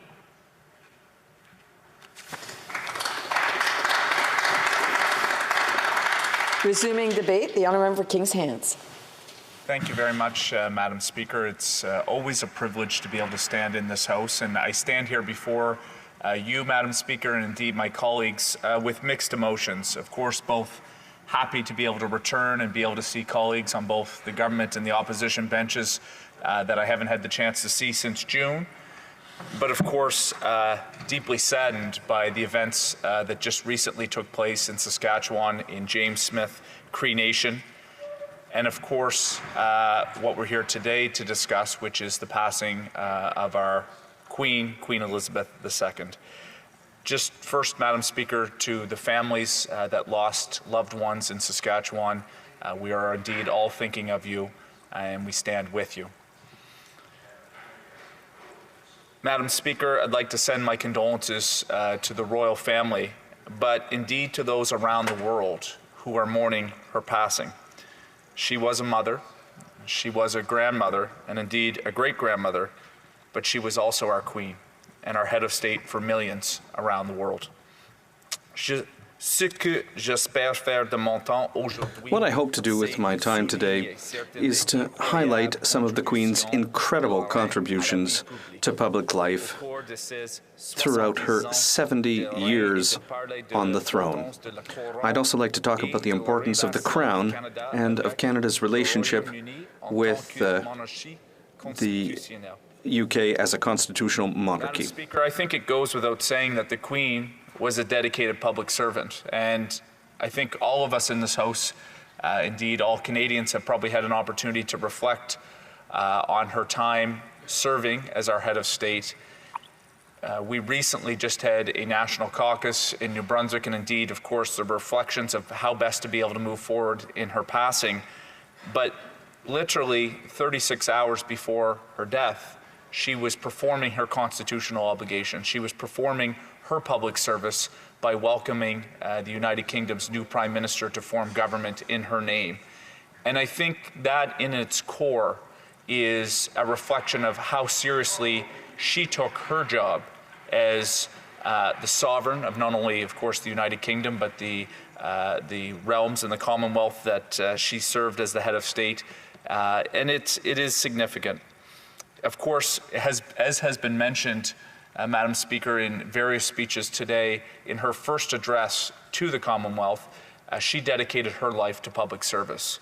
And it's important to recognize that during the Second World War, Princess Elizabeth, then Princess Elizabeth, served with the Auxiliary Territorial Service, the women's branch of the British Army, where she trained as a mechanic.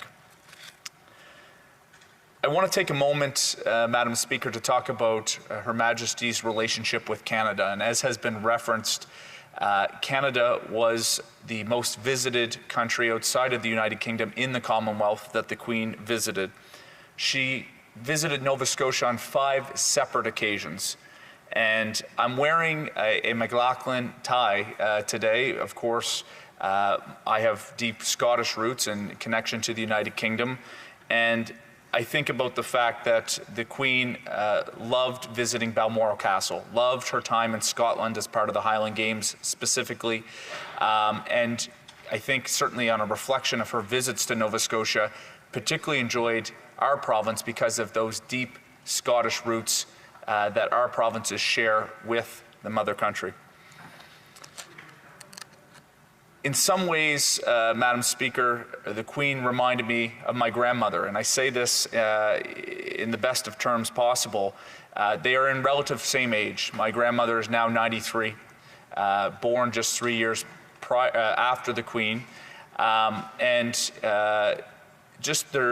I think we could all have an appreciation that, depending on one's age, I suppose, the Queen almost served as a grandmother to all of us, particularly those that have come to age, that she was someone that we might not have known, but we felt like we knew because of her presence over such a long time in Canadian history, indeed 70 years as our head of state, just shy of half of the entire existence of this country, I think is quite significant. And I saw a statistic the other day, 9 out of 10 people living in this world right now have only ever known Queen Elizabeth as the head of state, at least in this country, in Canada, and indeed only 1 out of 10 were born prior to her serving in her capacities.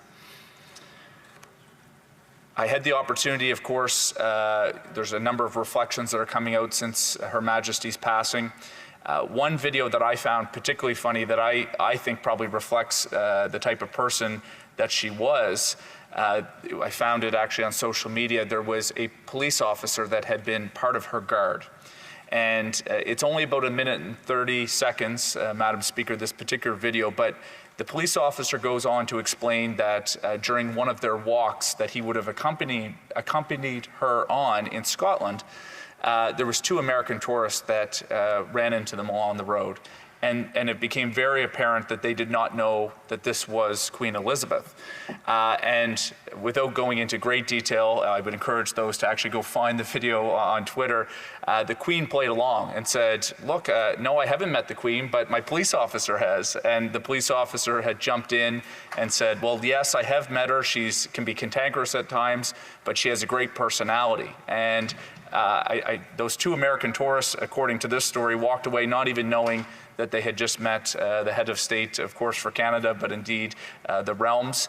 I think that good-natured spirit is someone that we could all see ourselves reflected in just in that story, and I would encourage those to go find it. Of course, today, our primary focus is sending our condolences, recognizing the public service of Queen Elizabeth and celebrating the ascension of King Charles III. There will undoubtedly be conversations about Canada's constitutional nature. And I just want to take the opportunity, Madam Speaker, in the time that I have left to highlight that for me, I am unequivocal in my belief that the Crown and the relationship that Canada shares with the United Kingdom through the constitutional monarchy is something that needs to continue. And I hope to go into just a little bit of detail as to why I feel that way. Canada's relationship with the Crown is fundamental to the development of our country. And the member from Hastings, Lennox, Addington went into great detail about the history of her particular riding and the relationship with Loyalists that had founded the area. Nova Scotia is no different. When we look at Hants County, the relationship, of course, with Acadians, but indeed Empire settlement, Loyalists that had come to Nova Scotia, the Scottish roots that I mentioned previously, those are all really important relationships that really help found, along with, of course, Indigenous people, the foundations of our country. This Parliament that we stand in, our Westminster tradition, was founded and borrowed from our mother country in the United Kingdom. Responsible government. Of course, I would be remiss, Madam Speaker, if I didn't mention Nova Scotia was the first colony, first government outside of the United Kingdom to actually form responsible government in 1848. These are all conventions and customs that we have inherited and, of course, evolved in Canada, but they have been built off our tradition and our relationship with the Crown and the British monarchy. Our relationship with Indigenous people, and it has been mentioned here previously, it has not always been a perfect relationship. It has indeed been rocky.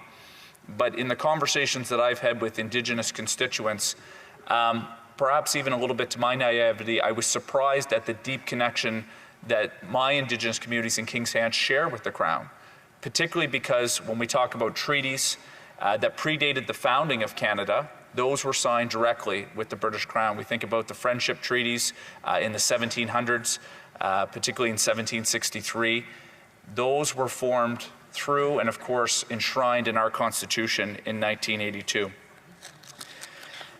And indeed, as has been mentioned, particularly from the member from Orleans, I thought did a particularly strong job of talking about, notwithstanding sometimes there has been tension about how the Crown's relationship in Canada has been forged both in English and French to show our diversity, not only in linguistic, but cultural elements as well. And Madam Speaker, just two more points and I'm going to finish, certainly on our international outlook and cooperation. I recognize that we don't need to be a constitutional monarchy to share our relationship with the Commonwealth, but those foundational partnerships where the United Kingdom has shared with countries around the world gives us an international community that we can work with and rely on. And in today's world where there is a whole host of uncertainty, those partnerships, those international shared experiences are extremely important for our diplomatic work in the global forum.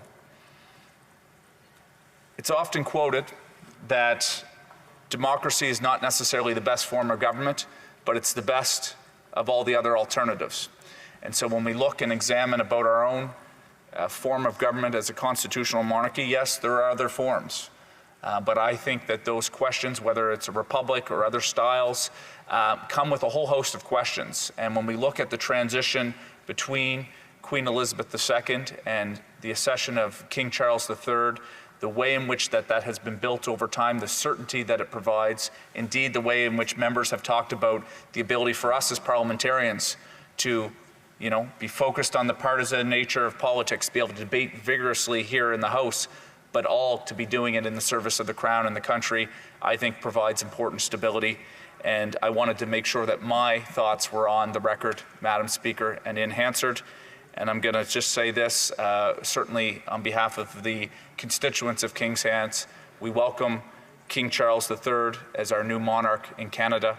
And I think certainly it's been God save the King or long live the King. I don't know exactly whether or not there's a convention that's different, but we certainly welcome his accession and his role as our head of state in this country. Thank you, Madam Speaker. Resuming debate. Reprise de débat. The honourable member Selkirk Interlake Eastman. Thank you, Madam Speaker, and I'm indeed honored today to be able to rise and join in paying tribute to Queen Elizabeth along with all of my parliamentary colleagues.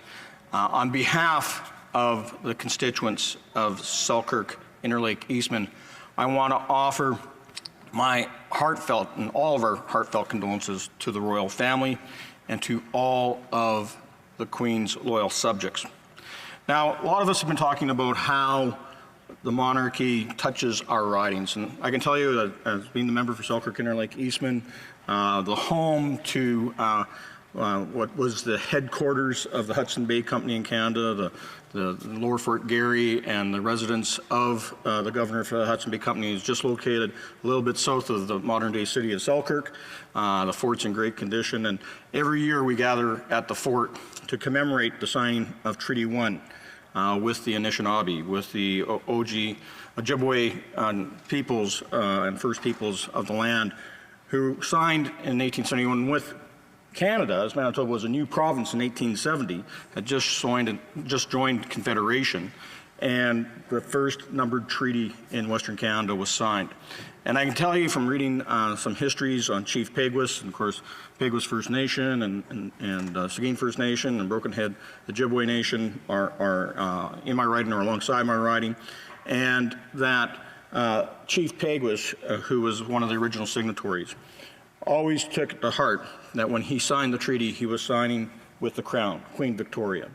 And all his sons took on the name Prince because he saw himself as an equal, signing a treaty with the monarchy. And it's something that still resonates to this day with our First Nations.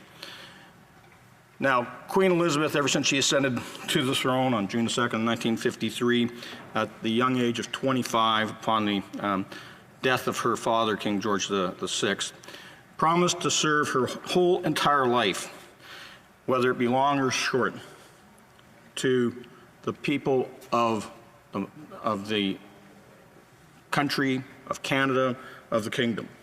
And I can tell you that she did that with grace and dignity, with humility, with a heart of service, and set an example for all of us in public service as to hold up as a standard through her entire career of 70 years. So when she passed away on September 8th, I know all of us were shocked and saddened by it, and we'll never see anything like Queen Elizabeth again. You know, for most of us, it's only head of state that we've known. You know, I'm 57 years old, and all I've ever known is God save the Queen. And now we have to learn the new words, God save the King. We're going to have to change all the nomenclature that we have in our institutions, you know, and it's now the Court of King's Bench, and, you know, instead of the Court of Queen's Bench, and people are King's Counsel, not Queen's Counsel. So all the acronyms are going to change, but I can tell you this, that, you know, we've talked about her service. You know, and as a former Shadow Minister of National Defence, former Parliamentary Secretary of National Defence, I've always been incredibly impressed with her bravery and service during World War II in the Army, as a mechanic, as a truck driver, and something that she was still doing until just prior to her death. Like, she loved to be out on the land. She loved to be on the farm, and she loved to be with her horses and her dogs, and she loved driving her Jeep. And, you know, former Prime Minister of the Right Honourable Boris Johnson said in his tribute in Westminster Parliament just a few days ago that when he went to meet with the Queen up in Balmoral Castle, just as they were going through the transition of a new government forming in Britain, he said that she actually took him for a drive. He said, jump in the Jeep, and she drove the truck. Like, she was driving it in the standard, you know, shift stick, you know, and hitting every gear, you know, going through, moving the clutch, and you know, who would have thought that just a couple days after that she would pass away so quickly? So, you know, we are, you know, honored that we get to have called her our head of state. We are, you know, always in awe of everything that she's accomplished in her lifetime. She commanded respect around the world because she always put service and dedication to others above self. Now, King Charles III has renewed his mother's promise to serve as long as he lives. And I know that all of us as Canadians from coast to coast to coast join in this grief along with the royal family. You know, we often talk about the 22 times that she has come to Canada, and there's a number of times that she has come and she has been had impact, her as well as Prince Philip, on my family. My two older brothers, when they're still teenagers, in good old 4-H program. It's a youth program, well, often focused around those of us in the agriculture sector, and they were at the first international livestock judging competition. And Queen Elizabeth, Prince Philip, actually went to Agribition in Regina in 1977, and they got to have supper with Prince Philip. And so it was a big thing at our supper table, was going, okay, how do you properly eat when you're at, how do the forks come, what do you do with their bun, there was all these discussions of a protocol when it comes down to dining with a member of the royal family. In the 22 times that Queen Elizabeth came to Canada, 6 of those times she came to Manitoba. So during her Golden Jubilee in 2002, on the steps of the Manitoba legislature, a young girl came and presented flowers. It was my niece, Holly. So it's something our family is incredibly proud of.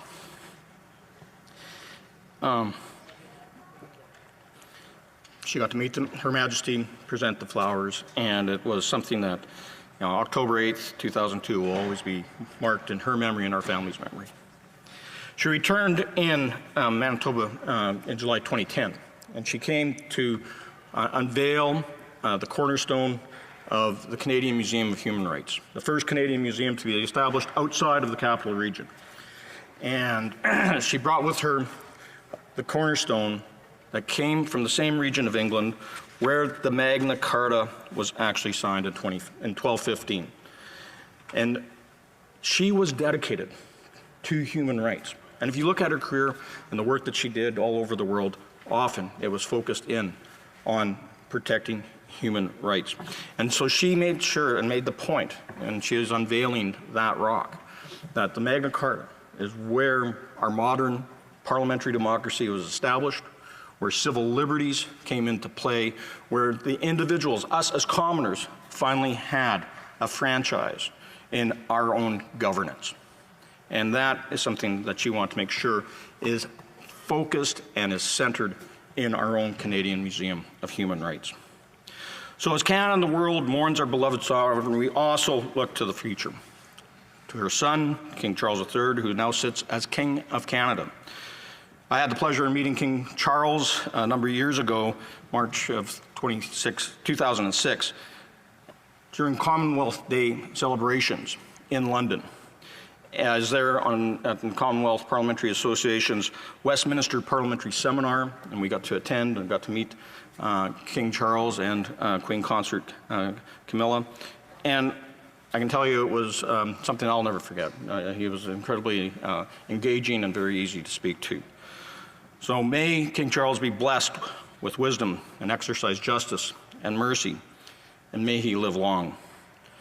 May Queen Elizabeth II rest in peace. God save the Queen, and God bless Canada.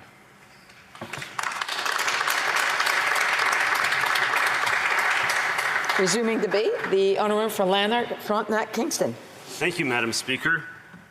Madam Speaker, at Her late Majesty's coronation on June the 2nd, 1953, the following sublimely optimistic traditional formula was repeated.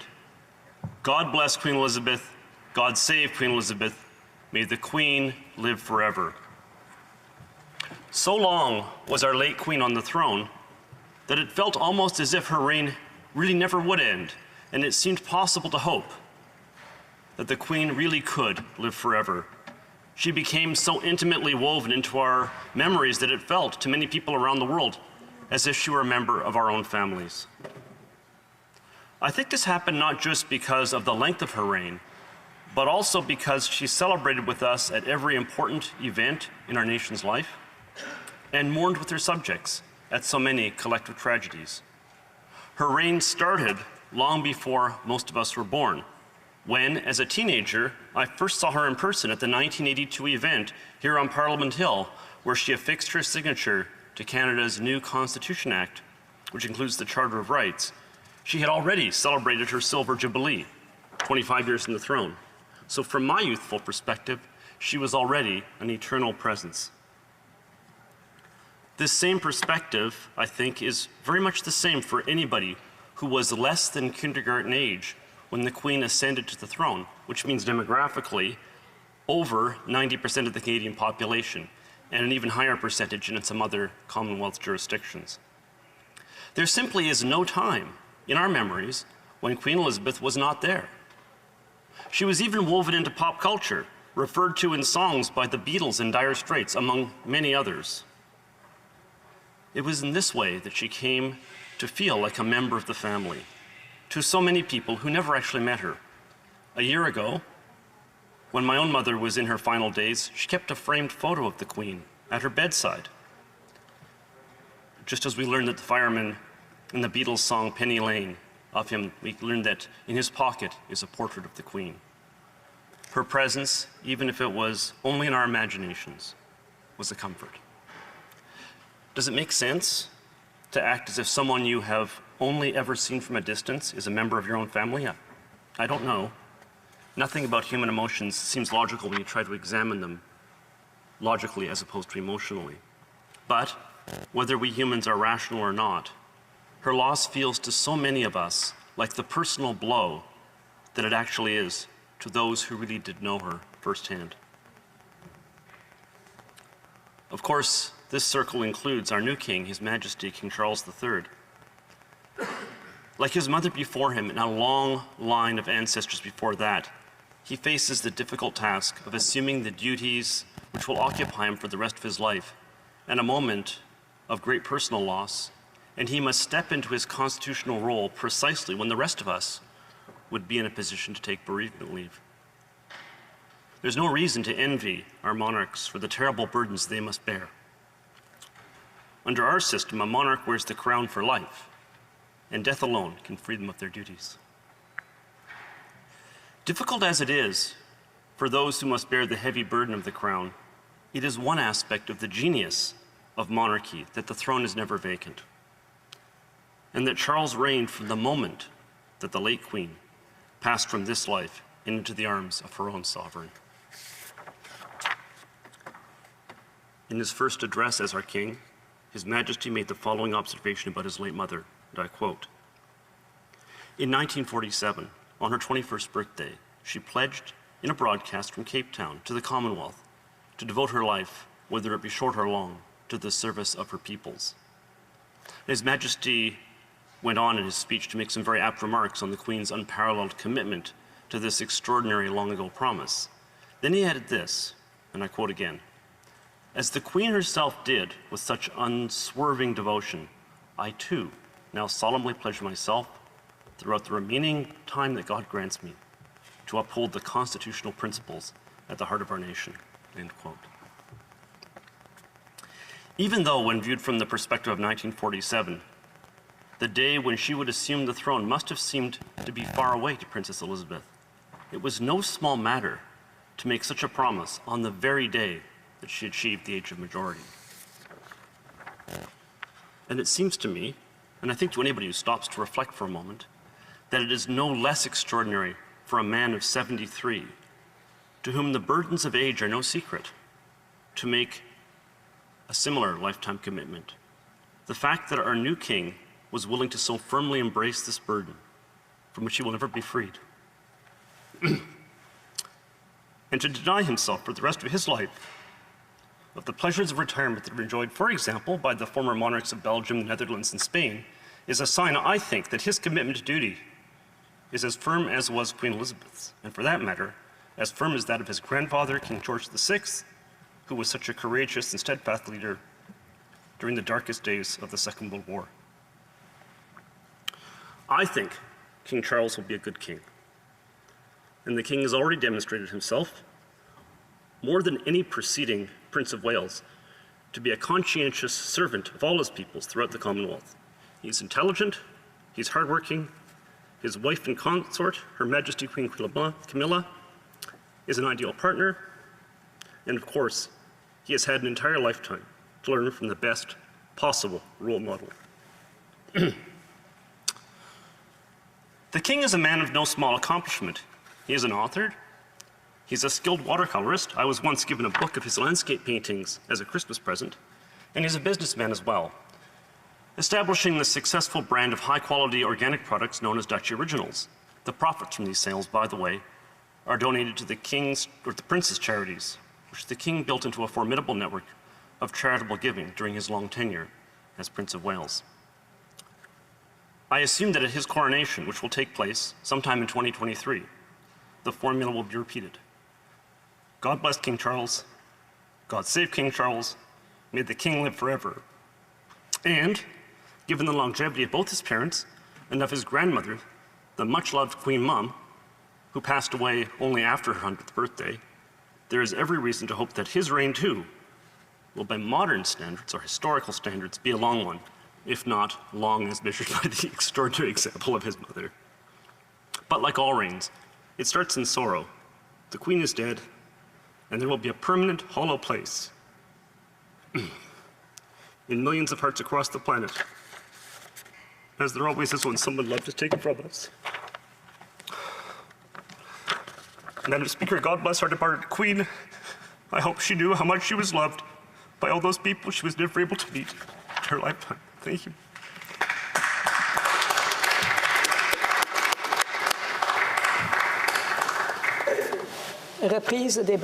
Resuming debate, the Honourable Member for Brossard-Saint-Laurent. Thank you, Madam Speaker. I want to thank the colleague who preceded me because he has made me cry even before I have begun. But I should like first to start by offering my sincerest condolences to His Majesty King Charles III and the entire royal family, the Duke of York, the Countess of Wessex, all the children, grandchildren.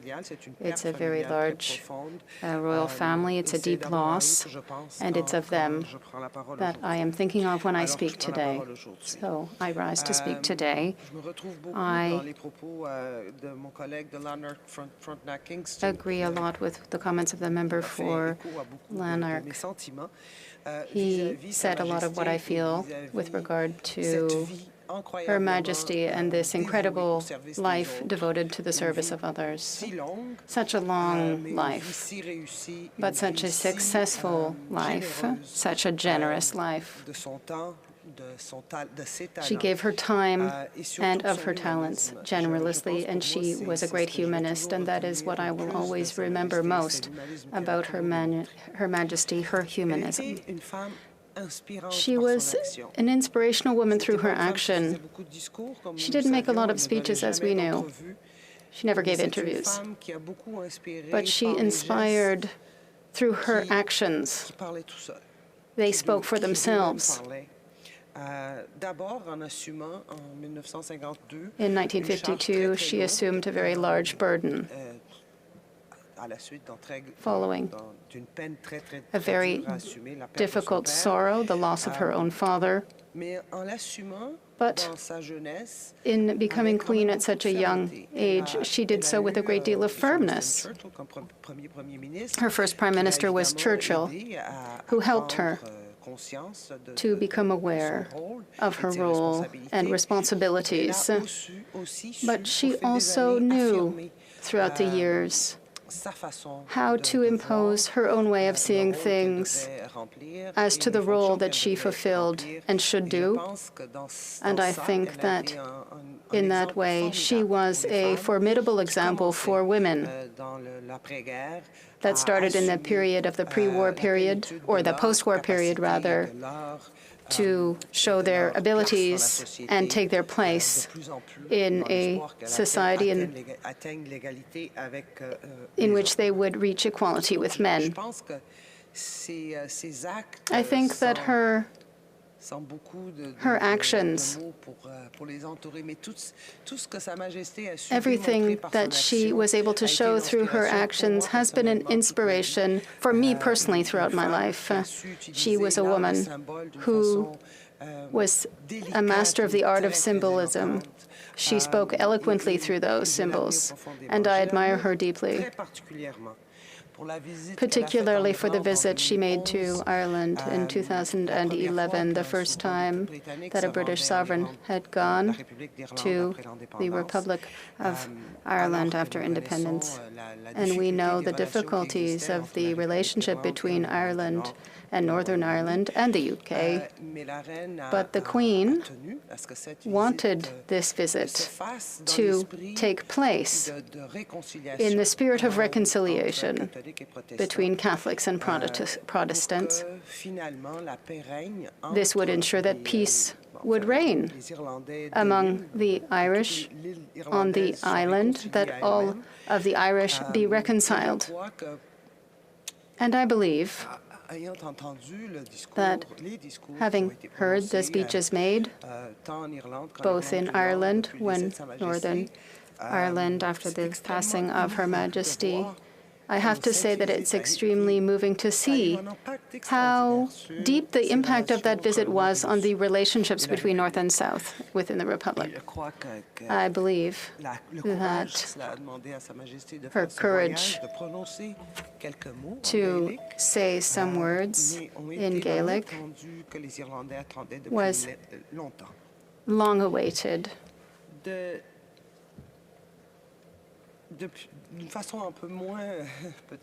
Perhaps in a less solemn way, but in a very specific way for her reign during her time as head of state of Canada. I would like to talk about the inauguration of the St. Lawrence Seaway, which was done in my riding, Saint-Lambert, in April 1959. The St. Lawrence Maritime Seaway allowed the economic development of Canada. It was essential in the presence of Her Majesty during that inauguration, lent the importance to the event that it deserved, and my entire riding remembers this visit. And it's a very happy event for us. I would also like to talk about the love that Her Majesty had for her dogs, her corgis. Everybody knows that, but it shows just how joyful she was. She had such a good relationship with her animals. It was lovely to watch. I think she really knew how to get people relaxed when she had the dogs around her or when she was around horses. So I absolutely think that we shouldn't forget those lighter sides of Her Majesty because it helped her be the human queen that we so loved and that I think we will remember for a very long time. The principle of the constitutional monarchy is one that has spoken to me for as long as I can remember, and obviously this was strengthened under our Queen. I've had the luck of living in Canada under Queen Elizabeth II for 42 years. I wasn't born in Canada. I had the opportunity to come here, and I swore allegiance to her. This allegiance is one that I wish to repeat to His Majesty King Charles III, who is now the King of Canada on 8th of September 2022. A king who has had an exceptional preparation for the role he will fulfill in the coming years. As my colleague who preceded me in speaking indicated, we wish him a very long reign. Thanks to the experience that he has gained over the years, particularly in two areas where we know Canada is very committed: climate change and the climate emergency, as well as reconciliation with the Indigenous peoples. I think that His Majesty clearly understands what Canada is doing in terms of its policies, and I give him, swear to him my personal allegiance. I would like to conclude with this note. That is a few words that I've already expressed during the Platinum Jubilee, which we celebrated in February of this year, because it was over the 70 years of the Queen's reign. She helped societal change that allowed us to ensure that we could continue. Honored her engagement to a life of service like few others. My admiration for her steadfastness, as well as her capacity to meet the times, is boundless, or was boundless. May Her Majesty rest in peace. Long live the King. Merci, Madame la Présidente. Thank you very much. Resuming debate, the honourable member for Kildonan St. Paul. Thank you, Madam Speaker. I am honoured to pay tribute to, on behalf of my constituents, to Her Majesty Queen Elizabeth II, Queen of Canada, who passed away after 70 years of devoted service to the United Kingdom, the Commonwealth, and certainly to Canada. And her death has certainly been a devastating heartbreak for millions of people around the world. And very poetically, on the day she died, I noticed on social media that there were many photos of a double rainbow that appeared right outside of Buckingham Palace, the very day that she passed away. And much of the popular commentary is perhaps it was a message from God that our Queen had been reunited with her Prince Philip, her husband of over 70 years, who she called her strength and stay. So that was just a lovely, lovely thing to happen on that otherwise very devastating day for many people.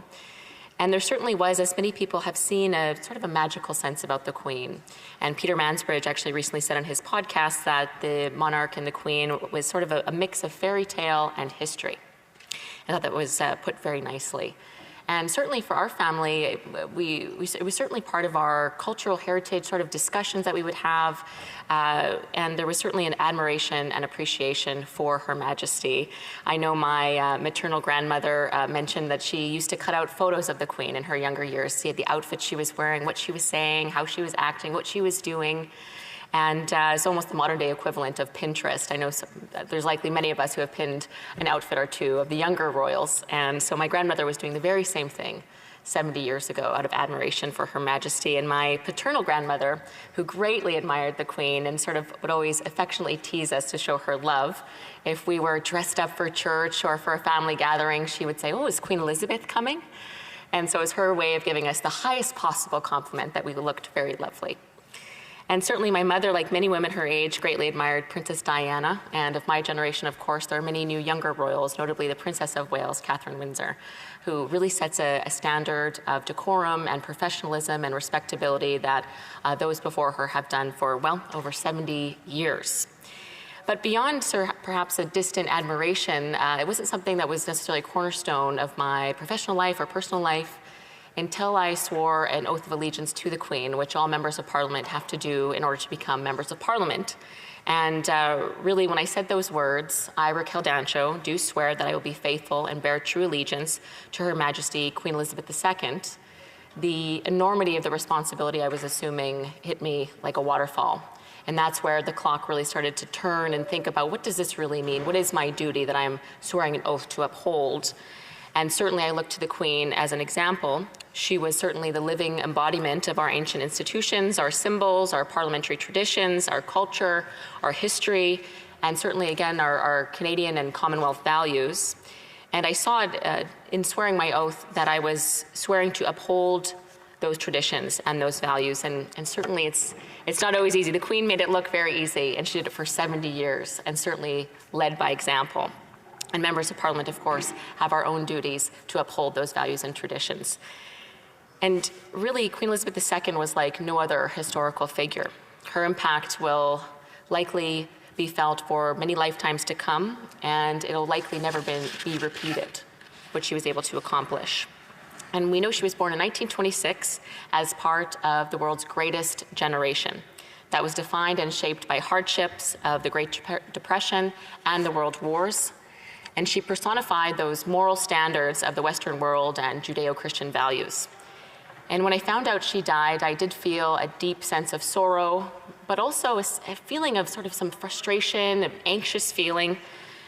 And it was as though the standard bearer of those values was now lost, and our ability to uphold those values in society was slipping away. And the ability for us to prosper and to thrive, which depends on those values, right along with it. We know the Queen stood for dignity, for hard work, for doing one's duty, for embracing public service. She never complained. No matter the struggles of the day, whether public struggles or those in her personal life, she always had a stiff upper lip, as the British say, and maintained her calm composure with grace. She was resilient, strong, she never played the victim, she never exhibited narcissism in any way.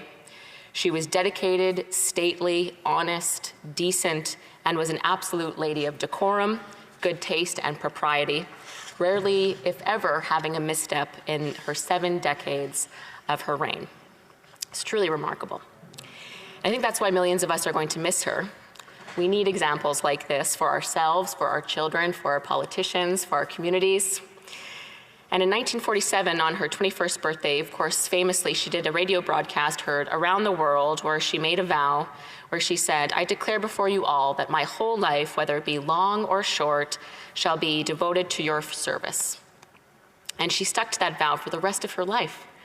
I think it's pretty difficult for anyone to imagine making a promise at 21 and then living up to it with such perfection for 70 years. And she always had poignant words of wisdom for all of us. I really loved her Christmas speeches, and I'm really going to miss those. In 2008, she said, "When life seems hard, the courageous do not lie down and accept defeat. Instead, they are all the more determined to struggle for a better future." And then during the early days of the pandemic, she shared with all of us, "We should take comfort that while we may have more still to endure, better days will return. We will be with our friends again. We will be with our families again. We will meet again." And she was absolutely right. She was always calm and composed, no matter what was going on in the world. She was really a port in the storm, so to speak. And she was truly an extraordinary role model for her people, for members of parliament, and certainly for women. She became queen with the world watching at the tender age of 25, and many underestimated her abilities. Many thought a young woman would never be capable of burdening the enormous responsibility of carrying over 1,000 years of constitutional tradition, an evolution that makes up our system of government. But she did, and she became one of the greatest world leaders we've ever seen. And although she was a servant of tradition, she was also a modern woman in her own right. During World War II, as princess, she volunteered as a truck driver and a mechanic, making her the first female member of the royal family to serve in the military. And her coronation was a significant moment for women in history. Women at that time rarely saw women in positions of power. And after years of war, women at that time were, of course, being encouraged to go back home, be dutiful wives and mothers. But the Queen was expected to know world issues, to be able to converse and advise the mostly male leadership at the time. She was expected to travel despite having young children. She was a working mother before it was fashionable. For 70 years, it's her face we've seen in the halls of power, something women have rarely seen. And as was written in a recent Globe and Mail story, to quote, "She was also the rare woman who grew old while holding public office. The Queen, after all, could not be fired for having children or going gray. Instead, in official portraits, her countenance was updated to mark her advancing years and accruing experience. She aged into her leadership as an example of being unflappable and resolute." And in this hyper-partisan world, Madam Speaker, I'll just conclude. There were a few quotes that I found I think were very poignant for us to remember as we go into this new parliamentary session. In her 1957 and 1974 Christmas broadcasts, respectively, she said, "It has always been easy to hate and destroy. To build and to cherish is far more difficult." And she also said, "We may hold different points of view, but it is in times of stress and difficulty that we most need to remember that we have much more in common than there is dividing us." And just to conclude on this very solemn occasion, I just want to conclude on a happier note that something that's comforted many of us in the recent days is that she certainly has been reunited with Prince Philip, her 70-year-plus husband, her strength and stay. He was her strength and stay, Madam Speaker, and I think that certainly she was ours. And we will miss her, and I know that I will certainly miss her. God save the Queen.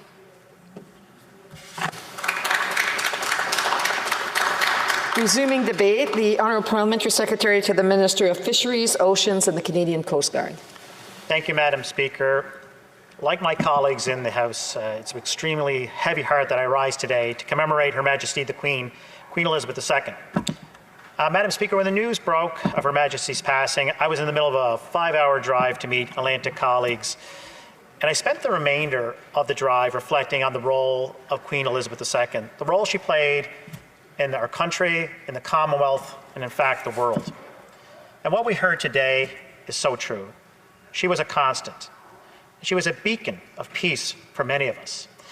During times of uncertainty and indeed fear, there was a calmness she brought to remind us of the importance of humility, service, dignity, and togetherness. Madam Speaker, having ruled longer than any other monarch in Canada's history, Her Majesty linked Canadians with more than 2 billion people worldwide, symbolizing collaboration and celebrating diversity. In her visits to Canada, Her Majesty visited my home, Cape Breton Island, on 3 separate occasions: 1951, 1959, and 1994. During these royal visits to Cape Breton, the Queen left a lasting impression on all residents. Madam Speaker, I would like to read into the record, if I may, some of the memories folks from Cape Breton have of Her Majesty, as was published by David Jalla in the Cape Breton Post following the Queen's passing. So, from Lieutenant Governor for Nova Scotia, Marianne Francis, originally from Cape Breton, she remembers the Majesty as, quote, someone who was quite open and accepting of diversity of differences in color, differences in gender.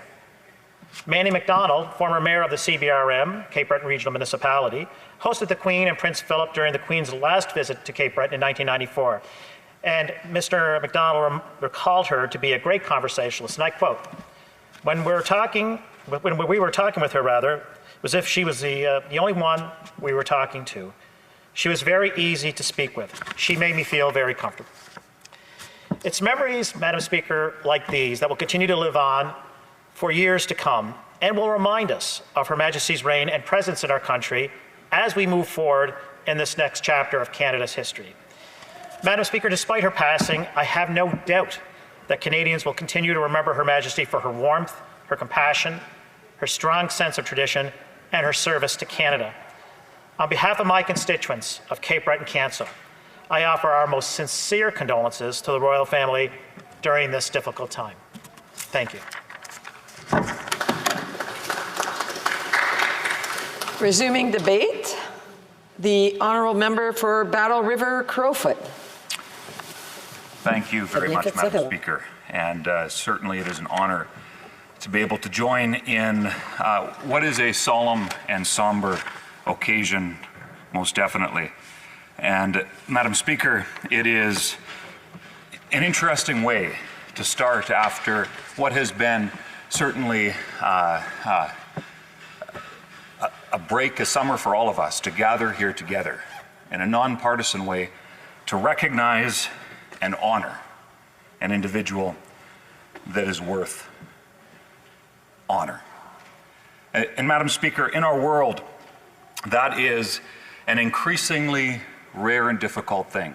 But as we look back over what is, for many of us, an unimaginable length of time, 70 years being on the throne, it is an honor as a farmer from a small town in Alberta to be able to stand on behalf of the people that I represent, to honor somebody who was so personally known, may not have had a personal relationship, but so very personally known. Madam Speaker, I took some time over the last week to watch some of the speeches that were made in our mother parliament in London at the Palace of Westminster, hearing reflections of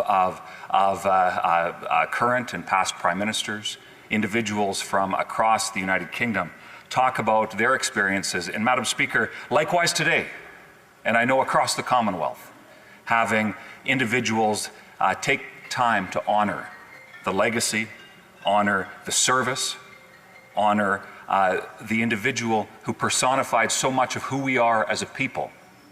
And Madam Speaker, I stand here today to honor that individual, Her late Majesty.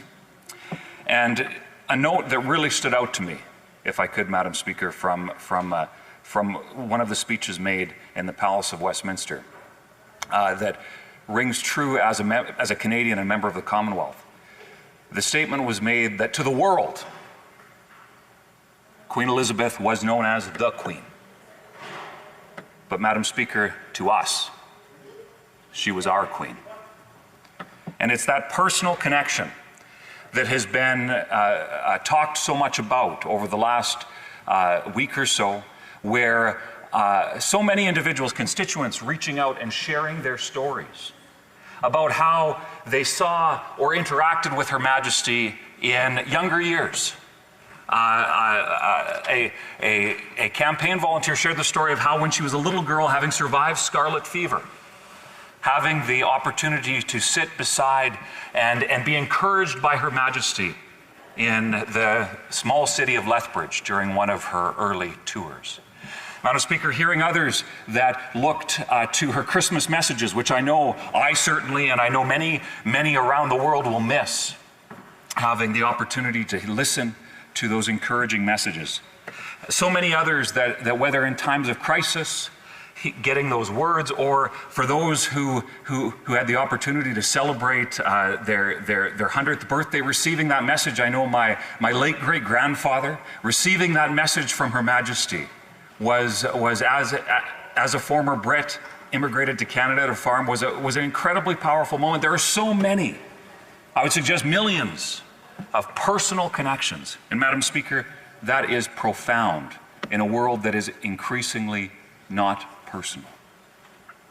Madam Speaker, that leads me to the next observation that I would make, and that is that Her Majesty was so unbelievably present, not only as a monarch, as our Queen in the midst of a changing world, but Madam Speaker, present with every individual that she met. And that is a trait that I honor her today, seeing how when she was with somebody, whether in a hospital, whether speaking with a veteran, whether making a joke about her age, as has been often the case, especially as many of the leaders that she's interacted with have been significantly younger than herself. She was always so present in moments of interaction, present in all of our lives in so very many ways. When she would look at a television camera, for example, an early adopter of some Canadian technology known as the BlackBerry, although not necessarily modern technology anymore, but having a BlackBerry where she interacted with her family members and stayed connected with the world. So unbelievably present.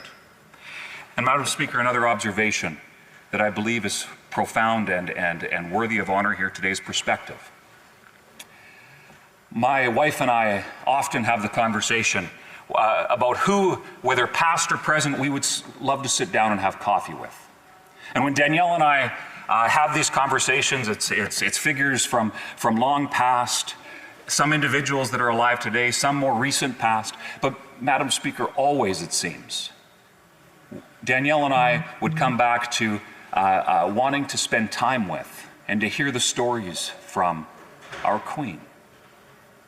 The fact that on a practical level, she became Queen when Winston Churchill was Prime Minister, and a country ravaged by war was rebuilding and significant economic challenges at that time, to the point where just days before she passed away, personifying the definition of service by swearing in her 15th British Prime Minister. Madam Speaker, that is something that is hard to imagine, the perspective associated with that. And having heard anecdotes from different British Prime Ministers over time, including some that went into the job, not quite sure how they thought about the monarchy, but learning quickly that the value of that as an institution, the value of her and the perspective she shared was so profound that it was worthy of being listened to. We honor our late Queen today. Madam Speaker, we have a system of government that is quite different than that to our neighbors of the South, and through Hollywood and television, I would suggest often that's not necessarily always as well understood as it should be. But I was asked at one point, this was prior to being elected, by a student who had happened to watch a movie that was popular at the time that had to do with some of the founding documents of the United States. And the comment was made about why they would hold those documents in a nuclear bomb-proof bunker. And this student asked me the question, and somewhat of an observation, that said, well, why is that necessary? And if that's necessary for them, being the United States, why isn't that necessary for us? Well, Madam Speaker, my reply, and I would share this observation with the House today, is well, the United States being a republic and having strong constitutional documents, and of course the history associated with that, in Canada we don't necessarily have, although we have written aspects of our Constitution, much of it being unwritten, and I know us in this place, I hope understand that. But Madam Speaker, my reply was, a lot of that tradition is not necessarily in a document like that of our neighbors to the south, but rather in the personification of the institutions that we have, and a big part of that being Her Majesty. Whether it's her life of service from that of a princess, to being a veteran, to of course the monarch we know, and being a mother, grandmother, great-grandmother, aunt, and influence to so many.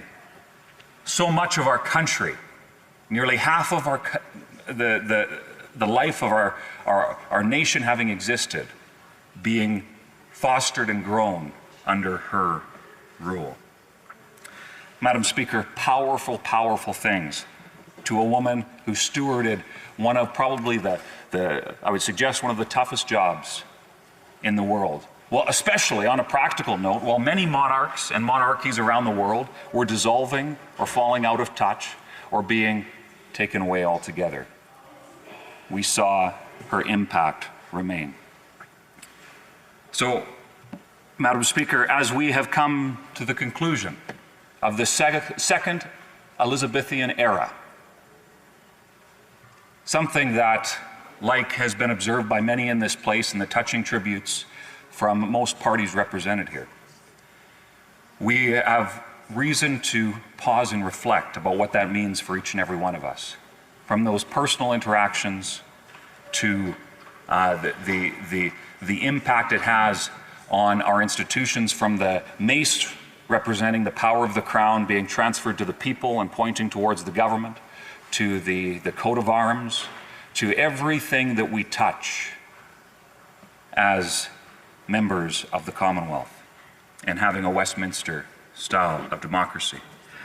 But Madam Speaker, on a personal note, and I would come to conclusion with this, the Queen had a powerful and very, very strong faith. And that certainly has been an inspiration to me in my faith journey.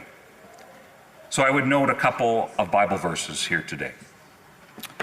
Psalm 78, verses 72 says this, "And David shepherded them with integrity of heart.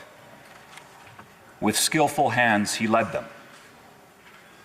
Madam Speaker, I can't think of a better comparison than to bring in this place today how well the Queen has led her people over these last 7 decades. Proverbs 11, verse 14 says, "Where there is no guidance, a people falls, but in an abundance of counselors, there is safety." Madam Speaker, the counsel our Queen provided during times of upheaval and during times of peace speak to the influence that she and the mark she has left on our nation. So, Madam Speaker, on behalf of Danielle, my boys, and myself, and the people of Battle River Crowfoot, I pay honor to our Queen and the People's House of Commons here today. And to King Charles, I wish him every success as our King. And with that, and in what I know would be our Queen's wishes, I say, God save the King. Resuming debate, the honourable member for Humble River Black Creek. Thank you very much, Madam Speaker. And it's truly an honour today to be able to join the acknowledgement for Queen Elizabeth II. Before I make my brief comments, I want to acknowledge the tragedy in Saskatchewan and the loss of 2 police officers in the GTA in the last few days. And what a tremendous loss that is for the communities at large in both parts of our country. So I stand today on behalf of the residents of Humber River Black Creek and the residents of Toronto and want to acknowledge the tremendous loss we have with losing the Queen, our Queen. I grew up in Moncton, New Brunswick, and my grandmother and aunts were tremendously fond of the Queen and would often talk about what she was wearing this day and that day, but most especially they talked about the hats that she had on.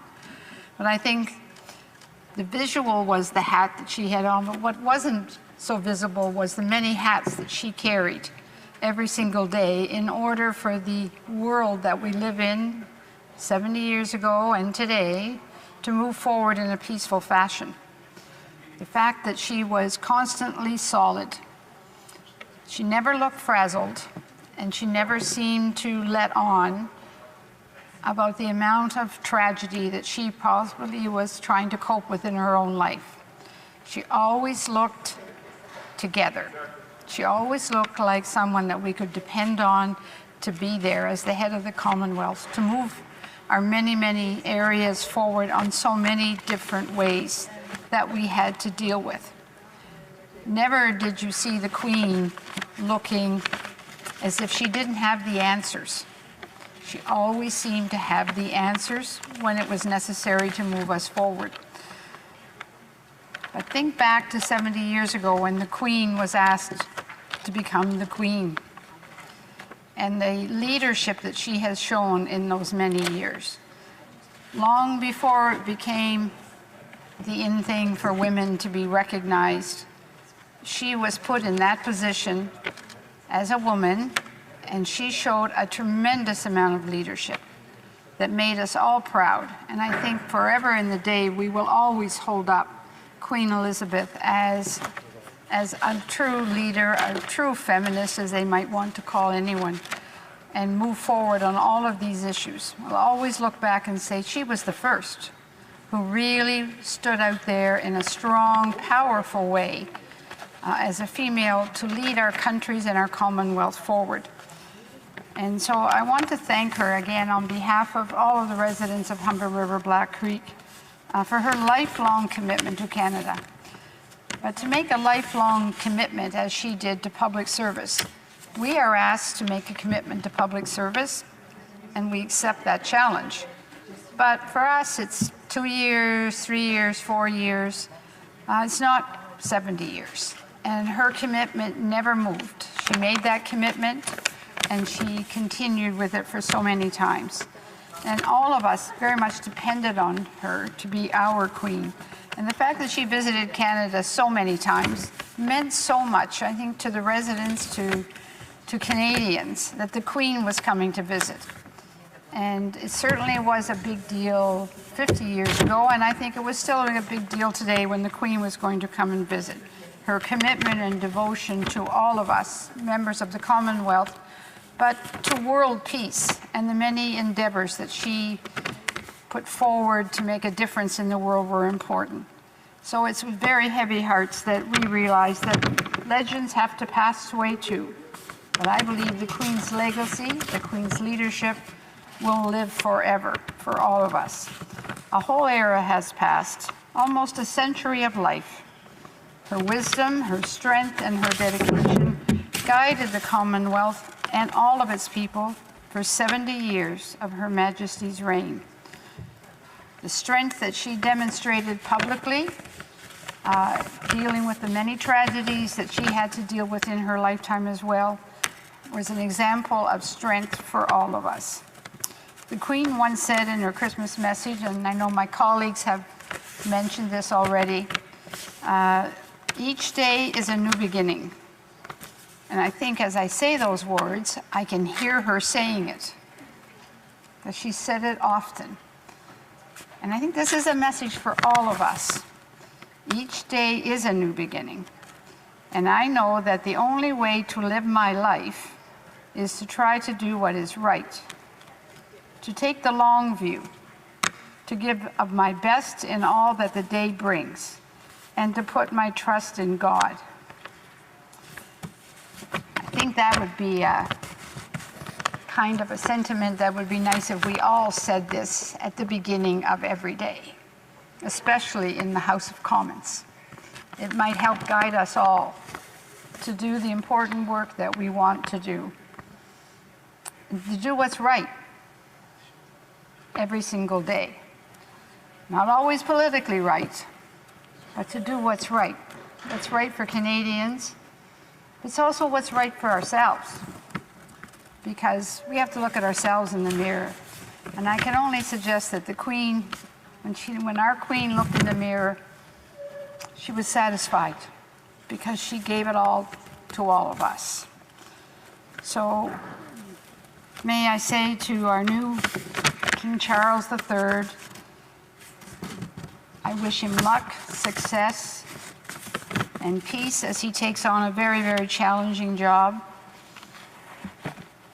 But we'll be there for him, as we were there for our Queen. God bless King Charles III, and may our Queen rest in peace. Thank you. Thank you. Before I go to the next speaker, I just want to take a couple of moments just to welcome some new faces we have in the House of Commons today. If you notice, we have a number of new pages that have joined us, all of them of a new crop of 2022. So if you see some pages that you haven't seen before, introduce yourselves and say hey, because we're really glad to have them here helping us out in the House of Commons. Continuing debate, the Honourable Member for Calgary, Nose Hill. In putting words to the legacy of the Second Elizabethan age, most world leaders have noted that Her Majesty Queen Elizabeth II was a constant during changing times. Yet, when she spoke to the purpose of life, the Queen quoted an Australian proverb that spoke to how change is fundamental to the human condition. We are all visitors to this time, this place. We are just passing through.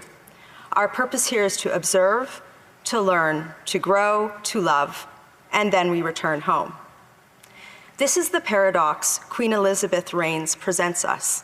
How was it that she experienced so much change during her long life of service, but was able to create a legacy that defined constancy as a thing of beauty that should be aspired to? And how was it that a woman, of whom so very few history remembers fondly, or without crediting their successes to men, so obviously succeeded in this endeavor? The answer lies in examples which prove the opposite. Throughout human history, we have been reminded that constancy can lead to failure. History is littered with leaders who enforced rigid beliefs to the detriment of their people, often to hold power or wealth for their own benefit. The constancy of these people in their selfish desires invariably has led to oppression and conflict. And history has shown that the antidote to this behavior is temperance, the virtue of self-restraint. And temperance, thy name was Elizabeth. The Queen, throughout her life of service, paired temperance with constancy. For over 70 years, she set self aside to ensure the institutions that fate charged her with leading, the Crown, the Church, and her family, remained resilient through and emerged strengthened from the tumult that occurred during the historic length of her reign. She was the Crown, and in this day of modernity, the Crown remains. This is a remarkable but critically important accomplishment. The Crown is the foundation upon which our system of government relies, and our democracy functions because the institution our sovereign heads must be removed from the thrust and grind of daily politics.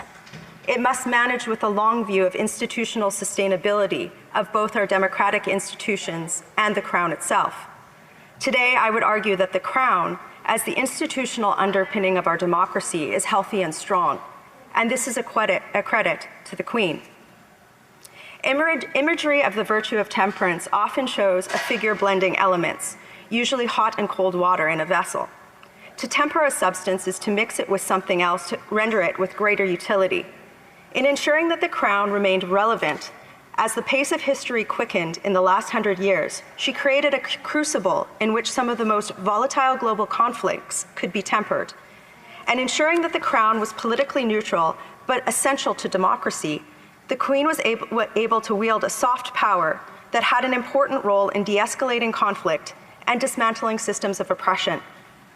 The level of self-restraint this must have taken was enormous. In a position of power, it is much easier to defend an unjust position than it is to be an agent of compromise for progress's sake.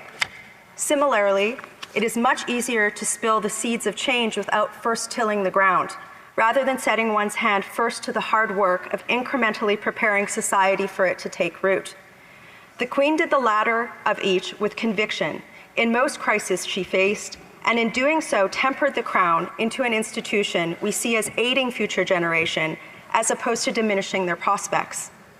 While I cannot possibly equivocate with the mantle of responsibility the Queen bore over 70 years, in my time in Parliament, I have become well acquainted with the self-discipline required to refrain from selfish actions in a leadership role. There have been many times where the best course of action for the people I represent is to remove myself from the grind of a polarizing political approach out of respect for the office I occupy, or when doing the right thing has not been the easy or popular course of action. In this regard, I have both succeeded and failed. But particularly when I have succeeded, I have been struck by the feelings of loneliness that self-restraint in leadership can bring, particularly as a young woman learning the lessons of governance while being in a governing role. In that, I wonder if the Queen ever felt the same way. In that, I am reminded that the Queen was also the head of her church, and that she referred to her faith as the anchor in her life. In her vow of service, she asked her God to help her make good in her vow of service as monarch. In her temperance, she lived her faith with constancy, and in doing so, did credit to the case for humanity to set itself to acting with higher purpose than self. She also exemplified that when we focus on a purpose higher than our own needs, we never truly are alone. And I cannot think of a better defense of any faith than that. In recent years, I have found kinship with the Queen in another regard. And this kinship is perhaps the greatest for us all. When asked about family life, the Queen said, "I can answer with simplicity and conviction. I am for it."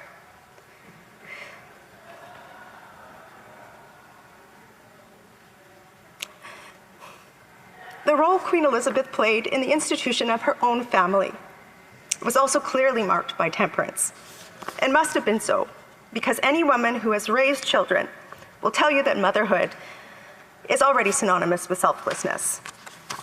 Women will attribute their successes in child-rearing to moments when they set aside self for the betterment of their children. However, as a woman who is raising children, I can also say that when I have failed with children under my charge, it has been when my temperance has faltered. These are instances when I've been baited into anger, when my actions have caused my children shame, or when my desire to avoid conflict stopped me from issuing discipline. However, I've not had to be a mother with the eyes of the world upon me, and my motherhood measured against the prospect of the suitability of my children to take on the leadership of one of the most powerful institutions in human history. The Queen bore with this responsibility without ever overtly seeking to sway public opinion on her role in her family. How difficult this must have been for all involved, yet somehow grace has prevailed. It is also difficult to be both wife and institutional leader.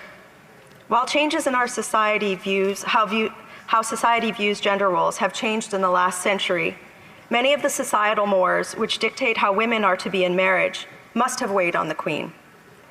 Even in my short tenure as Member of Parliament, I have certainly struggled with imbalance in this regard. However, sometimes fate offers us gifts by way of sending us a partner who bolster our temperance when we lack it. I'm sure the Queen felt this way about Prince Philip. The maturity of character the Queen demonstrated in nurturing her family must also be set against the reality that she was simultaneously grooming her heirs for the sake of the crown. During the last century of change, many families have been broken. And while the royal family has not been immune from storms during the tenure of the Queen, that through temperance they survived them is a mark of their humanity, not of their failure. As a citizen of the Commonwealth, I am profoundly grateful that the Queen is succeeded by 3 generations of heirs who both clearly loved her as a familial matriarch and through their own actions have demonstrated that they too embrace temperance as a virtue in the crown, faith, and family. I suspect that would be the true measure by which the Queen measured her success in her life of service. So as the world marks the end of the second Elizabethan age, many will be feeling a profound heaviness, as I am. I believe the world is grieving, as it is, because it is apparent that the burden of temperate constancy that the Queen shoulders now falls to others. In that we pray for the health and wisdom of our new sovereign, His Majesty King Charles III, and his Queen consort, and the entire royal family as they both mourn and take on new mantles of leadership. And I pray for us all. As a Privy Councillor, I swore an oath to be faithful and bear true allegiance to the Queen and her heirs and successors. On some days in this place, I have felt that my actions have done credit to her temperance, and on some days I know they have not. In those moments, I know that during these uncertain times, I bear the duty and responsibility to temper my actions with selflessness, as do we all. The health of our democracy and society depends upon it. May the Queen rest in the peace provided by our collective commitment to take up this torch. And today, on behalf of the people of Calgary-Notes Hill, I recommit to my oath to do the same. Long live the King.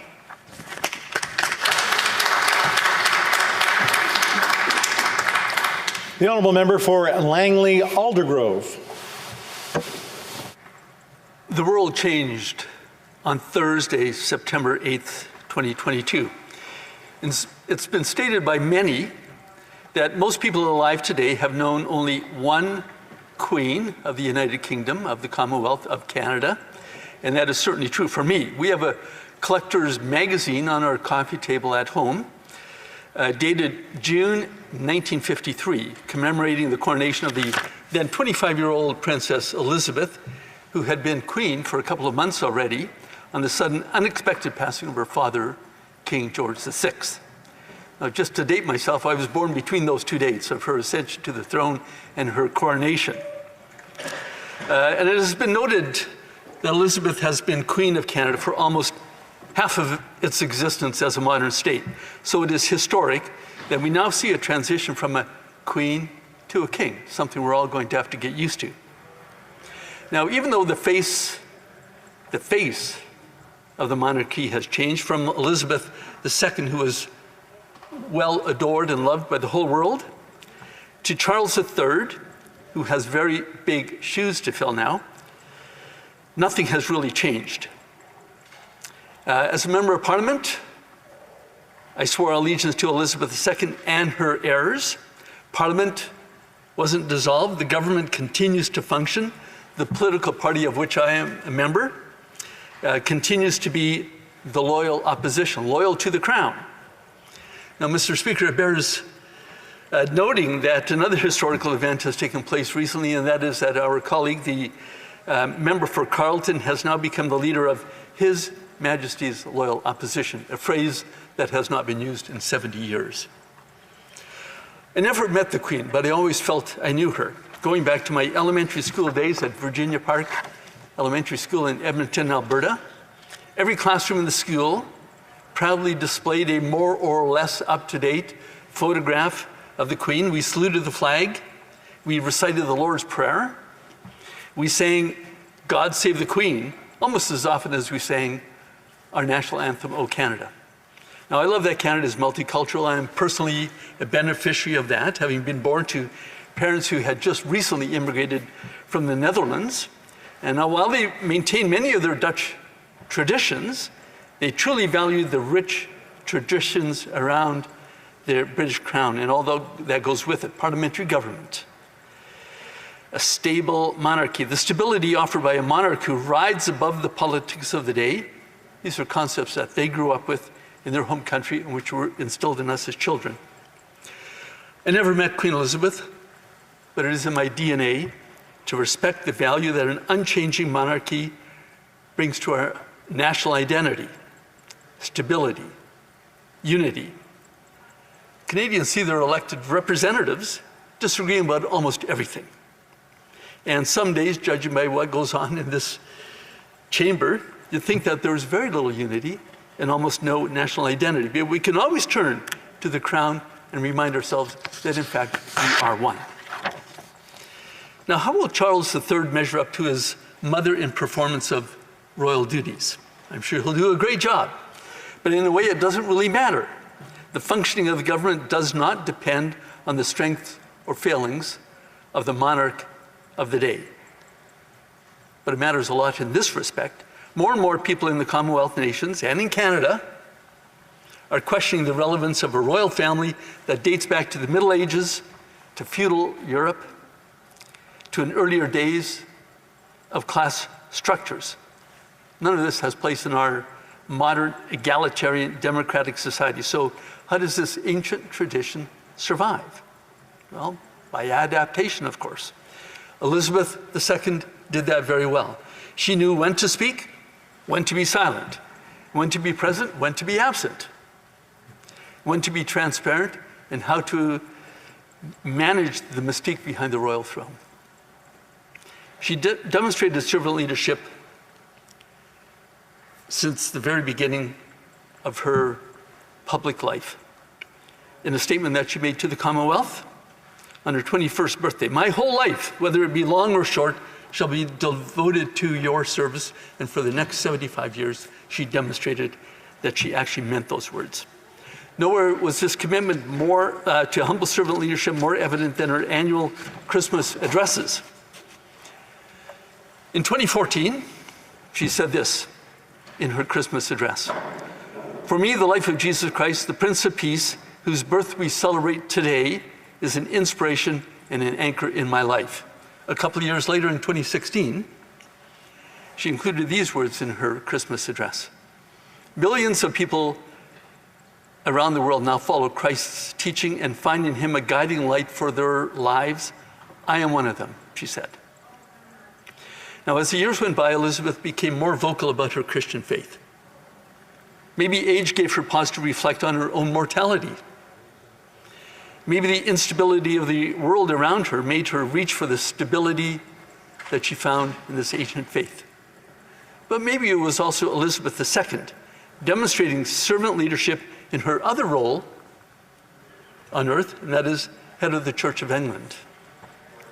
She understood that even as England became more and more of a multicultural, multiracial, multi-faith society, it was still highly relevant for the head of the Church of England to use the language of the church.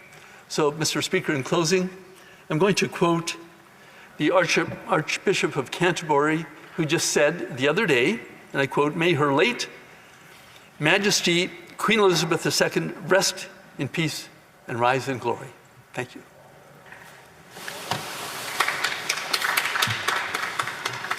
The honourable member for Willowdale. Thank you, Mr. Speaker. It gives me great pleasure to join other honourable members of this House to pay tribute to our head of state for over 7 decades, Queen Elizabeth II. It is indeed a great privilege to share my personal sentiments, which I can assure you are shared by many residents of Willowdale who are deeply saddened by the passing of our monarch. Over the last several days, we have witnessed an extraordinary outpouring of grief by numerous individuals around the world. We have heard countless expressions of sorrow on the passing of an exceptional personality who found a very special place in very many hearts. For each of us, our individual or personal reasons may vary. In other words, she endeared herself to legions for a wide variety of qualities and reasons. Yet we all recognize that we are now mourning the passing of a tireless monarch who embodied the notion of duty and epitomized the very best of public service. She had a profound effect on many, a constant in so many countless lives over the span of many tumultuous decades. During her 7-decade reign, she was a historic beacon of hope as we all weathered countless global crises, and she, of course, was always steady, determined, and did so with great dignity and boundless decency. Despite the whirlwind of developments the world experienced during her lifetime, she proved unflappable and always remained committed to remaining a tower of strength and embodied determination during these uncertain times. The public first caught an early glimpse of her steadfast qualities even before she ascended the throne, when at age 14, she felt compelled to offer a radio address from Windsor Castle in 1940, addressed specifically to children to reassure youth of the promise of impending peace during the dark days of the Second World War. As she remarked during that address, quote unquote, "And when peace comes, remember, it will be for us, the children of today, to make the world of tomorrow a better and happier place." It should also come as no surprise that a few years later, while still a teenager, at her own insistence, she joined the Auxiliary Territorial Services to train as a truck driver and mechanic to assist the war effort. That very same sense of duty and service were constants after she assumed the throne. Her sense of obligation and fortitude never dulled. It is now estimated that the Queen presided over an average 500 official appointments in any given year of her lengthy reign. It is also true that she is recognized as the most widely traveled head of state in history. And as Canadians, we were great beneficiaries of her attention and affections. She traveled to Canada on no less than 22 official visits as a monarch. Indeed, Canada was the country most frequently visited by Her Majesty. As she noted on one occasion about our country, quote unquote, "I am sure that nowhere under the sun could one find a land more full of hope." Therefore, it should come as no surprise that she was amongst us here in Canada in 1957, when Her Majesty became the first Canadian monarch to open Parliament and deliver a speech from the throne. She also opened the St. Lawrence Seaway in 1959, and she attended the 100th anniversary of the meeting of the Fathers of Confederation in Charlottetown in 1964, and was present for our centennial in Ottawa in 1967. She also participated in Expo 67 in Montreal and was present for the opening of the Summer Olympic Games in Montreal in 1976. She was also present to mark the 100th anniversary of the admission into Confederation of Manitoba, the Northwest Territories, British Columbia, and Prince Edward Island, variously between the years 1970 and 1973. And of course, she was personally present in Ottawa to participate in the patriation ceremony of our new Constitution, which of course included the Canadian Charter of Rights and Freedoms in 1982. It should also be highlighted that she appointed our first French-Canadian Governor General in 1959, proclaimed our national flag in 1965, and established the Order of Canada in 1967. And of course, during her lengthy reign, she conferred countless honors and sent congratulatory letters and messages upon thousands of Canadians during her lengthy reign, and acted as a royal patron of countless Canadian charities, while also developing and maintaining a particularly strong bond with our military and the RCMP. But of course, her greatest impact was on individual Canadians. And this she did through her unforgettable Christmas addresses. She would note in a visit to Halifax in 2010, quote unquote, Canadians have by their own endeavors built a country and society which is widely admired across the world. I am fortunate to have been a witness to many of the developments and accomplishments of modern Canada. But I'd also be remiss if I did not remark of her dedication to maintaining strong bonds with the widest array of countries, in effect allowing our country to broaden and deepen our ties with numerous countries as a member of the Commonwealth. Indeed, our membership in the Commonwealth, alongside other multilateral institutions, has allowed us to maintain with great pride for many decades that we are the most connected country in the world. During the Queen's reign, the Commonwealth grew from 7 to 56 member states, in essence ensuring the Commonwealth was comprised of countries with an estimated 2.5 billion people. These bonds have allowed Canada to forge close ties and bonds of friendship with numerous countries. The Commonwealth's objectives were first explicitly and expressly outlined in 1971 when the organization committed itself to world peace, the promotion of representative democracy, and individual liberty. And while we can all acknowledge the vicissitudes in the fortunes of the Commonwealth, there can be no doubt that Her Majesty reimagined the Commonwealth and was devoted to ensuring that the organization was devoted to improving conditions amongst all its member states. The greatest example of this occurred in 1986 when 48 of the then 49 members of the Commonwealth agreed to adopt sanctions against the apartheid regime in South Africa. The then government of Prime Minister Thatcher was the only holdout.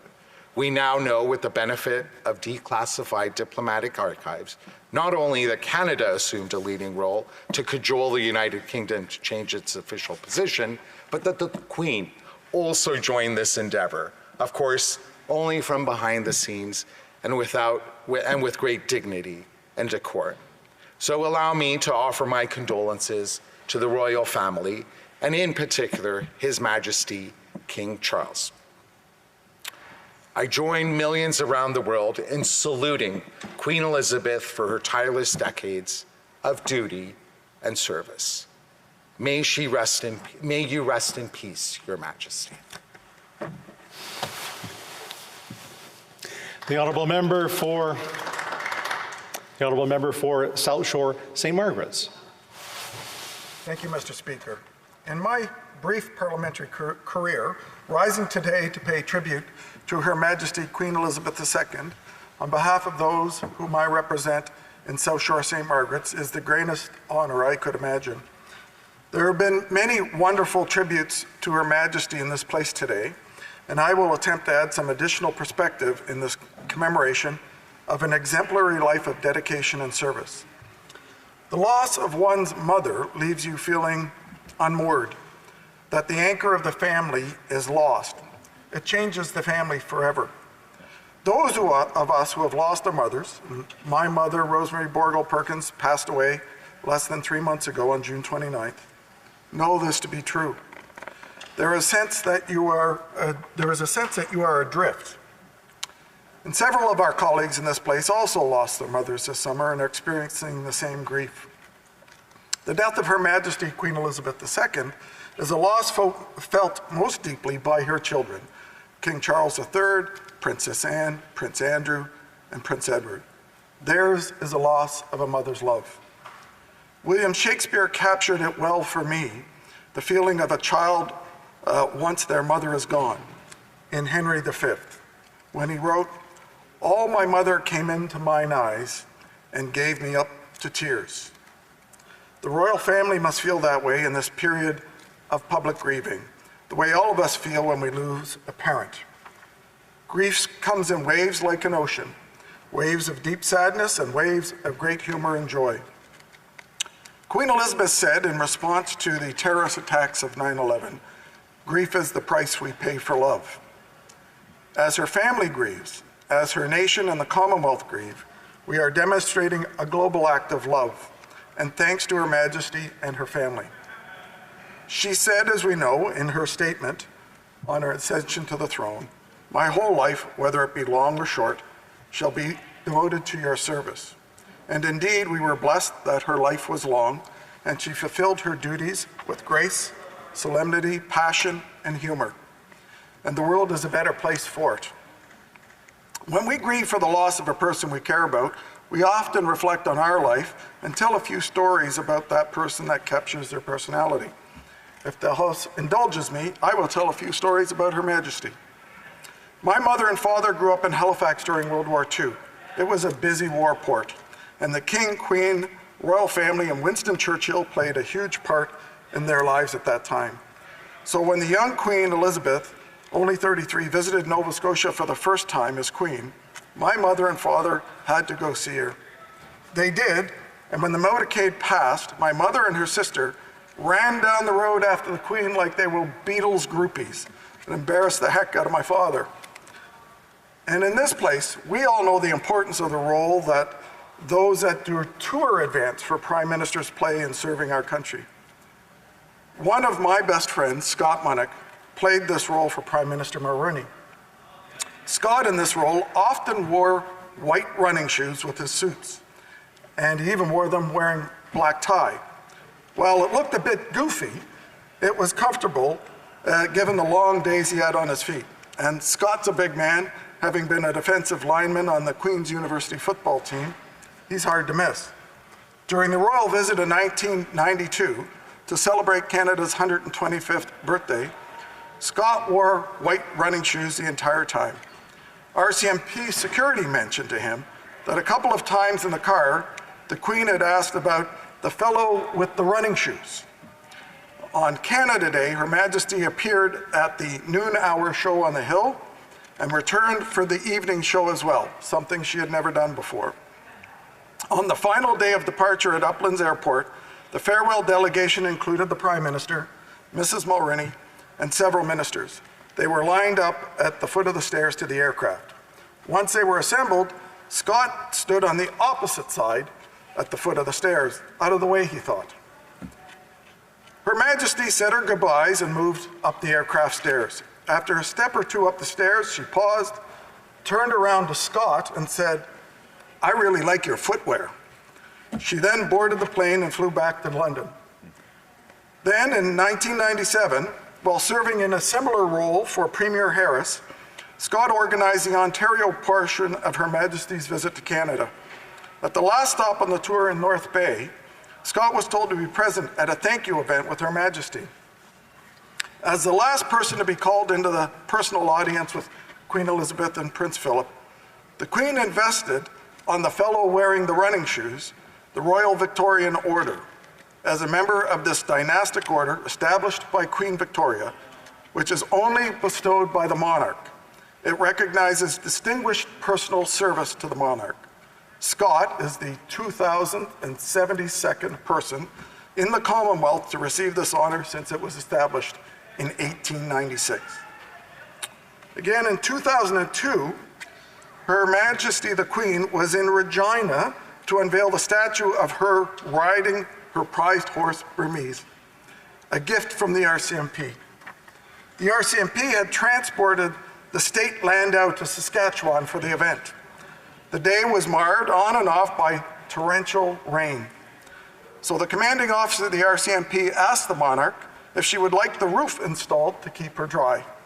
She responded in typical Queen Elizabeth fashion, "If my subjects are going to be in the rain, then so shall I." The roof went back into the truck where it stayed the rest of the day. On another visit to Canada for her Golden Jubilee, she visited Exhibition Place in Toronto, where Her Majesty was to be introduced to a renewed horse breed called the Canadian that had gone almost extinct. She immediately made a connection with the huge horse, which was a little skittish because of the crowd, and because of the camera flashes that were happening. And to everyone's surprise, Her Majesty pulled a large carrot out of her handbag and fed it to the horse, now her new best friend. So there you have it. There was more in her purse than just a sandwich.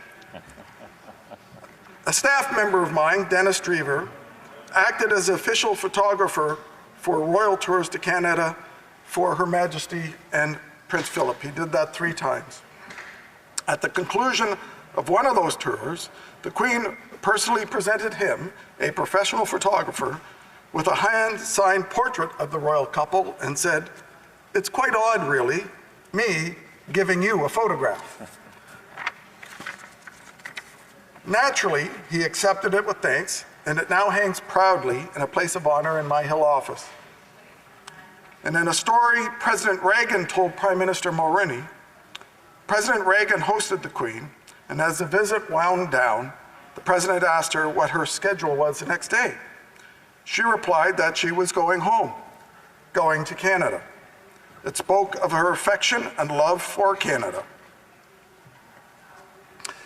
Queen Elizabeth attended only 2 funerals of the 15 prime ministers that swore allegiance to her, Margaret Thatcher and Winston Churchill.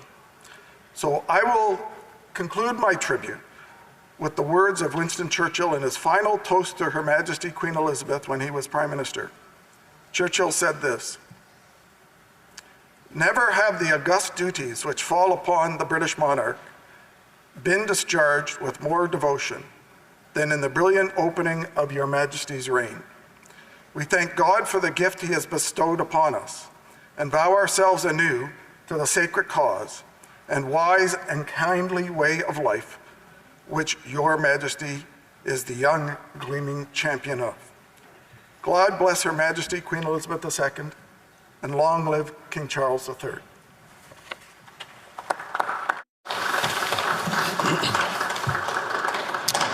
The honourable member for Brampton South. Thank you, Mr. Speaker. It's an honour to address the House on behalf of residents of Brampton South to commemorate the passing of Her Majesty Queen Elizabeth II. As a nation, we express our sincere condolences to the royal family, the people of the United Kingdom, and the entire Commonwealth. The Queen will forever be remembered for her devoted service to the Commonwealth and its people. Mr. Speaker, over generations, hundreds of Bramptonians have served our country with Her Majesty as Commander-in-Chief of the Canadian Armed Forces, namely through the Lawrence Scots Primary Reserve Unit of the Canadian Army. The Lawrence Scots is one of Canada's oldest military units, dating back to the 18th century, and their headquarters are based in Brampton South.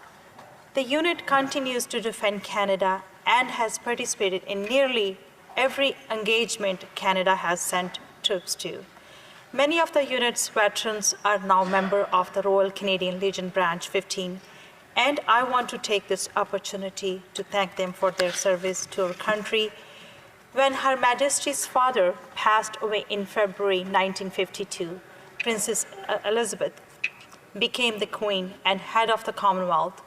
That meant she became our Commander-in-Chief, overseeing our military and witnessing so many historical milestones over the reign.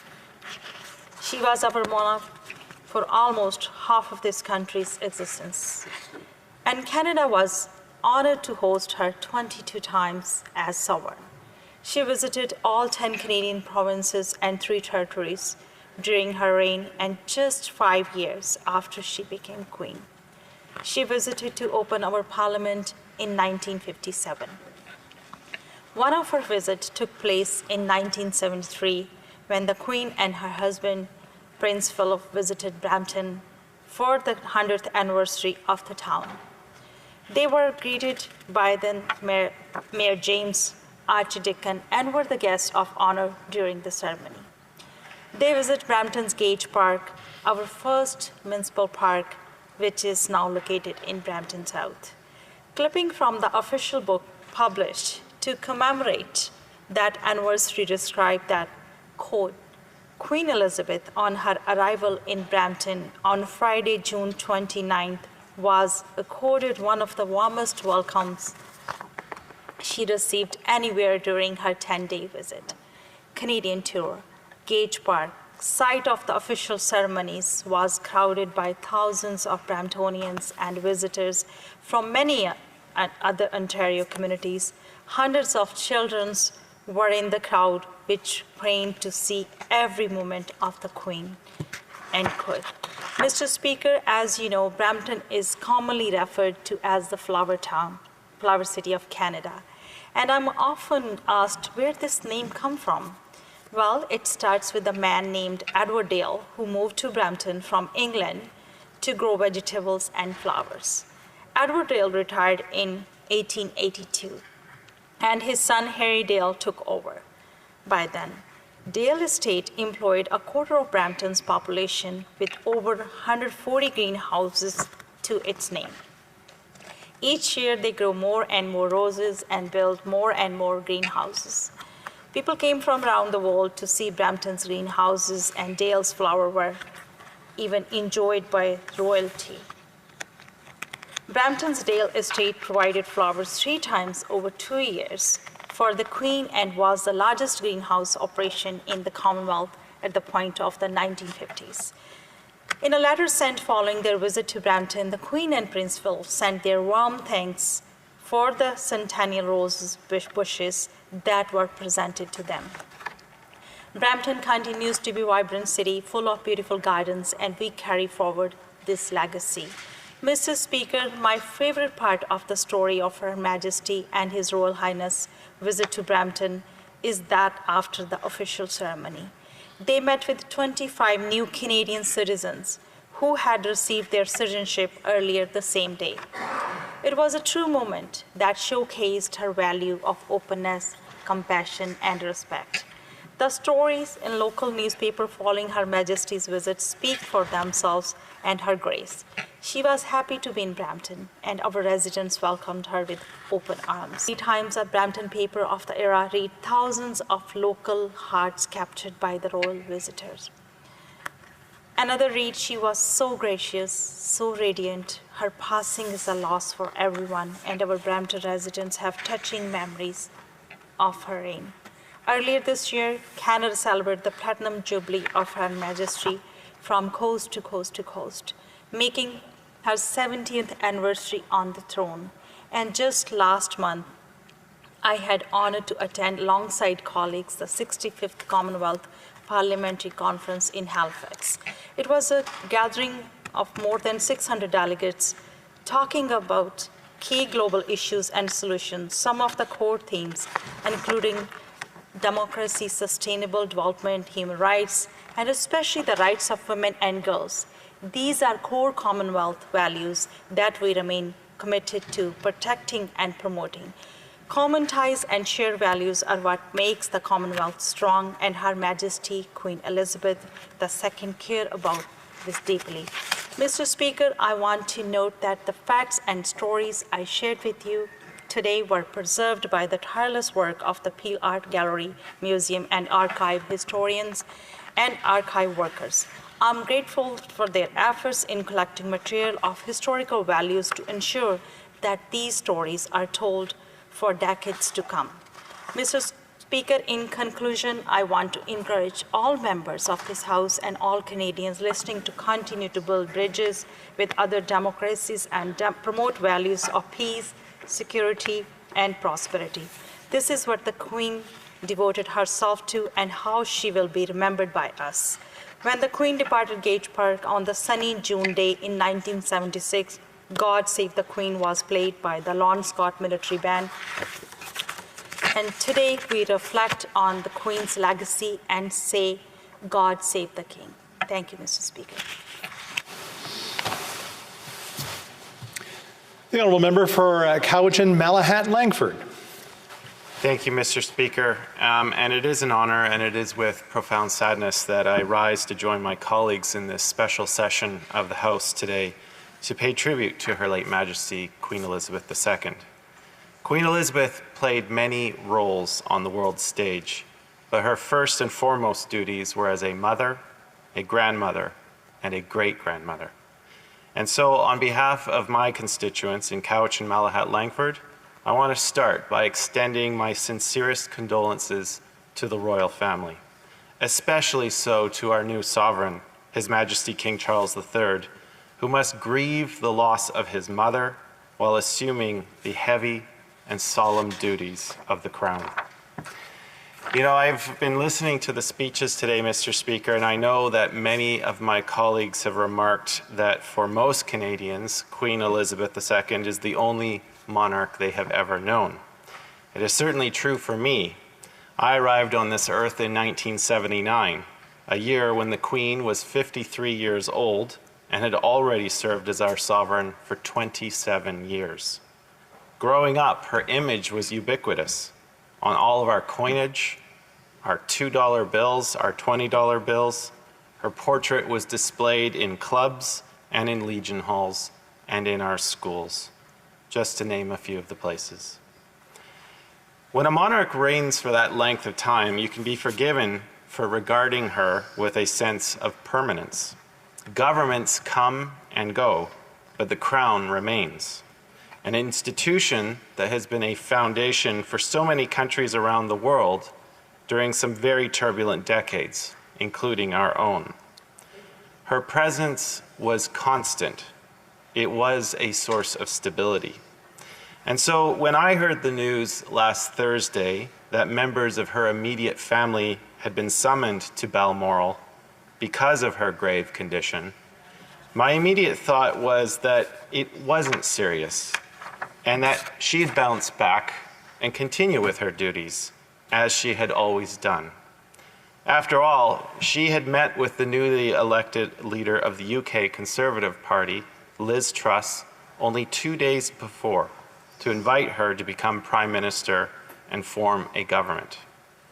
Her death, announced that later that same day, came as a shock, and I know that many in this chamber and indeed many of my constituents are still trying to process that. I wanted to speak a little bit about the Crown as an institution and Queen Elizabeth's embodiment of that institution. Many of my colleagues have spoken as an institution that transcends our political institutions and has given our country, as a constitutional monarchy, a stability to endure. And given that the throne shall never be empty, the succession of Charles to king was immediate. That's the reason why, Mr. Speaker, over the centuries, the phrase, "the Queen is dead, long live the King," is underlining that fact that the throne is never empty. And it resulted in a cascading series of changes in our institutions. Everything from renaming of our naval ships, which now go from Her Majesty's Canadian ship to His Majesty's Canadian ship. The Court of Queen's Bench is now the Court of King's Bench. And of course, Her Majesty's loyal opposition is now His Majesty's loyal opposition, again showing that while our politics differ, our loyalty to the state and our wish to see it do well remains unchanged, no matter what side of this House of Commons you are having a seat in. And of course, Mr. Speaker, when we refer to Parliament, we're referring to the three constituent parts, the House of Commons, the Senate, and the monarch, who is represented by the Governor General. No bill can become law without each of these bodies playing a role. Two legislative chambers that must each pass the bill in the same form, and the Governor General who gives royal assent in the monarch's name. New citizens, members of Parliament and senators, members of the RCMP, our Canadian Armed Forces, those who serve as members of legislative assemblies, justices of provincial and federal courts, these are all examples of where the oath is sworn or affirmed to the monarch and to their heirs and successors. Government policy is carried out in the monarch's name, and it has a duty to uphold the honor of the crown. Our oaths to Queen Elizabeth II and now to her heir and successor, King Charles III, are not to her as a person, but rather to her embodiment of the crown as an institution, as a symbol of the Canadian state the ship which continues to sail despite the occasional changing of captains. She lived up to that embodiment with a life of service and duty. It's incredible when you think about it, Mr. Speaker, 70 years on the throne, 15 British prime ministers, starting with Sir Winston Churchill, and of course 12 Canadian prime ministers, starting with Louis Saint Laurent. The world in 1952 was very different from the one we inhabit today. Much of Europe was still recovering from the brutality of World War II, and the Queen assumed her role as head of state to a Britain that was very unsure of its role in the world as the foundations of its empire were crumbling around it. Canada at the time was also a very different country than it is today, and we were blessed by many visits from Queen Elizabeth over her reign. My colleagues will know me as a proud Vancouver Islander, and we were so very lucky to have her on seven different occasions. And Victoria, the city of my birth, also named after a queen, those who have visited will probably recognize Victoria as probably one of the most royalist cities in all of Canada. But Mr. Speaker, probably the most significant occasion for Canada was on April 17th, 1982, when she signed the proclamation of the Constitution Act. That act achieved our country's full independence. It allowed us to change our constitution without approval from Britain, and it enshrined our Charter of Rights and Freedoms, which are used to this day as a guard against government overreach and against legislatures like our very own in overstepping their bounds when creating laws. But Mr. Speaker, I think going forward, we also need the monarchy to address past injustices. And I say this in good faith to our new monarch, Mr. Speaker. Many peoples around the world have a troubled history and relationship with the British Crown. My own last name shows a very clear link to Scotland, and there's a wide range of history on that. But Mr. Speaker, more importantly, we need to talk about the legacy of colonialism. If you look at the map of modern-day Africa, those straight lines drawn with the precision of a ruler were the result of imperial powers carving up the map. The British Crown's role in slavery and addressing that historical injustice.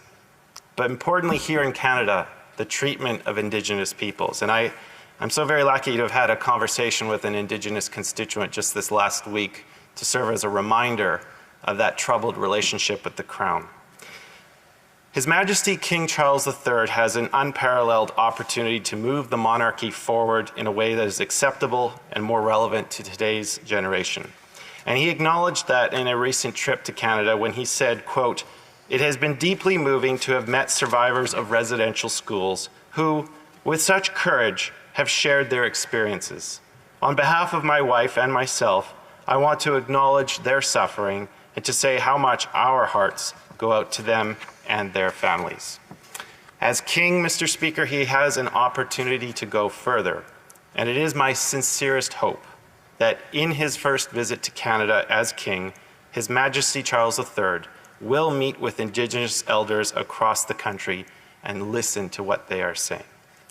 So, Mr. Speaker, in conclusion, heavy is the head that wears the crown. Queen Elizabeth II wore it well, with duty, service, and devotion. I will treasure her memory to our country. May she rest in peace.